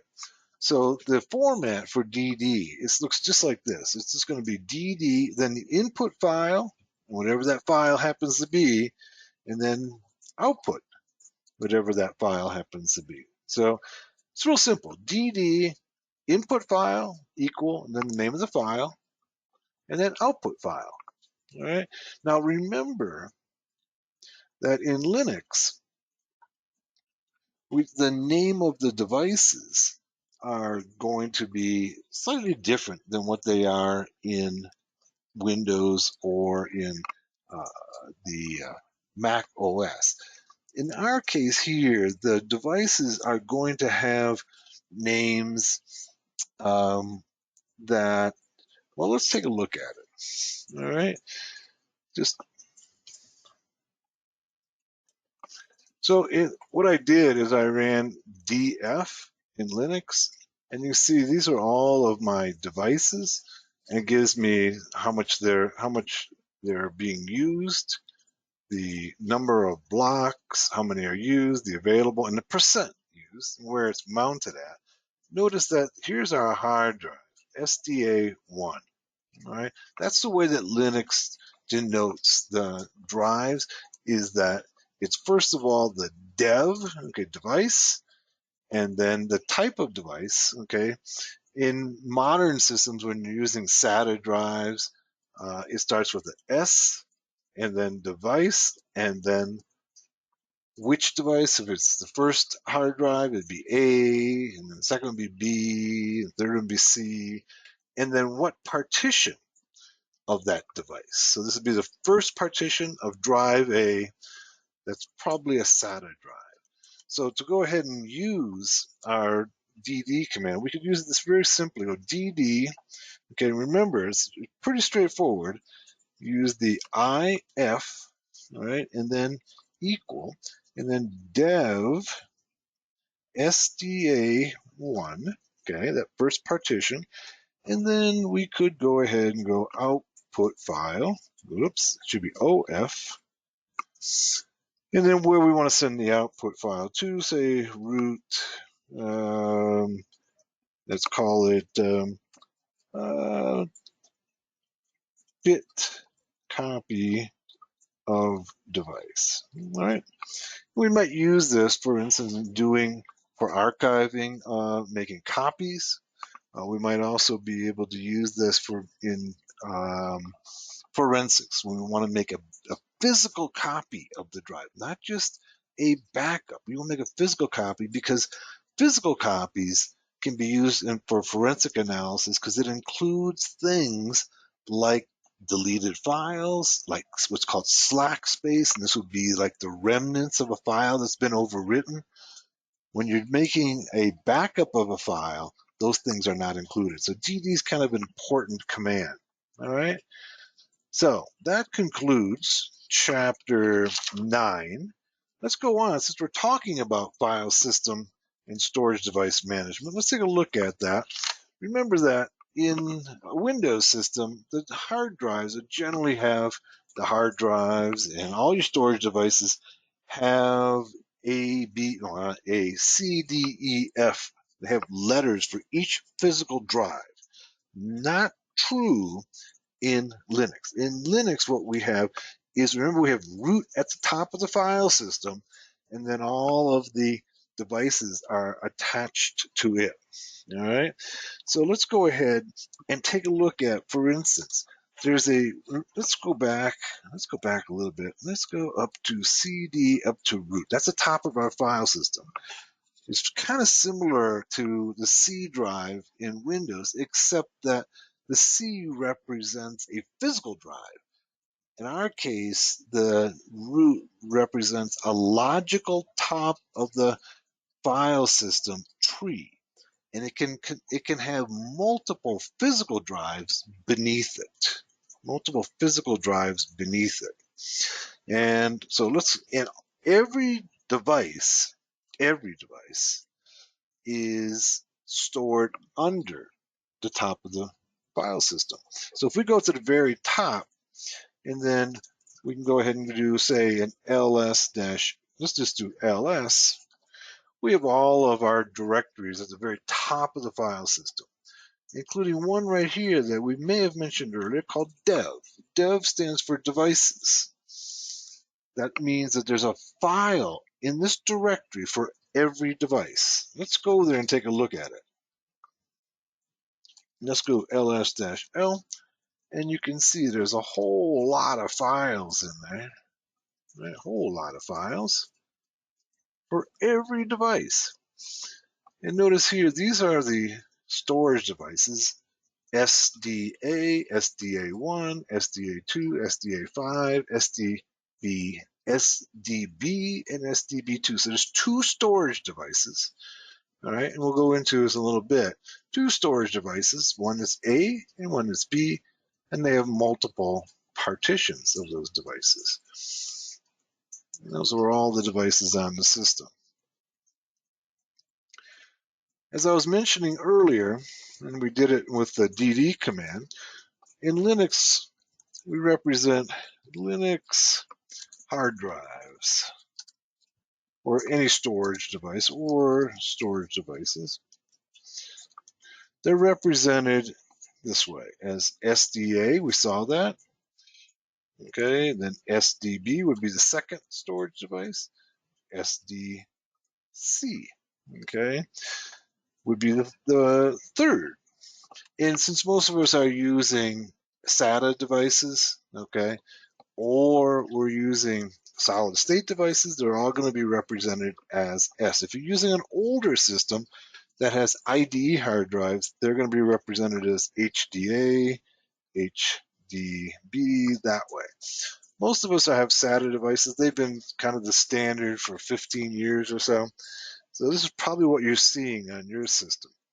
And then each one of those devices can be partitioned. Like we saw below, let's go up here, we saw our storage devices were partitioned. You see here's the device, partition 1, partition 2, and then the third partition has a 5.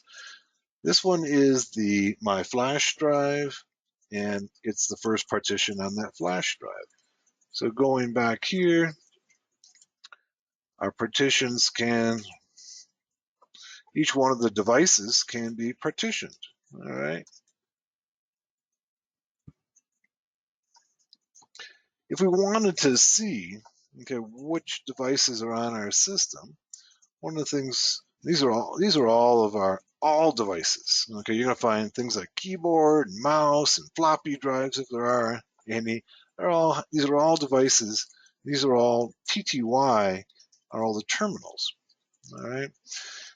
Let's go back. Let's go and take a look at fdisk.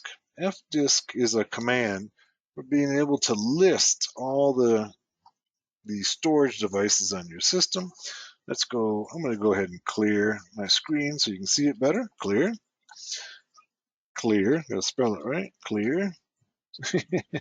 Wow. Twice. All right. Now let's go fdisk. Fdisk is a command that's going to show you all the storage devices on your system. Let's go ahead and hit enter here, and let's do sudo fdisk. Didn't like my fdisk as it was. All right, here we go. So it shows me the disk SDA, okay, dev SDA. We saw that. It's 80 gigs. Tells me how many bytes, how many sectors. The disk model, it's a virtual box hard disk. Tells me the sectors are 512 bytes and lots of other information. But the key that we really want here is this here. Here's the SDA1, SDA2, SDA3. All right, SDA 5, 3 partitions, the starting and ending block, how many sectors it has, the size, the ID, and the type. All right. Then we have SDB. This is my flash drive. It says 230.59 gigabytes. All right. It's a 256. It shows me it's a USB 3. It shows me the bytes and the sectors on it. All right. And then it shows me that there's there's a partition on that flash drive. It tells me the type is HPFS, NTFS, or exFAT. Okay, so that kind of gives you a basic understanding of how Linux denotes your storage devices. And once you know that, then you can begin to work with them, like we did with the DD command. Also, we have one of the things to keep in mind is that in Linux, we can mount devices, right? We can mount devices and unmount devices. Now, once again, let's go back to our top of our file system. Let's clear, all right? And then let's do ls-l, ls-l. Notice that right here, we have a directory called mount. And this is where hard drives that are attached to the file system get mounted. A mounting basically just means it's available to the system. So it has to be attached and then available to the system at the mount directory. Now, most Linux distributions now do this automatically, very similar to what your Windows system or your Mac system does. But sometimes you may have to do it manually, and so we're going to take a look at that. Also note that over here we have a media directory. Media is where your flash drives and other devices are mounted. This is kind of relatively new within the family of Linux systems. So mount is used for hard drives, and then media is used for things like flash drives and other external devices. So let's go ahead and take a look at CD to media and see if anything is mounted there. So we can go ls-l. And you can see that there is right now, looks like a CD-ROM, okay, is mounted there. And let's go back and take a look at the mount directory and see if there's anything mounted there. It looks like nothing is mounted there. Now, if we wanted to go ahead and mount something, we can use the mount command and go mount, all right? And say we wanted to go ahead and mount device. Let's go device and say we want to mount that flash drive, and that was SDB1. And where do we want to go ahead and mount it at? Well, we could mount it at the MNT. Let's go ahead and hit enter.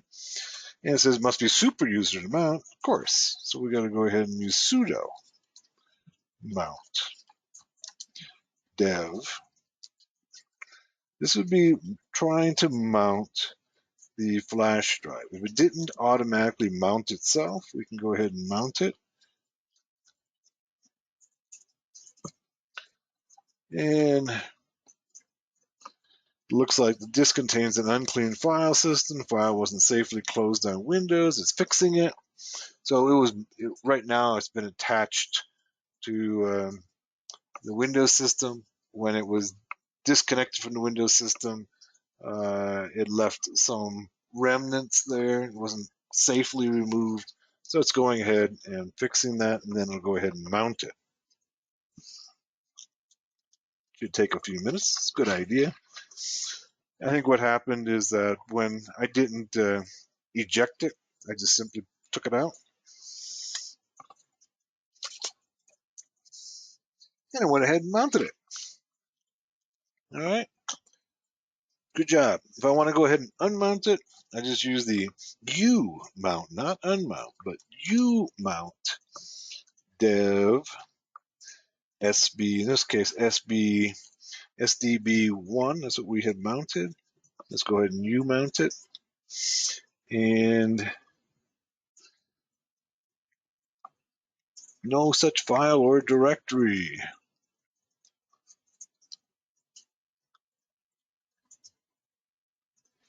Let's use a sudo U mount and dev SDB DB1. There we go. Now it's unmounted. I must have made a typo previously. Let's see if I did. No, I think it just, when I typed it originally, I didn't use the sudo, so it just kind of gave me that error message. Okay. Now, when we're monitoring file systems, we have another command that we used a little earlier, and that's called df. Right? Df just simply allows us to look at what's available spaces. df stands for disk free, and we can go ahead and see all of our devices and see how much capacity they have. That's always useful to know.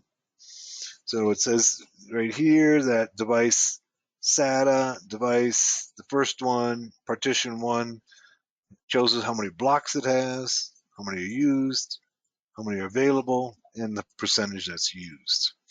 Sometimes we have to go ahead and check for errors, all right? And we have a command called fs check that can check for errors on the device. It says command not found, use sudo fs check.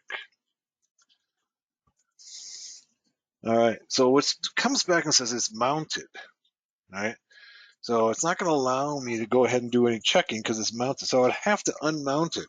And if I unmount it, then my operating system is not going to work. So this is only going to work when you can unmount the device and then go ahead and check.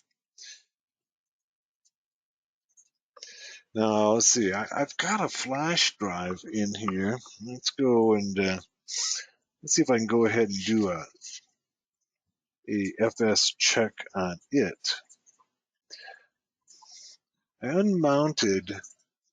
Let's see, unmounted SDB1. Let's see if I can go ahead and do a check on that one. FS check, and then we can use the -P, right? And then dev SDB1. That would be my flash drive here, and I should be able to. Once again, I got to use sudo before it. Tells me it hasn't been found. And no such file or directory. Trying to open SDB1. Possibly non-existent device. Let's try it without the partition. Still doesn't. Let's make sure that my flash drive, when it got unmounted, remounted itself to the Windows system. Let's see if we can do this in a virtual box system. What I want is to go USB, PNY.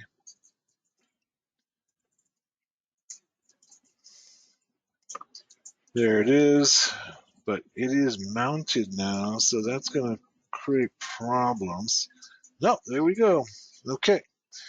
All right, it says bad magic number for superblock while trying to open. Superblock could not be read, does not describe a valid extended 2, extended 3, extended 4 file system. If the device is valid and it really contains, okay, so it's only going to work, as it says here, for extended 2, extended 3, and extended 4 file systems. That particular flash drive is an NTFS, right? And exFAT. So it's not going to be able to go ahead and do any file system check. It also tells us more, okay?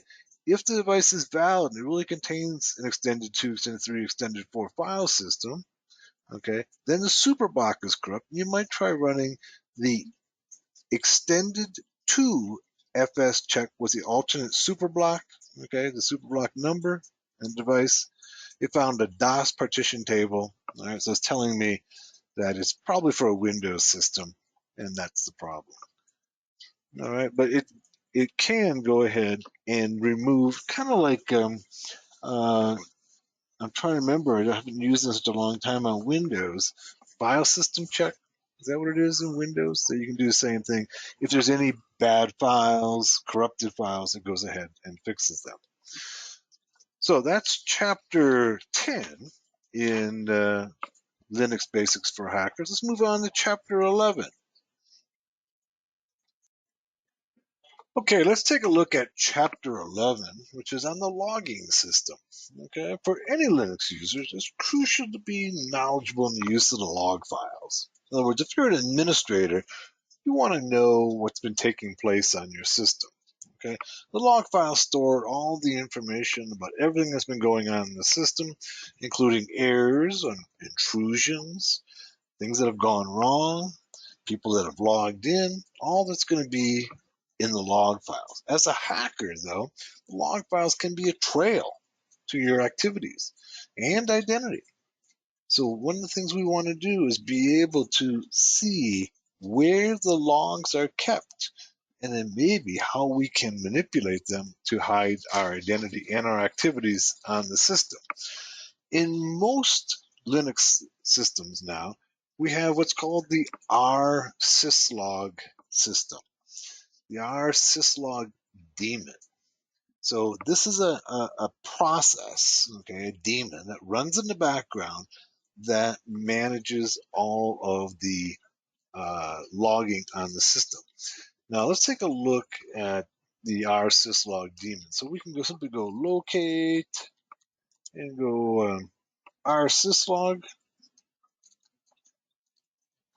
Well, things are not typing on my system. I have to go ahead and change the focus. Rsyslog. You can see there's a whole lot of files. Okay, and if we go right up to the top, we can see that there's an etc rsyslog conf. That's the configuration file for rsyslog. Rsyslog is the logging daemon for our system. Now let's go ahead and open up that file. Let's go sudo mousepad and take a look at the configuration file for rsyslog. It's going to be at etc syslog.conf.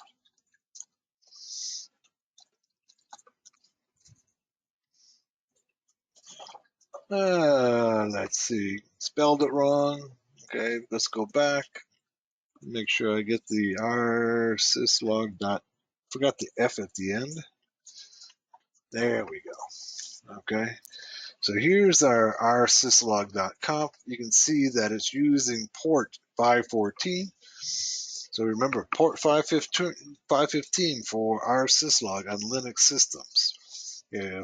If port 514 is open, it means that it's sending its logs out to a syslog centralized server. So let's take a look at let's go down scroll down this file a little bit. You can see it talks about the file owner, the file group, okay, the file creation, and the file create mode. All right, so this is directory create, and this is the file create mode. Those are the masks we learned about, I think, in chapter 5. Got some standard log files. You can see them here. Here's the mail logging files. You can see here the daemon, the cron, the printer, the mail, and the user. All right. So these are all the logging directories. It tells you where you can find those directories, where you can find those logs. Now, the logging system is based upon this idea of a facility, a priority, and an action. Okay, facility, a priority, and action. So for instance, here's the logging for mail. Mail is the facility. Let me just put this up on the screen before we move in here and go.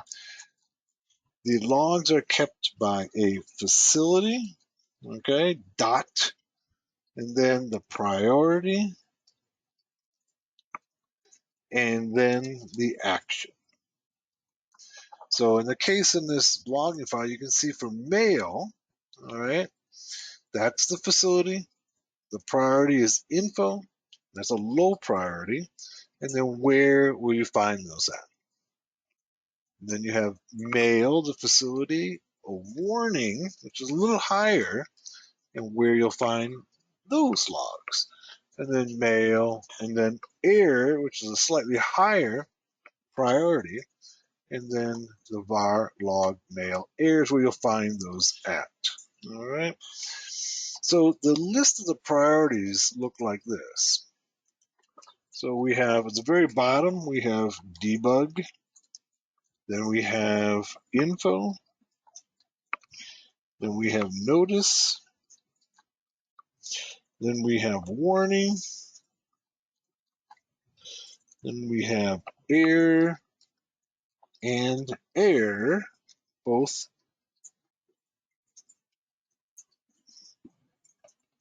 So those are the priorities. And then each one of the facilities, you can see those up above here.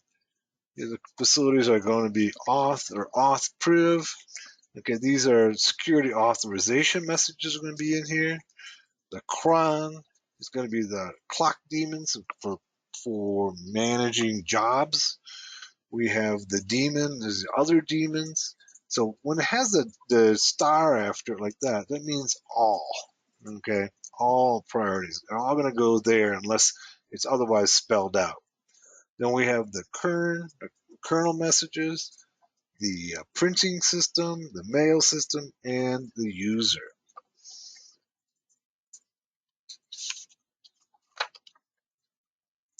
I guess I didn't give you all of the, I must have missed some of the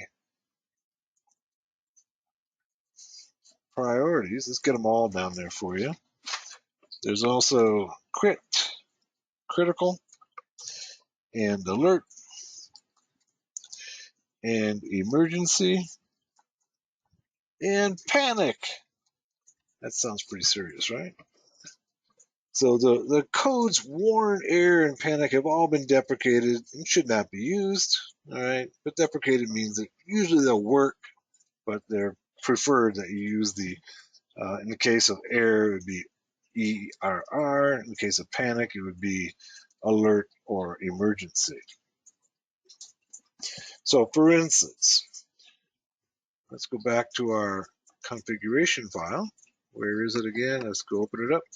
So we talked about here that mail, all right, all the mail for all priorities is going to go var log mail log. You can see the pattern here. That's going to be var log and then the facility and then with an extension of log. Now we can see here that we can separate out the mail, different mail messages, and each one of those, okay, uses the priority level as the extension. So we could go ahead and, for instance, and it shows you more log files, but say we wanted to go ahead and create,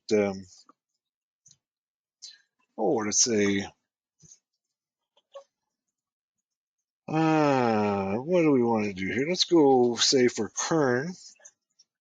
This would be kernel messages, okay? Kernel in the critical kernel messages.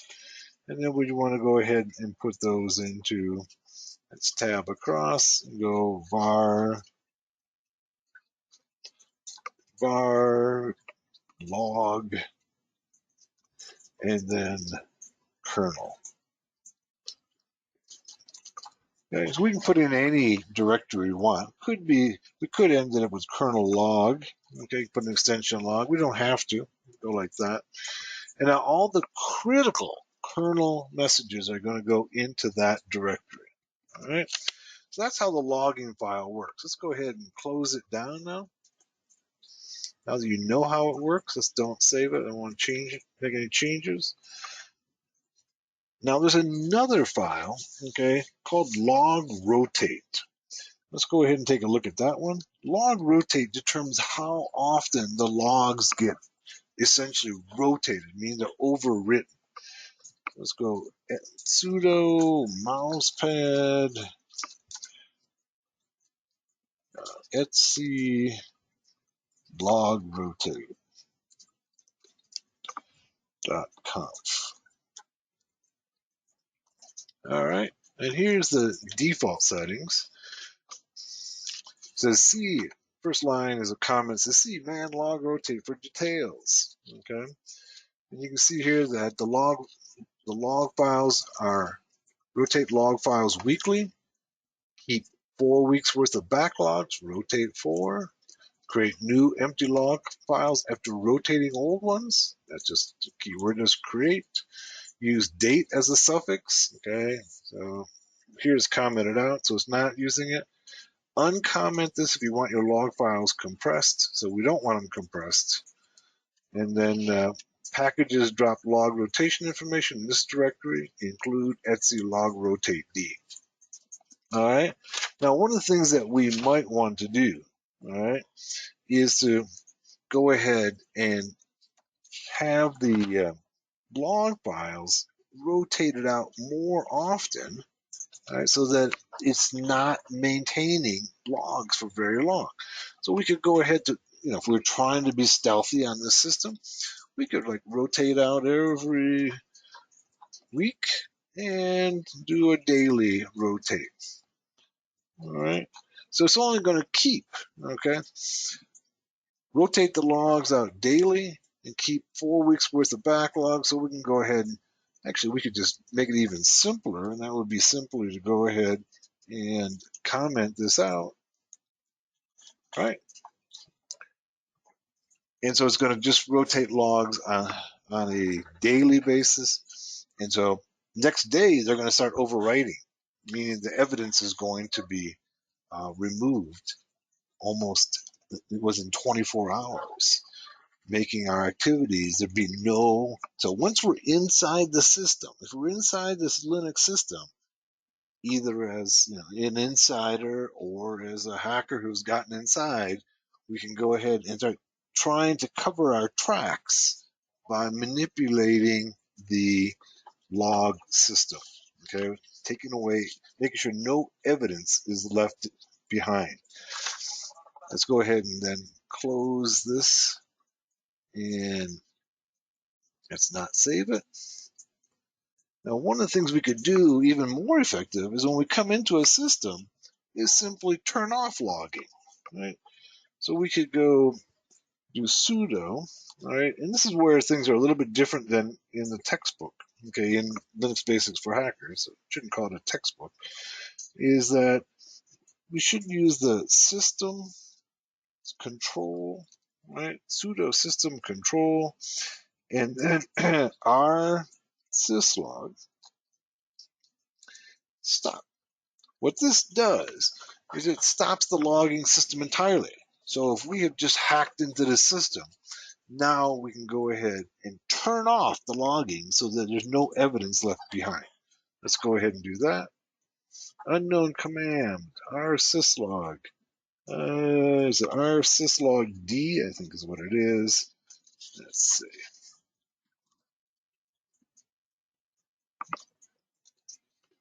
Unknown verb. Oh, I got it in the wrong order. That's the problem.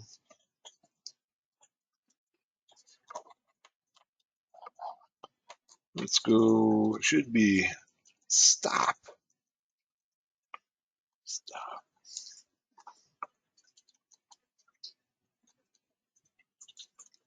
our syslog like that. Stopping our sys, but can still be activated by syslog socket. Okay, so now there's no logging taking place. So all of our activities now are not going to show any activity, and it's going to be very, very hard to determine what we're doing. Okay, or if we were even in there.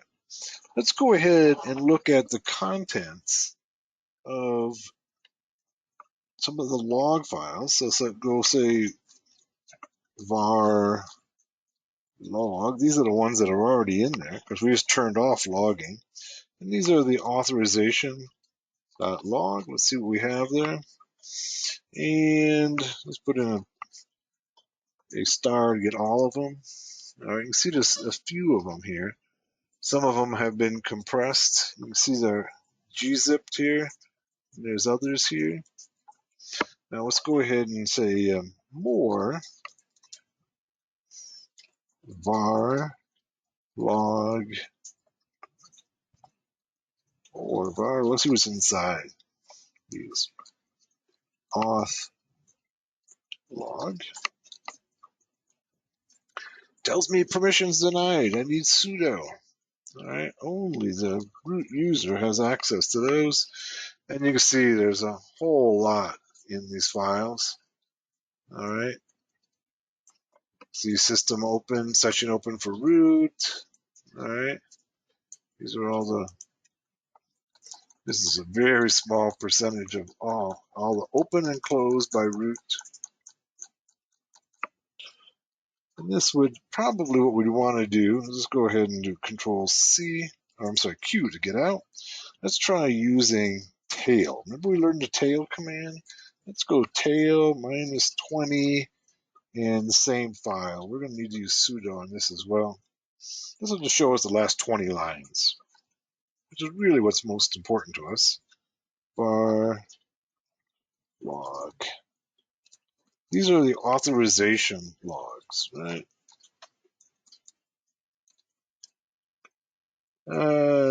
Option used in invalid content. Let's see. Take off the. There we go. I was asking for multiple files to tail. You can't do multiple files. I was using the wildcard. And you can see here's a Kali logging in. You can see Kali, and then all the uses of sudo by Kali. These are all being logged by the rsyslog. Not anymore because we've disabled it now. But what if we wanted to get rid of these as well, right? So one of the things we could do is to go ahead and shred these. And there's a command in Linux called shred. Let's go ahead and clear our screen here. Clear. I don't know why my fingers always want to type it wrong. There's a command called shred. Let's go, not Shrek, but shred. Let's go look at the help screen for shred. What shred does is it goes ahead and takes a file and overwrites it multiple times so that it cannot be recovered. So what we could do is to take that file and write over it, and let's go and try it. So sudo shred. So if we delete a file, if you try to delete a file, it's still there for a forensic investigator can still find a deleted file. Shred, though, overwrites the file, so it cannot be recovered. So shred, we're going to do a force-n, okay, 10 times, this is going to overwrite it 10 times to the var log auth log. Let's get that dot in there, dot log. And let's go ahead and now, if we go ahead and say tail, our tail command to read that file, let's take a look at what it shows now. You can see that everything, nearly everything, some of it's still there, and so surprisingly, nearly everything has been shredded. Let's try shredding again. fours 10 times over, and then let's look at it again. There, got most of it shredded. For some reason, there's parts of it that are not. Might have to keep on doing it to get rid of all of it. So that kind of covers up our evidence that we've been there. All right. So that's logging. We learned a little bit about what goes on in a normal system, all right, and then how we can go ahead and cover our tracks if we've hacked into a Linux system and don't want to leave any evidence behind. So let's move on now to chapter 12, which is using and abusing services in Linux. Welcome to day 3 of Linux Basics for Hackers V2. This is OTW, and this is Hackers Arise. In day 3, we're going to look at initially some services in Linux, Unix, and we'll look at anonymity. We've got quite a few things we want to do. Anonymity, wireless networks, and proxy chains. So we've got quite a bit to cover here. Let's get started. All right. Let's go ahead and exit from here, open up our Kali, and here we are. Okay. So in this section, we're going to be looking at services. We've previously looked at some of the logging in the Kali. We're on chapter 12, by the way, using and abusing services. And in the book, I use the command service, all right? And that still works, but there's a new command called system control. It's probably a good idea to get used to it. I've used it previously in the videos. We should use sudo before it. Service was a way to be able to start and stop services in Linux. System control now does the same thing. The syntax is very similar. And the reason that you should become familiar with it is that service is going to be deprecated. So it means that it's not going to be available in the near future. But let me just show you that both will work. Let's go sudo service start, and let's say I should actually be the service name. So start Apache 2, the web server, and start it. Start. Okay, it'll do nothing. It looks like it does nothing. But when we go ahead and do ps-aux, we should see Apache right here. You see it right in here? Okay. And then we can go ahead and stop Apache. All right. And that stops Apache. Now, the more modern syntax is going to be system control. So it'll be sudo, okay, system ctl Apache 2 start.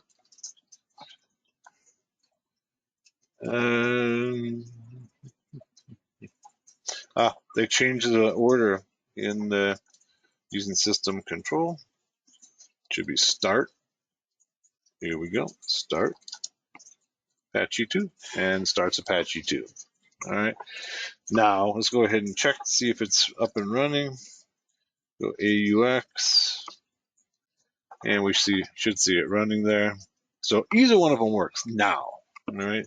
Soon we'll see that service will be deprecated, so it won't be available to us. So it's a good idea to get familiar.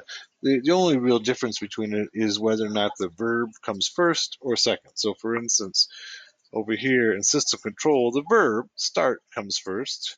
Under service, okay, the verb comes last. All right. And then also we can use the verb restart. All right, so this shut it down, restart it. Okay, so if we make a change to say the configuration file, we want to go ahead and restart it so it uses the new configuration file, the new changes to configuration file.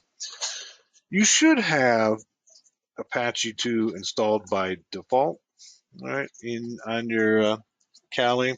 If it's not, you can simply go sudo apt.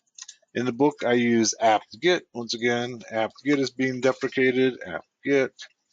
So this is what some of the things we'll put into the second edition of the book. Either one of them work. Okay, apt is newer, and then install Apache 2. If you're not using Kali, say you're using something like Ubuntu, what have you, and go ahead. Okay, and it tells me that it didn't go out. I think the system is not natted right now. It's for uh, multiple reasons. Yesterday's class, we were using it on an internal machine, and so it's not natted. So if I wanted to get it out, I would have to nat it. All right.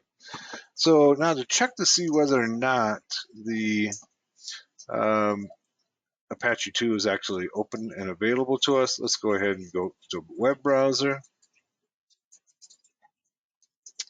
And let's go to 127.127.0.0.1, or, okay, there we go.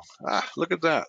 Yours should be different. In the book, I show you the default web page for Apache 2. This is one that I changed for a example in another class. Okay, but you should get the Apache 2 Debian default page.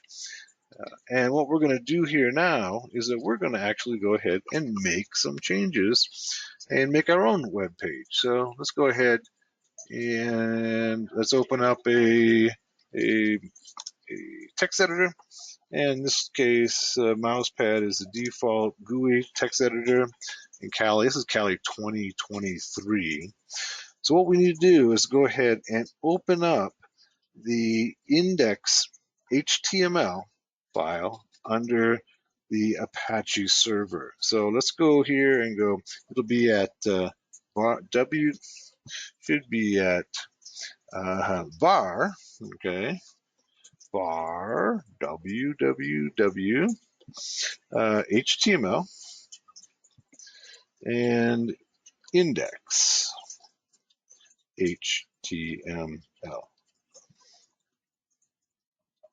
All right. And here's the web page that I created there. It was in this case, we were using it to demonstrate how you could do a request, a cross script request forgery. All right, let's go ahead and start a new one. And let's just go ahead and delete all this material. And let's go create a new web page. Okay, this is going to be real simple, just to demonstrate how it works. Start off with the tag HTML, all right? And then the next tag is going to be body, right?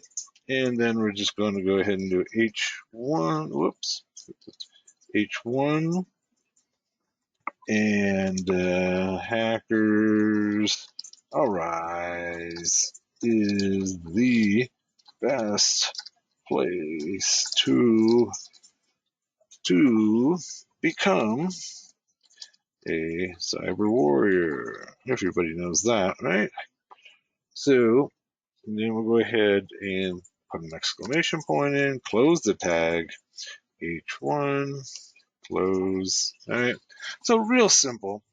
Obviously, if you want to put a commercial website up, you do a lot more work. But the important point here is that we know that we can go ahead and create a simple website and then put it at index HTML, and then that becomes the website that's hosted by Apache 2. Okay, and we're going to close that with close that script. That's all we're going to do. I do a little more in the book, but you can do more if you'd want. But let's close the body. And so every tag you open, you have to close. All right, so this one here has to be closed with the slash like that. Notice it turns red. So we get a little help by the mouse pad. And then we got to close the HTML tag up here. And looks good. Let's go ahead and save it. Okay, we'll save it as the index HTML. Looks like we have another one over here too we could take a look at. Okay, but in any case, let's save it. Let's replace it. All right, and then let's go over to our browser. Oh, here it is. All right, and then refresh it, and you can see that we've got a new web page up being served by Apache 2. So the important point here is one, that you know how to start and stop and restart the service. Okay, use system control or service. You should probably move towards system control, as that's the newer command, and service is going to be deprecated. All right, very simple web page, but now at least you know how to start and stop it, and how to build a simple and host a simple website. And you could put a much more elaborate website in there and host it exactly the same place. All right. Beyond the scope of this class, that would be more of a web design HTML class.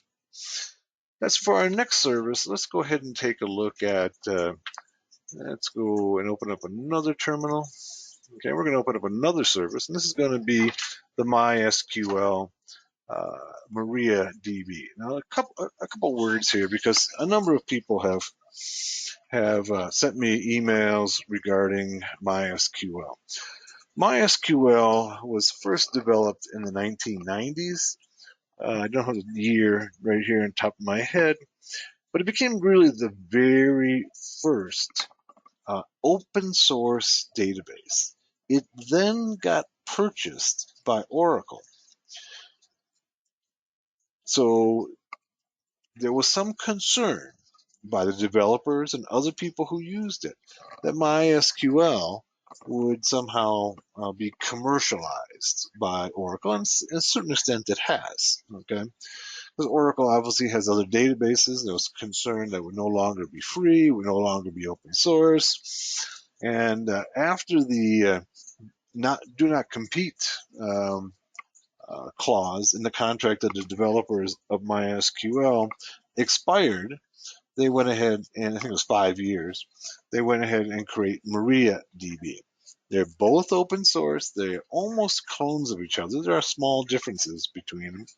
It's also worth noting that MySQL is behind a huge number of websites. Almost all of the CMSs that are out there, whether it be Ruby on Rails or Joomla or WordPress, are using MySQL or MariaDB as their backend database.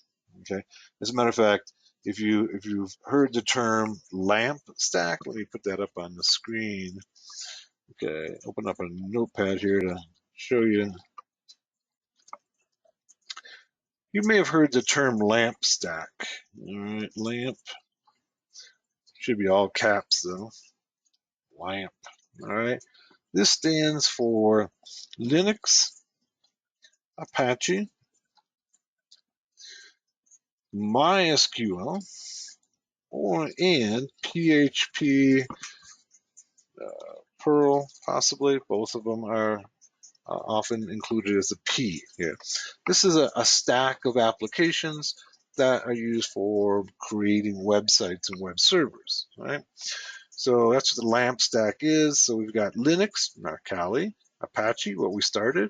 We have MySQL, and we don't have, well, we do have it on our system. We're not using it right now, PHP and Perl. So if you're talking about any of the big CMSs, okay, CMSs are content management systems.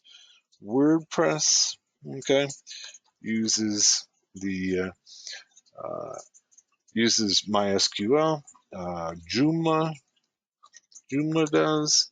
Let's see, what else? Um, hmm. Oh, Ruby on Rails. Okay, that's the other one I was trying to figure out. All right, Ruby and a number of others. So these big CMSs comprise about almost half of all the websites in the world. So you see that we've got MySQL on about half of the websites. In addition, okay, MySQL has been used as a database for a number of the big websites, including Facebook, LinkedIn, Twitter, Kayak, Walmart, Wikipedia, YouTube, Amazon. Okay, all of these have used MySQL as a backend database. Now, in most cases, they've taken MySQL and they've made some enhancements. It's open source, so you can go ahead and add your own features, your own commands, what have you, to make it suit your needs. But they all started off with MySQL as the backend database. MySQL is installed on a number of Linux distributions by default, including our Kali Linux. All right. So if it's not, of course, we know how to do that, right? We can simply go sudo apt MySQL. All right. Get the sudo apt install MySQL. That'll do it. All right. And it's in almost all the repositories. It's in Kali's repository. It's in Ubuntu's. It's in Fedora's. It's in almost all of the Linux, if not all of them. All right. So let's go ahead and start our MySQL. So we can go sudo, okay, system control, and then start MySQL. All right. Asks me for my password. All right. Then let's go PSAUX to see whether it's actually been started. And let's see if we can find it here.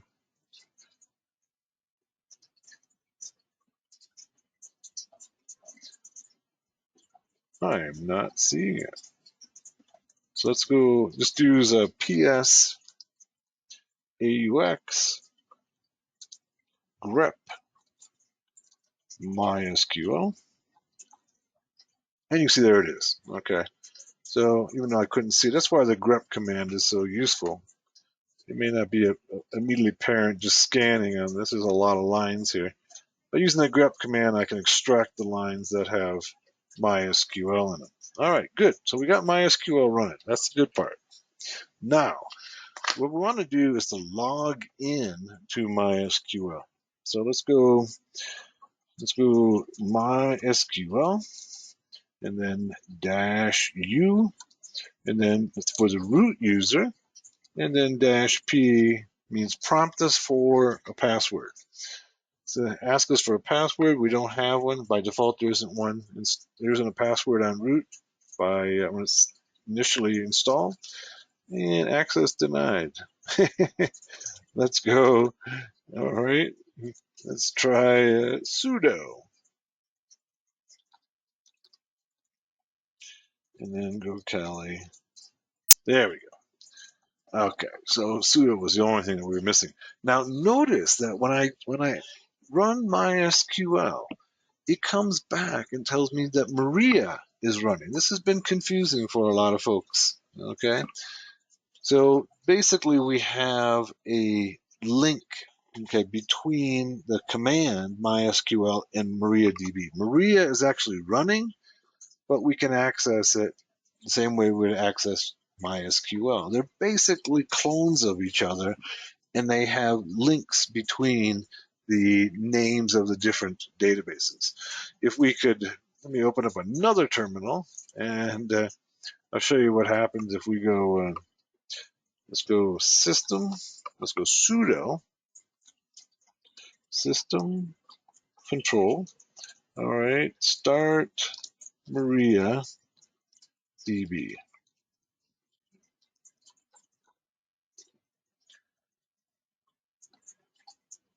And it's trying and trying. Let's give it a moment.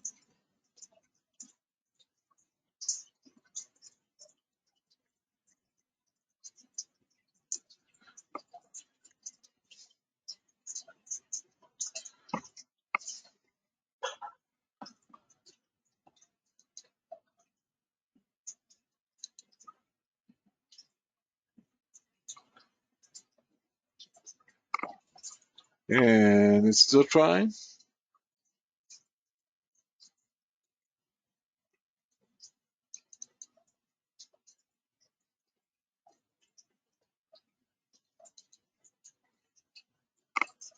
and it's still trying. Okay, so it's not finding Maria. Let's try, let's see if we can, let's try stopping Maria.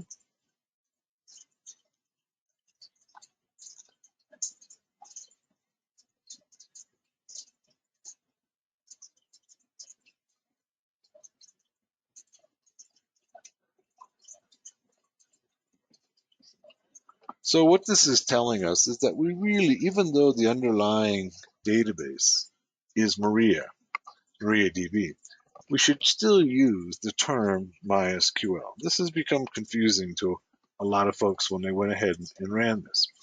So you can see the prompt says MariaDB. Over here it tells us, that we're connected to MariaDB. All right. Now, some of the key commands in working in any database, okay, the database language is SQL. Okay, that's nearly every database uses this language. It has some variations between different databases, but 80–90% of it's the same no matter what database you're using. So the key words are going to be select, union, insert, is when you're inserting data, as you might expect, update data. If you're pulling data from a table, it'd be from. You have a where. If you want to go ahead and set conditions of the data you want to see, and delete. These are all keywords in SQL. The typical a query, so I'm trying to pull information from a database, is going to look like this. Select, and I could put in a star for all columns, all right, from the table name, say table name is users table, where name is equal to Smith. All right, that will go ahead and give me all of the columns from the user table and show me just the records where Smith is the last name. All right, so that's real simple, basic SQL. It's actually a pretty simple language to learn. So if you wanted to learn a database language, one language to start off with, SQL is an easy one. The key with SQL is not syntax. It's really very syntactically simple. It's logical though. It's how you got to think about the logic of the system of how to retrieve the data. It's syntactically, it's really simple. So let's go back to our MySQL or MariaDB. And one of the things we can do is show database. So databases. Look at that. We got some databases in there. All right, we got an information schema and a performance schema. And by default, we have a MySQL database. Now remember the terminology here. We have a database management system, DBMS. That is MySQL or Maria. But within that software, we have created 3 databases. All right, information schema, MySQL, and performance schema. The first and the last one are basically databases for the database. All right, these are databases that the database management system uses to be able to manage the system. All right, so what we might want to do, well, let's just look at, let's go to information schema. So let's say use information schema. This is the database for the database. All right, database change. All right, now we can go show tables. This will show me all the tables in the database. And there's a heck of a lot of them. Right? I can then switch to use the MySQL database. All right, then we change the database, and I can do show tables here. And those are all the tables in the MySQL database. One of the things that we might want to do with this database is notice that we didn't have a password, right? So to update the password, here's how we would do it. You go update, and the user, update the user, and then set password, okay, equal to password is then equal, to hacker. Let's call it root. Let's go root, not a safe password, but root. Let's put in where user is equal to root.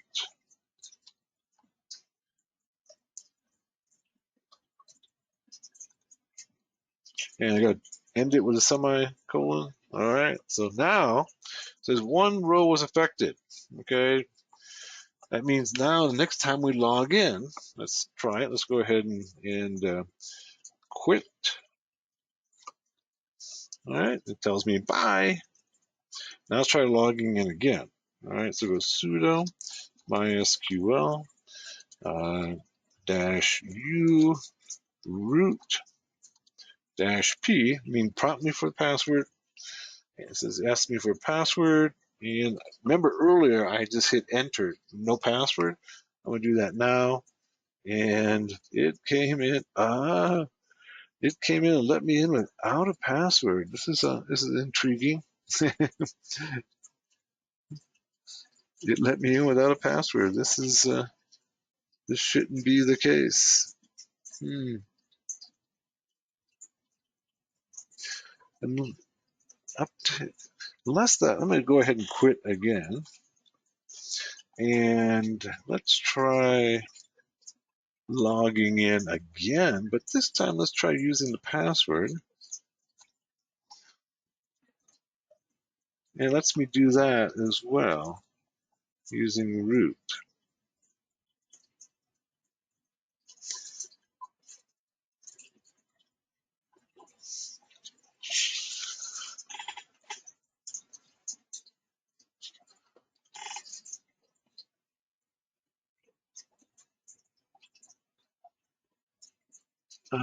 This seems odd that it's allowing me to come in with no password.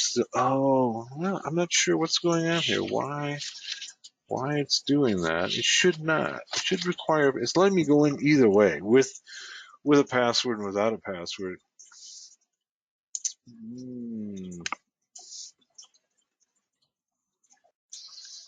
Okay, so what I did while we were off there for a second, I went ahead and did a select user, show me who the user is, and it comes back and tells me I'm root on localhost. Right? That's what I want to be. That's what it should be. Let's go ahead and quit. Let's try logging in again. All right, with no password. And I got to put the sudo in there. And no password. And then let's go select user. Close it with a semicolon. And still root on localhost.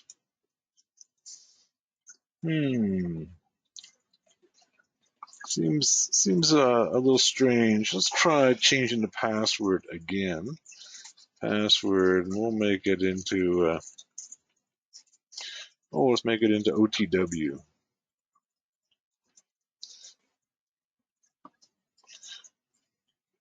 And we're changing the password here. No database look. Oh, I'm not in database.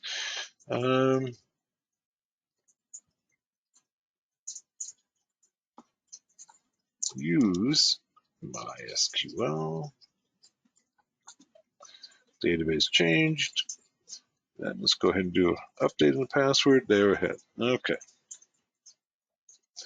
And then go select user and root on localhost as I should be. All right. So that's a quick and dirty lesson on MySQL. That's just showing you a few commands. And we're in a MySQL. Remember I told you we can do show tables, right? And let's do something. Let's do a quick a quick display of some of the key. That's what we want to look at. Which we really don't have a good. Well, we can do this. We can go select. Okay, all. Okay, from users. From users. This would be the user table. All right, user, and you can see it's all binary. Okay, for the most part. We got a bunch of all these are all the fields for the users. Okay. And let's see if we can find our, here we are, localhost root, and there's our password right there.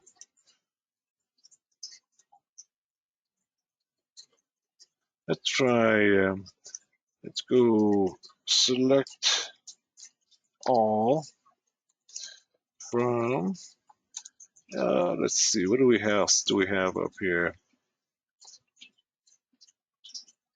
Host. Should just be localhost, but let's check. Okay. It's an empty set, there's nothing there. Here's events. Let's see what we have there under events.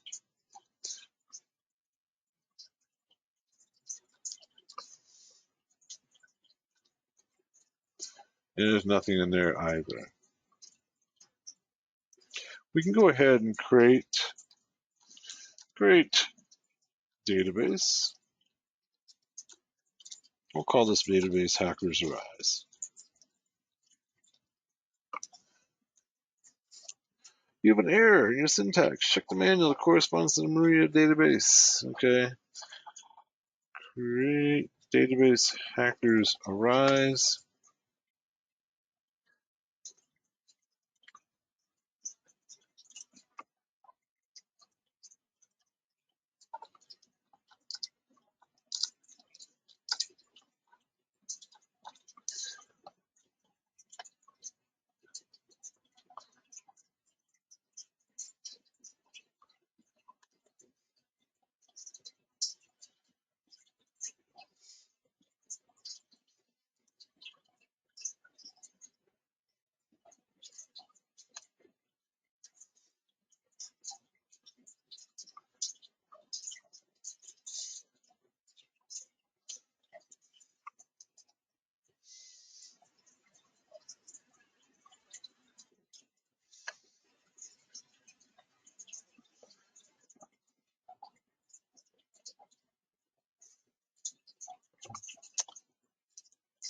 Let's I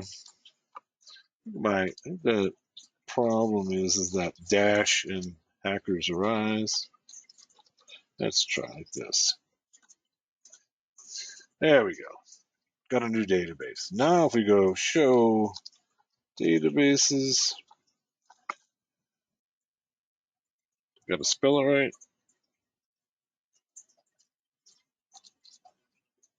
You can see our new database is right there, and then we can go ahead and go use database. Use Hackers Arise. Hackers Arise. And now we're in the Hackers Arise database. So simple, quick, dirty lesson in MySQL. This isn't a class in databases, although maybe we should add one. So we're going to move on to the next service, and that's going to be Postgres. But first, I have to go ahead and quit out of MySQL. All right, and we're going to look at the Postgres SQL. And the reason that we look at Postgres SQL is that it is the database that Metasploit, the world's most widely used exploitation framework, uses as its back end. If you don't have it, okay, on your system, all right, you can always go sudo apt install Postgres SQL. All right, or actually just Postgres is the way to use it. Let's just check to see if it's in there. Postgres. Postgres says unable to locate. No, it may not be in there, the Kali any longer, but it should be on our system. Let's try starting it. Let's go sudo system control. If you have Metasploit installed, you probably have Postgres installed. Postgres SQL. Let's go ahead and start. Postgres SQL. All right, it started. Then let's go and check to see if it's up and running. Go AUX, no dash before it. AUX, and then pipe it to grep Postgres. Postgres is open source. Some people consider it to be a more sophisticated database for a number of reasons. For using in a enterprise environment, and that's why Metasploit and a number of other applications that need a more sophisticated database use Postgres. So we've got Postgres running. One of the things that if you're using the uh, Metasploit database, one of the first, if you're using Metasploit and you want to use this database, you have to start Postgres first. All right. So we've started it right here, and then we can start the Metasploit, and Metasploit will automatically use this as a backend database. Let's go ahead and do that.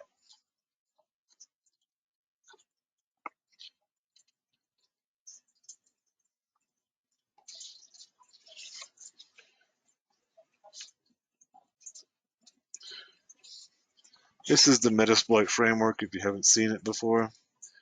It's developed by a firm called Rapid7 out of the Boston area, and it's basically a framework for penetration testing. There we are. It has all kinds of exploits, auxiliary modules, post-exploitation, payloads, encoders, maps, and evasion modules. But one of the things, if you're running it, one of the first things you want to do is to initialize the database. All right, so we can do MSF init. All right, MSFDB, I'm sorry, MSFDB init. And this should initialize the database that then Metasploit can use it. Mine might be already be initialized. Let's see on this system. Run as root, yes. Sudo msfdb init. You see it is, mine wasn't initialized. So we're going ahead and initializing the database. You can see it's creating a database, all right, called MSF, creating another one called MSF test, creating a configuration file, creating an initial schema, and now it's done. So now you're ready to use the Postgres database as the backend database on Metasploit. This means now that you can store your information from your scans and from your exploits into this database, and it speeds up the process of using it in a penetration test. All right, let's conclude then chapter 12. Let's move on to chapter 13. Let's begin chapter 13 now. Chapter 13 is titled Becoming Secure and Anonymous. As you know, almost everything we do on the internet is being tracked, okay, by Google, by Bing, by the National Security Agency, or whoever your national spy agency is. It's easy enough for them to track us because we leave behind a number of indications, including the cookies in our browser. So what we're going to do in this chapter is to look at ways that we can become anonymous on the web.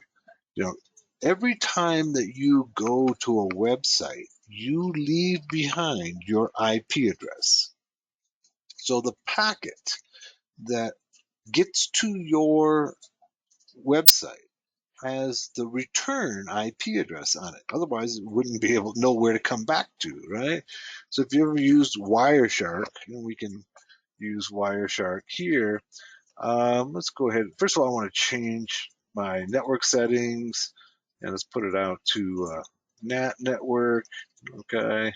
And then let's go and get a DHCP assigned IP address, DH client, ETH0. So that'll give my ETH0 interface a IP address to be able to connect to the rest of the world. We'll go ping Google. Make sure we got, yep, there we go. And just to kind of show you what we're talking about here is that we can go and do a what's called a trace route, okay? A trace route. And traceroute will show us the path that our packets go to, say, google.com or any website. Okay? It shows you each one of the hops. All right? And it's hopping, hopping, hopping. And then eventually we'll get to Google. Gone through 12 hops already. Still hopping. I wonder if my... Yeah, it's still hopping. This is unusual. It shouldn't have to hop that much. I'm going to stop it. Let's go ahead and ping Google again. The fact that it's hopping that many times tells me it probably is lost. No, it's still, that's unusual.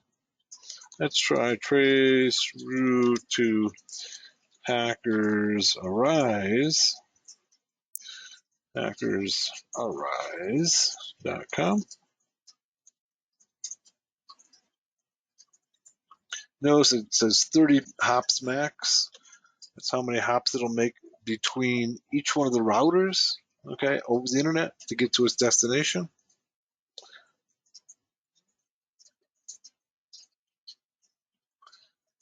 Up to 17. This is unusual. Usually you can get to almost any place in the world in about 15 hops. I'm not sure why we're getting this anomalous results right now. To further demonstrate, or to demonstrate, since that one really didn't, let's go ahead and open up Wireshark to show you what I'm talking about. Sudo Wireshark. Okay, so let's go ahead. This is Wireshark. If you haven't used it before, it allows you to watch the packets go across the wire. Let's go here. And let's go ahead and generate some traffic. Let's go to Hackers Arise. Here we are. You should begin. Oh, I think I might have. Let's go ahead and turn off the proxy. I got a proxy turned on here for web app hacking. Let's go here to network settings. No proxy. Say OK. All right. Now let's go ahead. You can start to see the packets go across here. It's going to Hackers Arise. And each one of these packets has a source IP address and a destination IP address. That means that any website that you go to is going to know exactly what IP address you're coming from, all right, and being able to trace you. That might be a problem if you want to remain anonymous. One of the ways that you can remain anonymous is to use a network called Tor. All right, let's go over here and let's go to the Tor network. Tor network. The Tor network, there we got some nice pictures. Okay, the Tor network is a network that was designed for anonymity. All right, designed for anonymity. Let's open up some of these pictures here to kind of show you how Tor works. All right, so here's the Tor client. That would be me. All right, and I go to what's called an entry guard, and then another relay, and another relay, and then to my destination. All right, you can see that the green, all right, over here is all encrypted. So nobody can see either the contents of what I'm sending nor the IP address, because the IP address is also encrypted. This system was developed by the US Navy to allow them to be able to cruise the web anonymously, and it's now an open source project and still available. And it essentially gives you access to the dark web. All right, it can give you anonymity too. If you just want to go around the web and not have anybody know what you're doing, you can go ahead and use the Tor browser, or you can use it to get on the dark web. Let's go ahead and download the browser.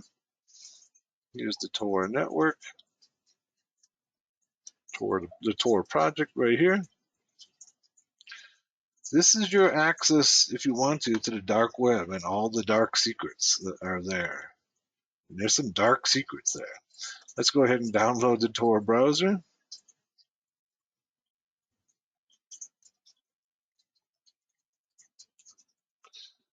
It's download for Linux.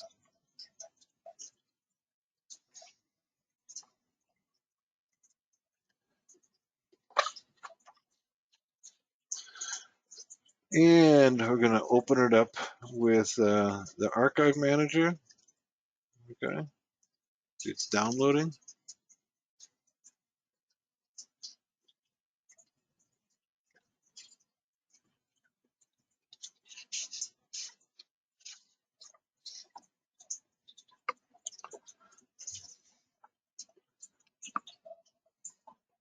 A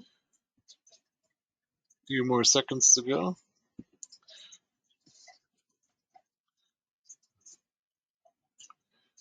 And it should open up the Tor browser. There's the archive manager.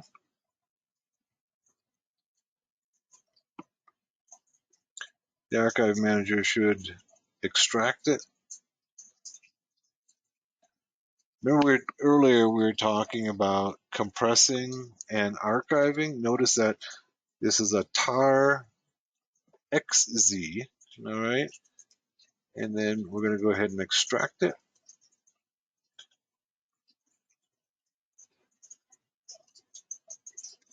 And where's our Tor browser at? Oh, let's go ahead and extract.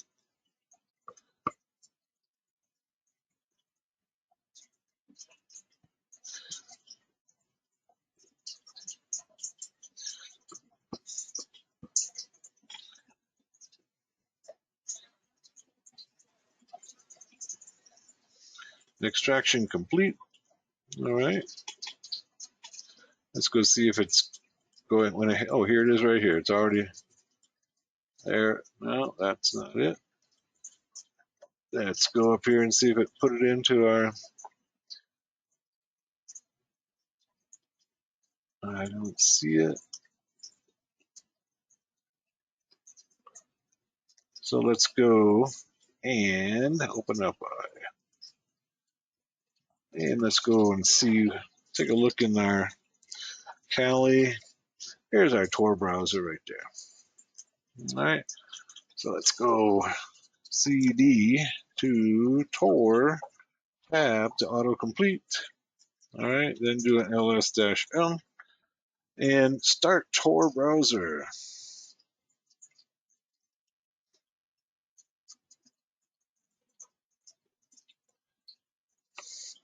Let's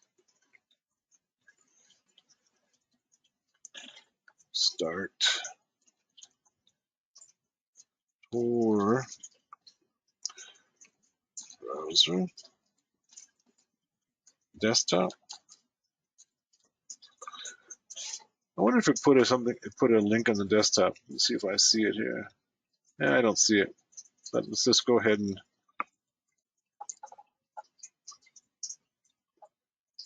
there we go. There's our Tor browser.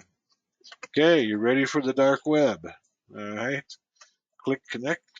Now, what this is going to do is that it's going to connect this browser to the Tor network. You're not going to be going through the normal routers on the internet. You're going to be going through Tor routers that are going to encrypt and anonymize your traffic. Sometimes it can be pretty slow, depending upon how close the Tor a Tor router is and what capacity that Tor router has. So let's connect to it. It's going to go ahead and start connecting to a Tor relay.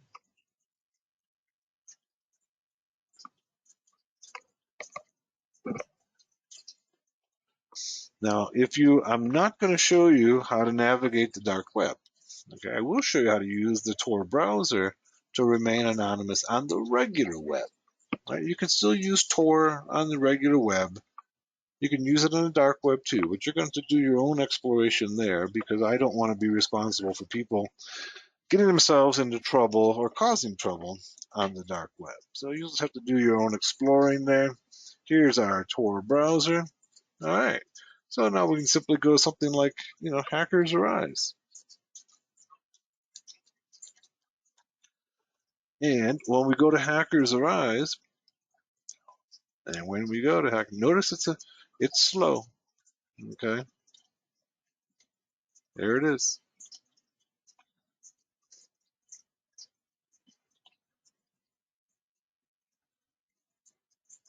So now I've gone to Hackers Arise, and the folks at Hackers Arise don't know who I am. All right.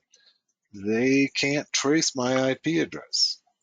What they will get is an IP address from the last node that I went through, all right, getting there. So let's go back here. Let's look at some of those pictures. And let's go back to look at some of those pictures again on the Tor network to demonstrate what's happening. All right, so here's the Tor network. Here's a picture of the Tor network or a schematic. So I'm the client. I've gone into an entry guard and then to a relay and then to another relay. When my traffic appears at the destination, in this case Hackers Rise, it has the IP address of the exit relay. Doesn't have mine, okay? So all they know is that there's this exit relay here, this IP address, and this IP address might be a Tor router any place on the planet, all right? And it's not going to lead back to me. All right, so that's a quick and dirty lesson on the Tor network. You can use it to go anywhere on the web anonymously. All right, it's kind of an important thing to get to know and get familiar with.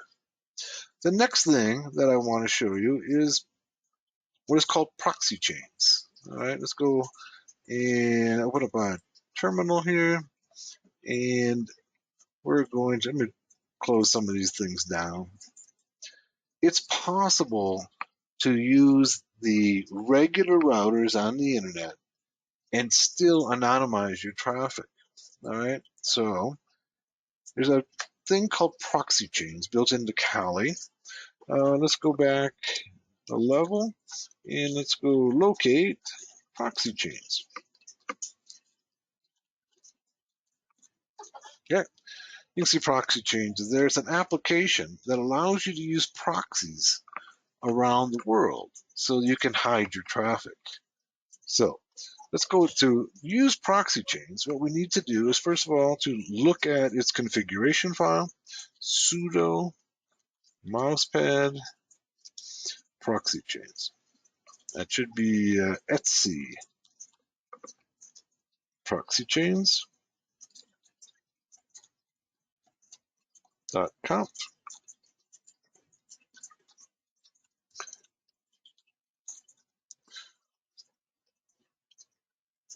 Yep, type my password wrong. There we go.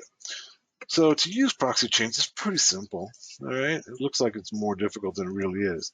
Basically, this is the configuration file, and you simply need to set up this configuration file to tell it where you want to go, what proxies you want to use. All right. So let's look at each of the options. Here's proxy chains. These are all comments here, so there's nothing to do here. It's just telling you what it can do. The option below identifies how the proxy list is treated. Only one option should be committed at a time, otherwise the last appearing option will be accepted. So it's kind of important to know that all these options are going to go ahead and only the last option is the one that's going to use. So make sure you select the right one. You can see that strict chain is uncommented. Dynamic chain is commented out, so we're not using it. Each connection will be done via chained proxies. All proxies chained in the order as they appear in the list. At least one proxy must be online to play in the chain. Okay, that's a strict chain. I'm sorry, dynamic chain. Strict chain is each connection will be done via chained proxies. All proxies chained in the order as they appear in the list. All must be online. So if one of them is down, then it's not going to work. That's important to know. Notice it's a dynamic. Each connection will be done via chain proxies. All proxies chained in order as they appear in the list. At least one has to be online. Then you have a random chain. Each connection will be done via random proxy from the list. This option is good to test your IDS. All right. Then you can determine the chain length. So let's go ahead and choose the random proxy. And let's go ahead and comment out. Remember that you can only choose one. Comment out, we'll do random proxy. Each connection will be done via random proxy. Okay. And then the chain length, how many links are there going to be in the chain? Okay, let's take that out and let's make it say 3. And then we then go ahead and make a list of proxies. Here's some other timeout issues here. So it'll time out if it doesn't make a connection. Notice down here it says add proxy list here. All right, add proxy list here. So here's it showing us how to make a proxy list. We simply need to define the type of proxy, the IP address, and the port, and if there is a username and password. Now, the next step is to find some proxies. Let's go over here, and this is using the Tor. We don't have to use Tor. We could use just any browser. We can go ahead and say, okay, let's look for, say, free proxies.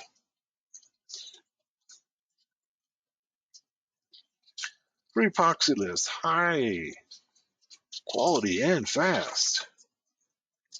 Perfect. Free and fast. What more could you ask for?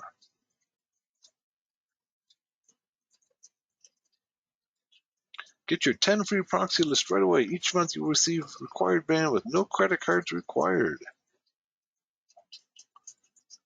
This one's going to require that we create an account. Let's go ahead and do that. There's a number of these online, by the way. It's not just this one. All right, so I'm going to go ahead, log in the proxy control panel. I got to create an account. All right. And as I'm creating this account, you'll notice that my email address is on Proton Mail, which is probably one of the safest emails to use. I'm going to take this off screen so you don't see my password. Let's see. You're not going to see it anyways. And we're going to create an account. And so we'll save it. It says stairs. This is a stairs. Looks like I got all the stairs. Let's see if I got them all. This CAPTCHA. All right. And so now that I'm inside, I can go ahead and claim my free proxies. Choose a country. Well, let's see. United States. Choose the countries for your proxies. Let's go and use all countries.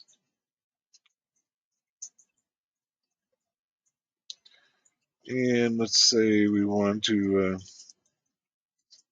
use, there's my account being open. Let's go HTTP.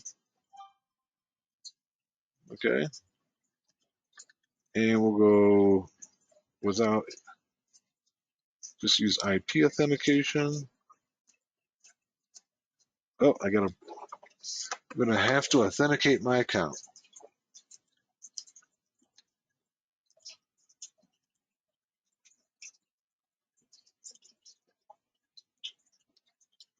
Thank you for signing up. Confirm email now.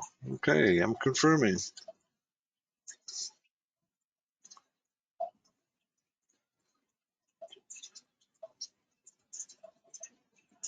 All right, let's go and refresh this. And here's my proxy list. All right, I can use these proxies to be able and put them on my list and then send my information, send my traffic through them. So here's one in Brazil. All right, let's go ahead and copy this one and the port. Let's go copy it. And then where's my,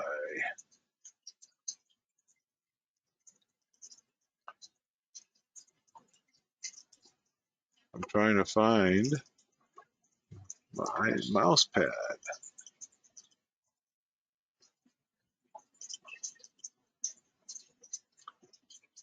Oh, here it is.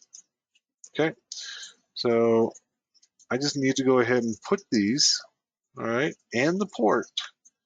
Let's see if I can clear up my screen a little bit.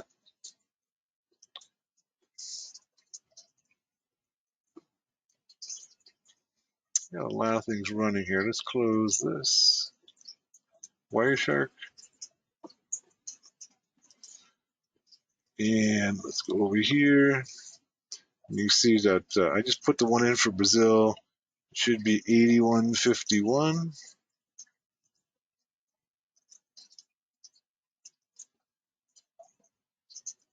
All right, here it is. Tab 8151. Also note that I should have put in HTTP, the type HTTP tab. All right, so that sets up my first proxy.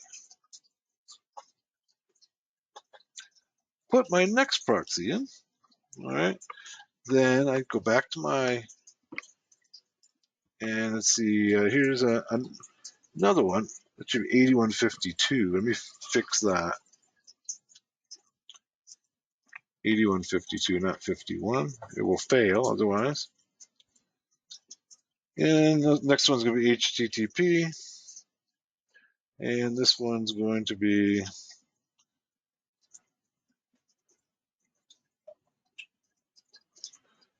4594. And it's going to be 8110.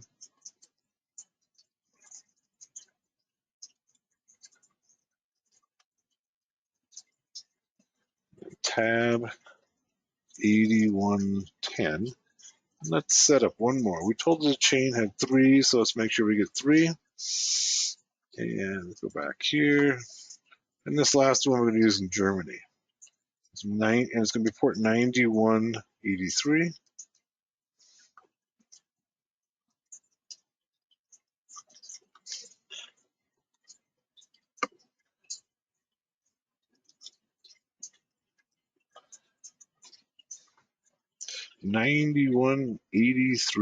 Okay, so what this is going to do now is it's going to use these 3 proxies to send my traffic, okay, to any place that I go. And we've set it up for a random chain, so it's going to use any one of the three, all right, to be able to go ahead and send traffic. It has to, in this case, the random. Each connect will done via random proxy from the list, all right, and we have a chain length of 3, so it's going to do 3 of them. We put in a chain length of, say, 2. Let's do that. Then it'll only use 2 of them. It'll randomly go through them. This way, each time you connect to that particular website, it's going to show a different IP address. Then all you need to do is save. All right. Also, I want to point out at the very bottom of proxy chains, you can see the defaults are set to using Tor. All right. We don't want to use Tor. Let's go. We could use Tor, but let's take it out. Okay, and save it again. And now to use proxy chains, all we need to do, let's go ahead and close down our Firefox. All right, and let's open up a terminal, and we can go proxy chains,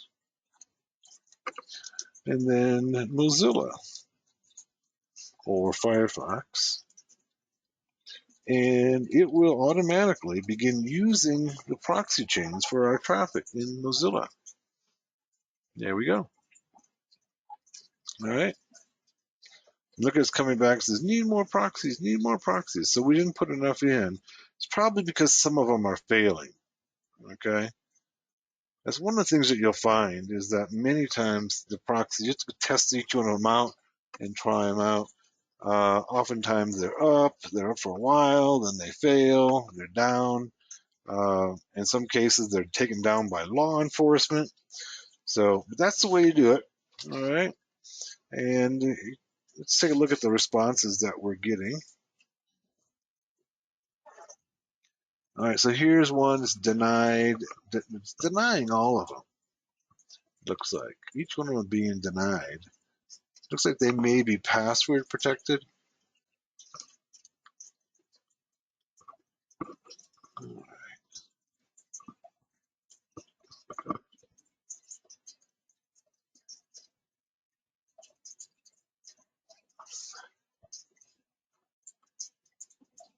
Here's our chain.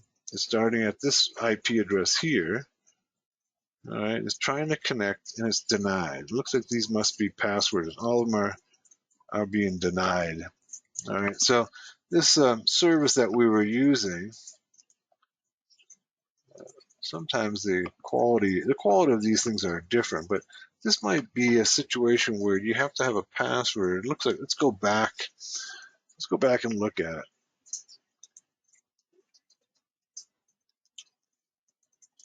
Let's go ahead and stop. Let's stop this proxy chains here. All right, try to do a Control C out of it. There we go. Okay, let's open up Mozilla.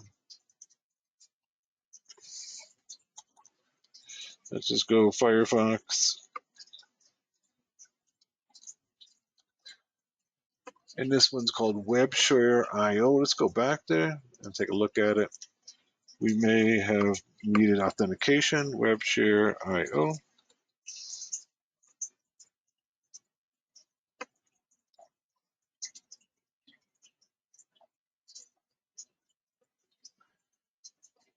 All right, let's log in.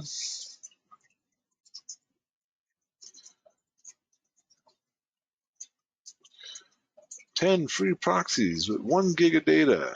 Let's go to our proxy list.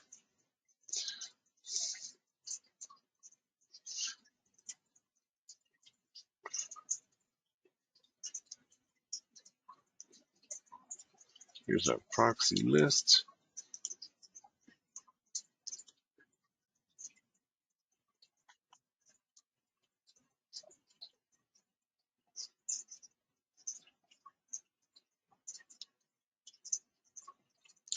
These may be, I'm not sure, it says username and password, but they're all blank.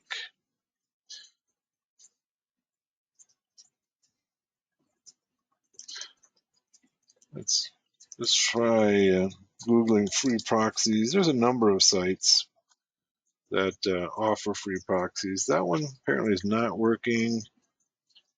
Free proxy list, hide your IP address.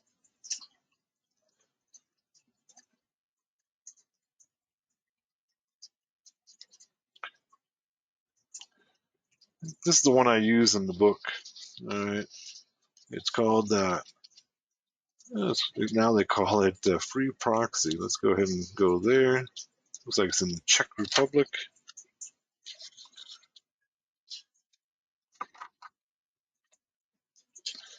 All right, here's the free proxies.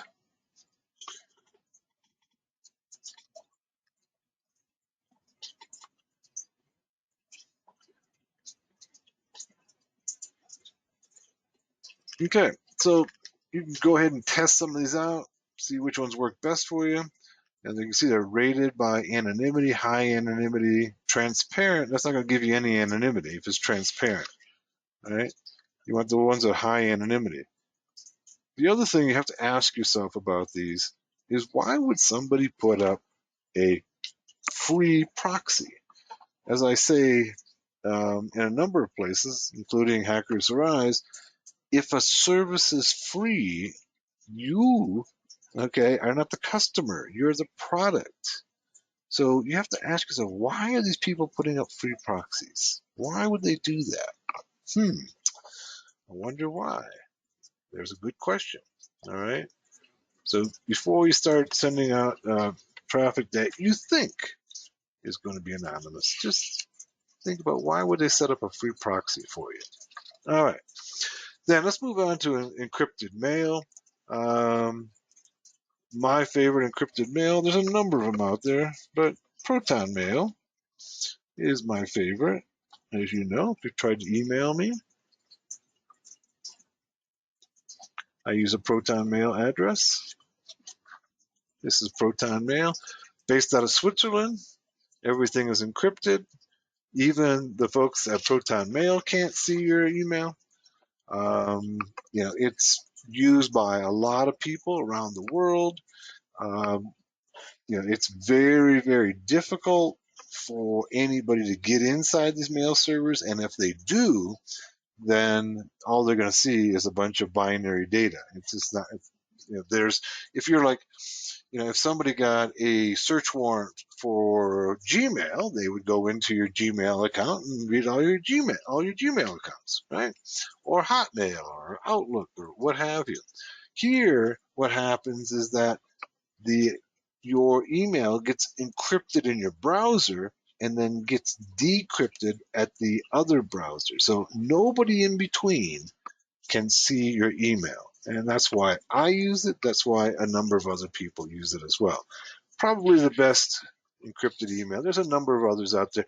You can also set it up to delete your email after some time period. So if you send an email to somebody and within 10 minutes it gets deleted. Okay, it's no longer there, whether they've read it or not. All right, so it's one way to secure your email so that nobody can get a handle on it. Okay, let's go ahead, and that's the completion of chapter 13. Let's go on to chapter 14, which is wireless networks. Okay, let's move on to chapter 14, wireless networks. All right, let's see. Let's go ahead and close down our browser here. All right, and we've got a terminal open here. Let's clear some real estate.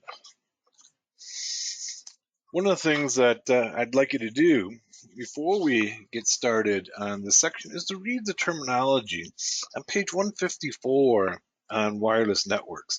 You should know terms like AP, ESSID, BSSID, SSID. I'll throw some up on the screen for you. Let's talk about some of these. Okay, AP, access point. All right, ESSID. Now, you probably are familiar with SSID. That is the name on the AP. ESSID is the extended service set identifier. It's the same as the SSID, but it applies to all of the SSIDs within, say, an organization. You need to know a BSSID, and that's the MAC address. Let's see, we need to know channels. Okay, there's multiple channels, and there's 1 through 14, actually, 1 through 14 in wireless networks. In the US, we only use 1 through 11. Modes. In wireless, there's multiple modes. There is monitor mode, okay, which we'll be using. There's managed mode. And what's the other one? Master mode. Okay. Your wireless adapter is in managed mode by default. Monitor mode is when we're going ahead and picking up all of the packets on the network, so like a sniffer would, like Wireshark, other tools. And frequency. On wireless networks, they're either 2.4 gigahertz or 5 gigahertz or both. Most of the modern wireless networks now are running on both. Okay, so let's move on. Talk about wireless networks. If you're using VirtualBox, like I'm doing here, one of the first things you need to do is to connect your wireless adapter. All right.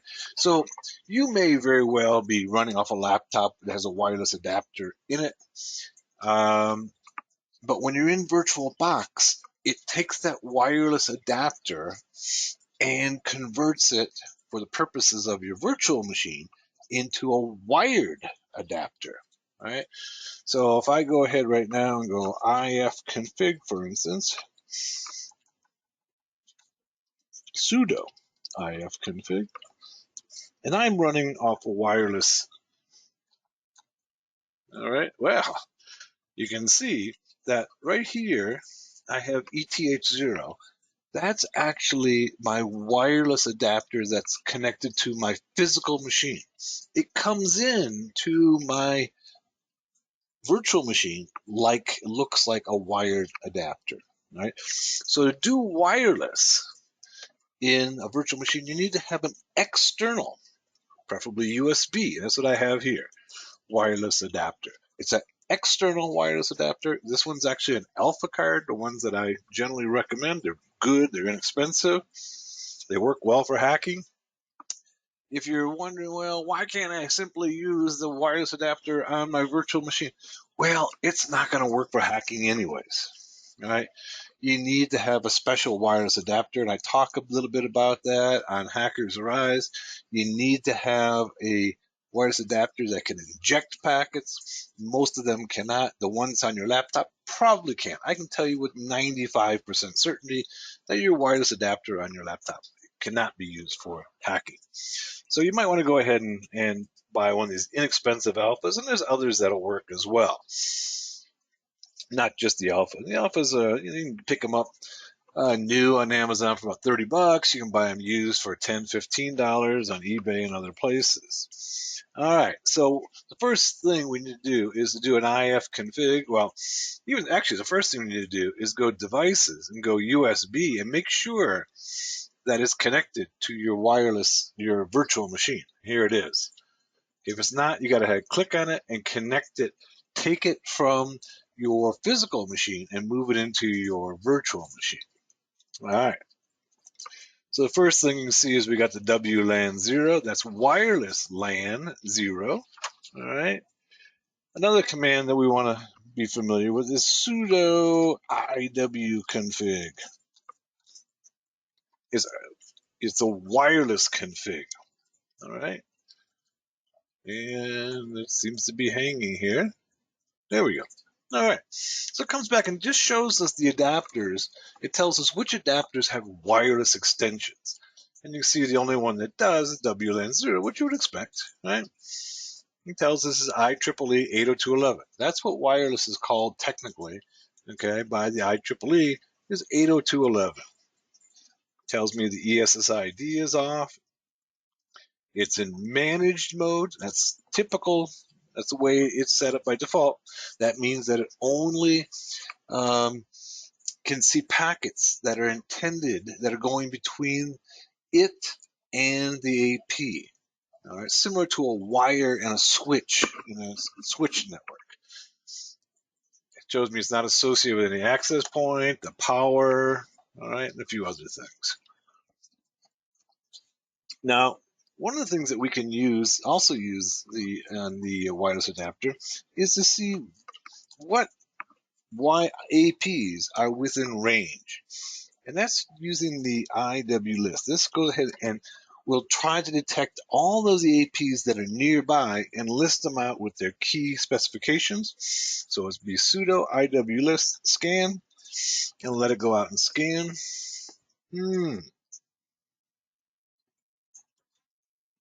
It's telling me my resources interface doesn't support scanning.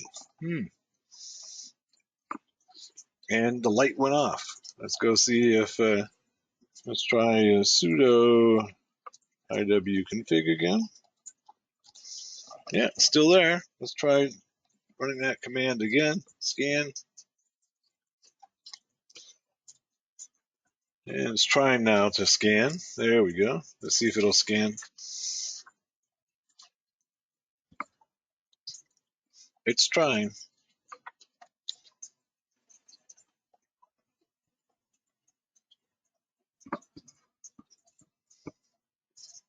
There we go. So notice that it's gone ahead and picked up a number of APs and given us key information about each one of them. So everything that's within range. And I have an antenna, a high gain antenna, and so we got several from outside the area. We can see that this one here is using channel 1, the encryption key's on, the ESSID. It's in master mode, okay? Master mode is what you would expect, right? Because it's the master. Its APs are in master mode. Here's another one over here. It's on channel 1 as well. Notice it's at 2.4 gigahertz. Let's see if this one appears at. This one is at 2.4 gigahertz as well. And ESSID is very similar. It's in master mode. Here's one called Mandela in master mode, 2.4 gigahertz. On channel 6, this one is. Notice here it says the address. That's the MAC address, okay? The globally unique MAC address. When we look further at wireless networks, this is often referred to as the BSSID.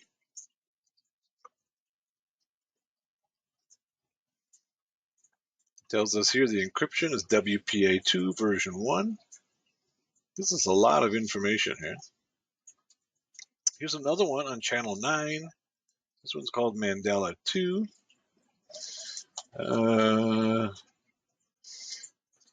It's WPA version 1 as well. There's another one over here. This one doesn't have a name. Interesting. There's no names on channel 1, 2.4 gigahertz as well. WPA is the encryption, version 1. We can go through each of them. Another one with no name. Here's another one called Magic Cabin 2G extended. So, shows me all of them that it can reach, okay, in the immediate vicinity, depending upon the antenna you have and the strength of those signals. Now, the key piece of software that we need doing wireless work is called AirCrack. AirCrack is a suite of tools. All right, it's a suite of tools, and it does a number of different things. Ultimately, it can help us crack the Wi-Fi password. And if you want to learn more about that, I have a class on Wi-Fi cracking. You might want to go ahead and attend or purchase that video. But it has a number of different tools in it. And the first thing we need to do is to put our wireless adapter into what's called monitor mode. This is like promiscuous mode in a wired environment, so it can see all the packets going past me. All right. So to do that, we're going to go sudo airmon ng start. Okay, and then the adapter name, whatever your adapter name happens to be. Yours may be WLAN02, like mine. It may be WLAN1, WLAN2, WLAN3. Okay, and it may have another name. The key is that you get that name and use it here. So let's go ahead. This is putting the adapter into monitor mode. That's the first step. Okay, it did it. Came back with a couple of bit of information for us. It says, I found 3 pop processes that could cause trouble. Use airmon check kill before putting the card in monitor mode. They will interfere with change of signal, so let's go ahead and do that. It tells us that. So let's go and do sudo. I found generally that I don't get problems, but let's follow their directions. Check kill. So that if we do have problems, we know at least that that's not the source of the problem. And it's killing the problematic, yeah, there it is. It kills the problematic processes. Now, notice also that it went ahead and it changed the name of our adapter to now WLAN0mon. Okay, so that's one of the processes it does. So let's go and do sudo ifconfig. And you can see that our adapter now has a new name. And we have to use that name from now on. It has literally changed its name. And so if you're doing any work with that adapter, you have to use that name. So let's go ahead next and use the aero dump command. Aero dump basically is a command that allows us to see all the key information for hacking of all the APs nearby. So we just go sudo airdump ng and then the name of the adapter. In my case is WLAN 0, not O, but 0 mon, and run it. And soon, hopefully soon, we begin to see information. Nothing's coming up. This tells me that the adapter may have been dropped. Okay, it happens sometimes. Let's go ahead and stop it. Let's try sudo ifconfig and see if it's still connected to my virtual machine. It is. All right, that's good. Let's try running airmon again, or air dump, I'm sorry. Not picking up any traffic. No light is flashing on it. That's the key. Not getting anything.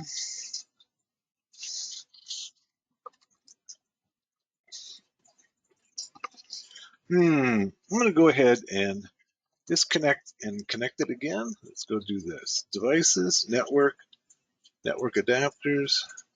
No, that's not what I want. I want devices, USB.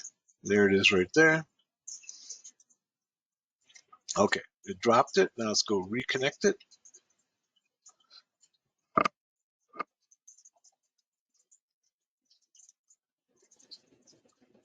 I won't attach it. Doesn't want to fail to attach it. Let's try again. Oh, there it is right there. Let's go.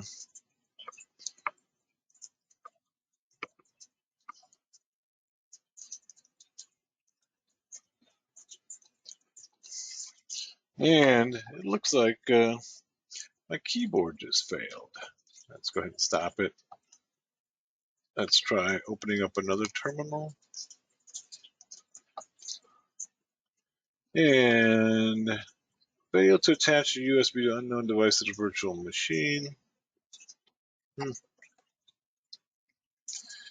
I think I have an additional problem in that I think I lost my keyboard. Let's try again.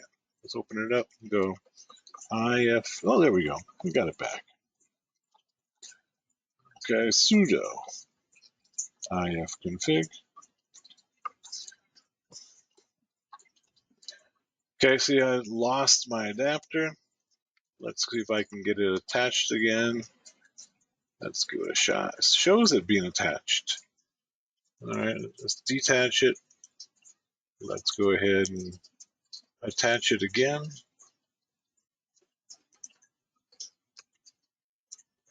And it looks like it might have gotten attached. Let's try it. Let's do this if config. Yeah, no, it didn't. Still didn't get attached. Let's look at here. Shows me that it's attached. All right, what I'm going to do here is I'm going to go ahead and reboot my Kali. All right. Sometimes this happens, especially when you talk about networks. And let's go ahead and restart it again. It's one of the drawbacks of using a virtual machine. Sometimes the networking doesn't always work flawlessly.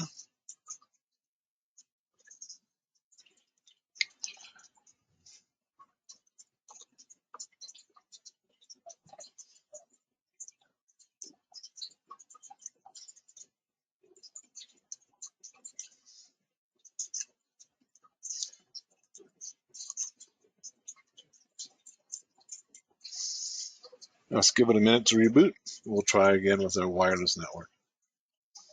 All right, let's log in.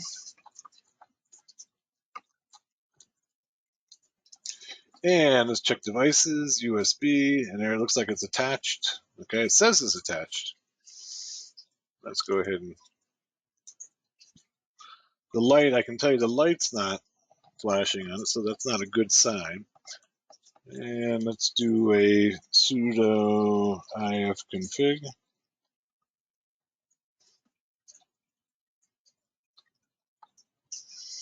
No, it's not attached. Let me physically try to attach and reattach it.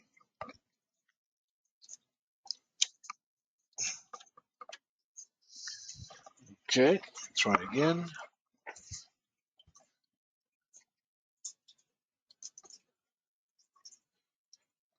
USB shows it right there. Let's go ahead and detach it and attach it. Essentially, we're mounting it is what we're doing.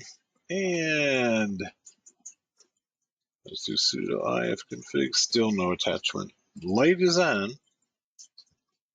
That's a good sign. The light's on. And let's go. It's showing us that it's on.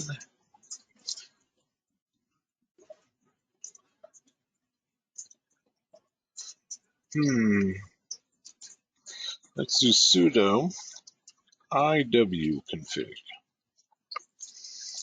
All right.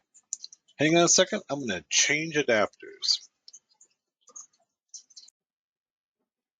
Okay, we're back. When we left off, we were having some problems with the Alpha external Wi-Fi card connecting to Kali through VirtualBox. So what I did is I switched over machines to a machine that has VMware workstation on it. And I have a lot better luck with that one. So let's go ahead and do some basic Wi-Fi commands.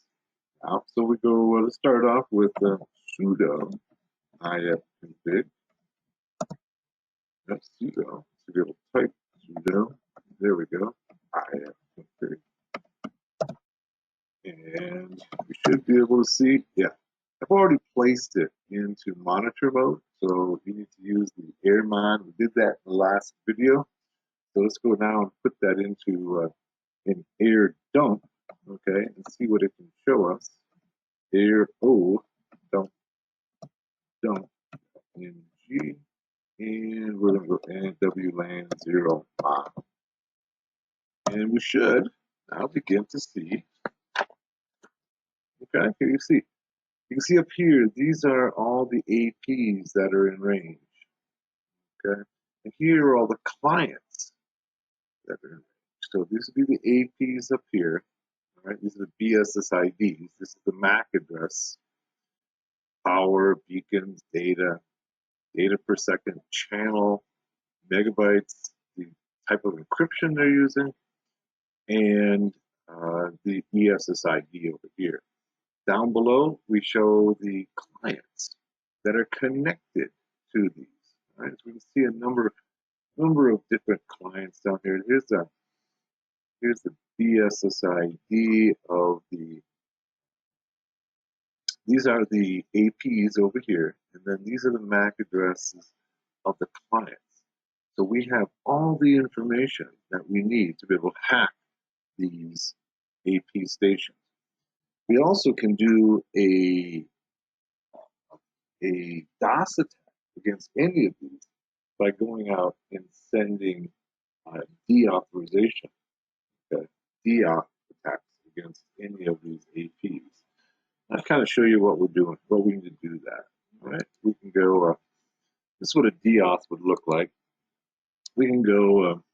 First of all, I got to start out with sudo. Deauthorization means it's sending packets to knock everybody off the AP. Essentially becomes a DOS attack.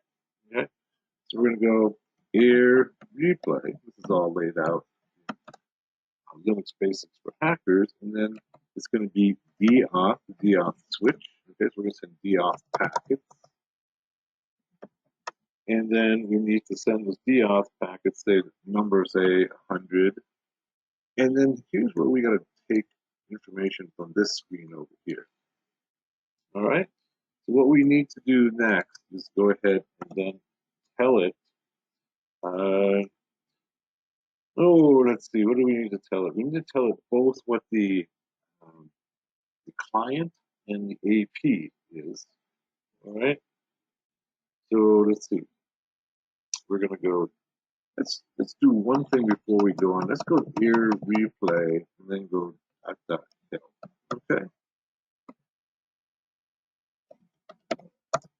So you can see here's the deauth right here. Right? Here's the deauth. You can see that more and more clients are coming in here.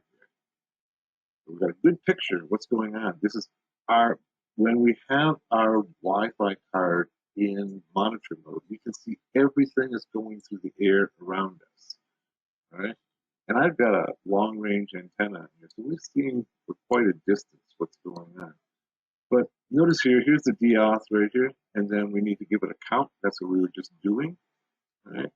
And we look at some of the other switches as well. For instance, here we have the A switch is the BSSID of the MAC, okay, is the access point MAC address. And C is going to be the destination MAC address, okay. Let's see, anything else we need to look at there?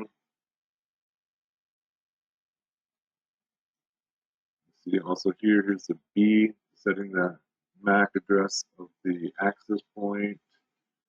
What we're looking though at is a replay option. So set the access point MAC address, set the destination MAC address. Those are the ones that we need. So let's go ahead and set that up. And to go ahead and do a deauthorization attack or a DOS attack, I'm going to go sudo air replay. Okay, this simply sends packets into the AP, and then we'll say we'll put in 200. Okay, but we gotta put in the deauth first. Deauth. And how many we want to send? Say 200. And I'll send 200, and then I'll stop. And then we want to go ahead and say send them into. Let's go. Let's grab one of these here. Say this one right here. Let's quick copy and paste. It's simpler than trying to copy a MAC address. It's sometimes hard to capture these. Copy and paste. I'm trying. Let's try some of these others. Can I copy them? So I'm just going to enter it in. All right. So this one's going to be 00 colon 25 colon 9 C colon 97 colon and 4. I think I've got that 4F. Yep. And 48. So that's our destination MAC address. And then -C to go back to the replay options over here. Okay. replay is going to be, it's going to be set to destination address, right? C, and then we got to put in the destination MAC address, and then we just got to end it with the name of our adapter, WLAN 0 MA, WLAN 0. Now, when we hit enter, this will send out a surge of deauthorization packets into the AP, and it'll basically knock everybody off. Now, if you're trying to crack the AP, this might be useful to get everybody off the AP so they have to re-authenticate.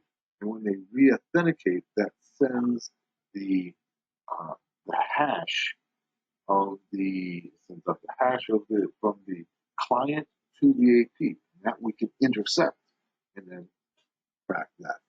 All right. So that's all I wanted to show you with the Wi-Fi. I think the most important thing here is to understand how we can do this reconnaissance and get all this information that we can use either for denying service or cracking. And we get into all of those services, all of those cracking techniques in the Wi-Fi hacking class. So if you want to know more about Wi-Fi hacking, that's the place to go. Next, let's go on to Bluetooth. All right, I'm going to go ahead and shut some of these screens down. Let's go clear and shut some of them down. We'll go on to Bluetooth. Okay, let's shut this one down. All right, let's go on to Bluetooth now. Once again, you have a Bluetooth adapter in your machine, your laptop, what have you. But to be able to connect to Bluetooth from your virtual machine, you're going to need an external adapter. It has to be Linux compatible. I've got a couple of them here, all right? And let's see, I've got one of them that is from Panda, and one of them, these are pretty inexpensive. They cost less than $10 a piece. Let me get my Bluetooth adapters here. One's from Panda and one's from Pluggable.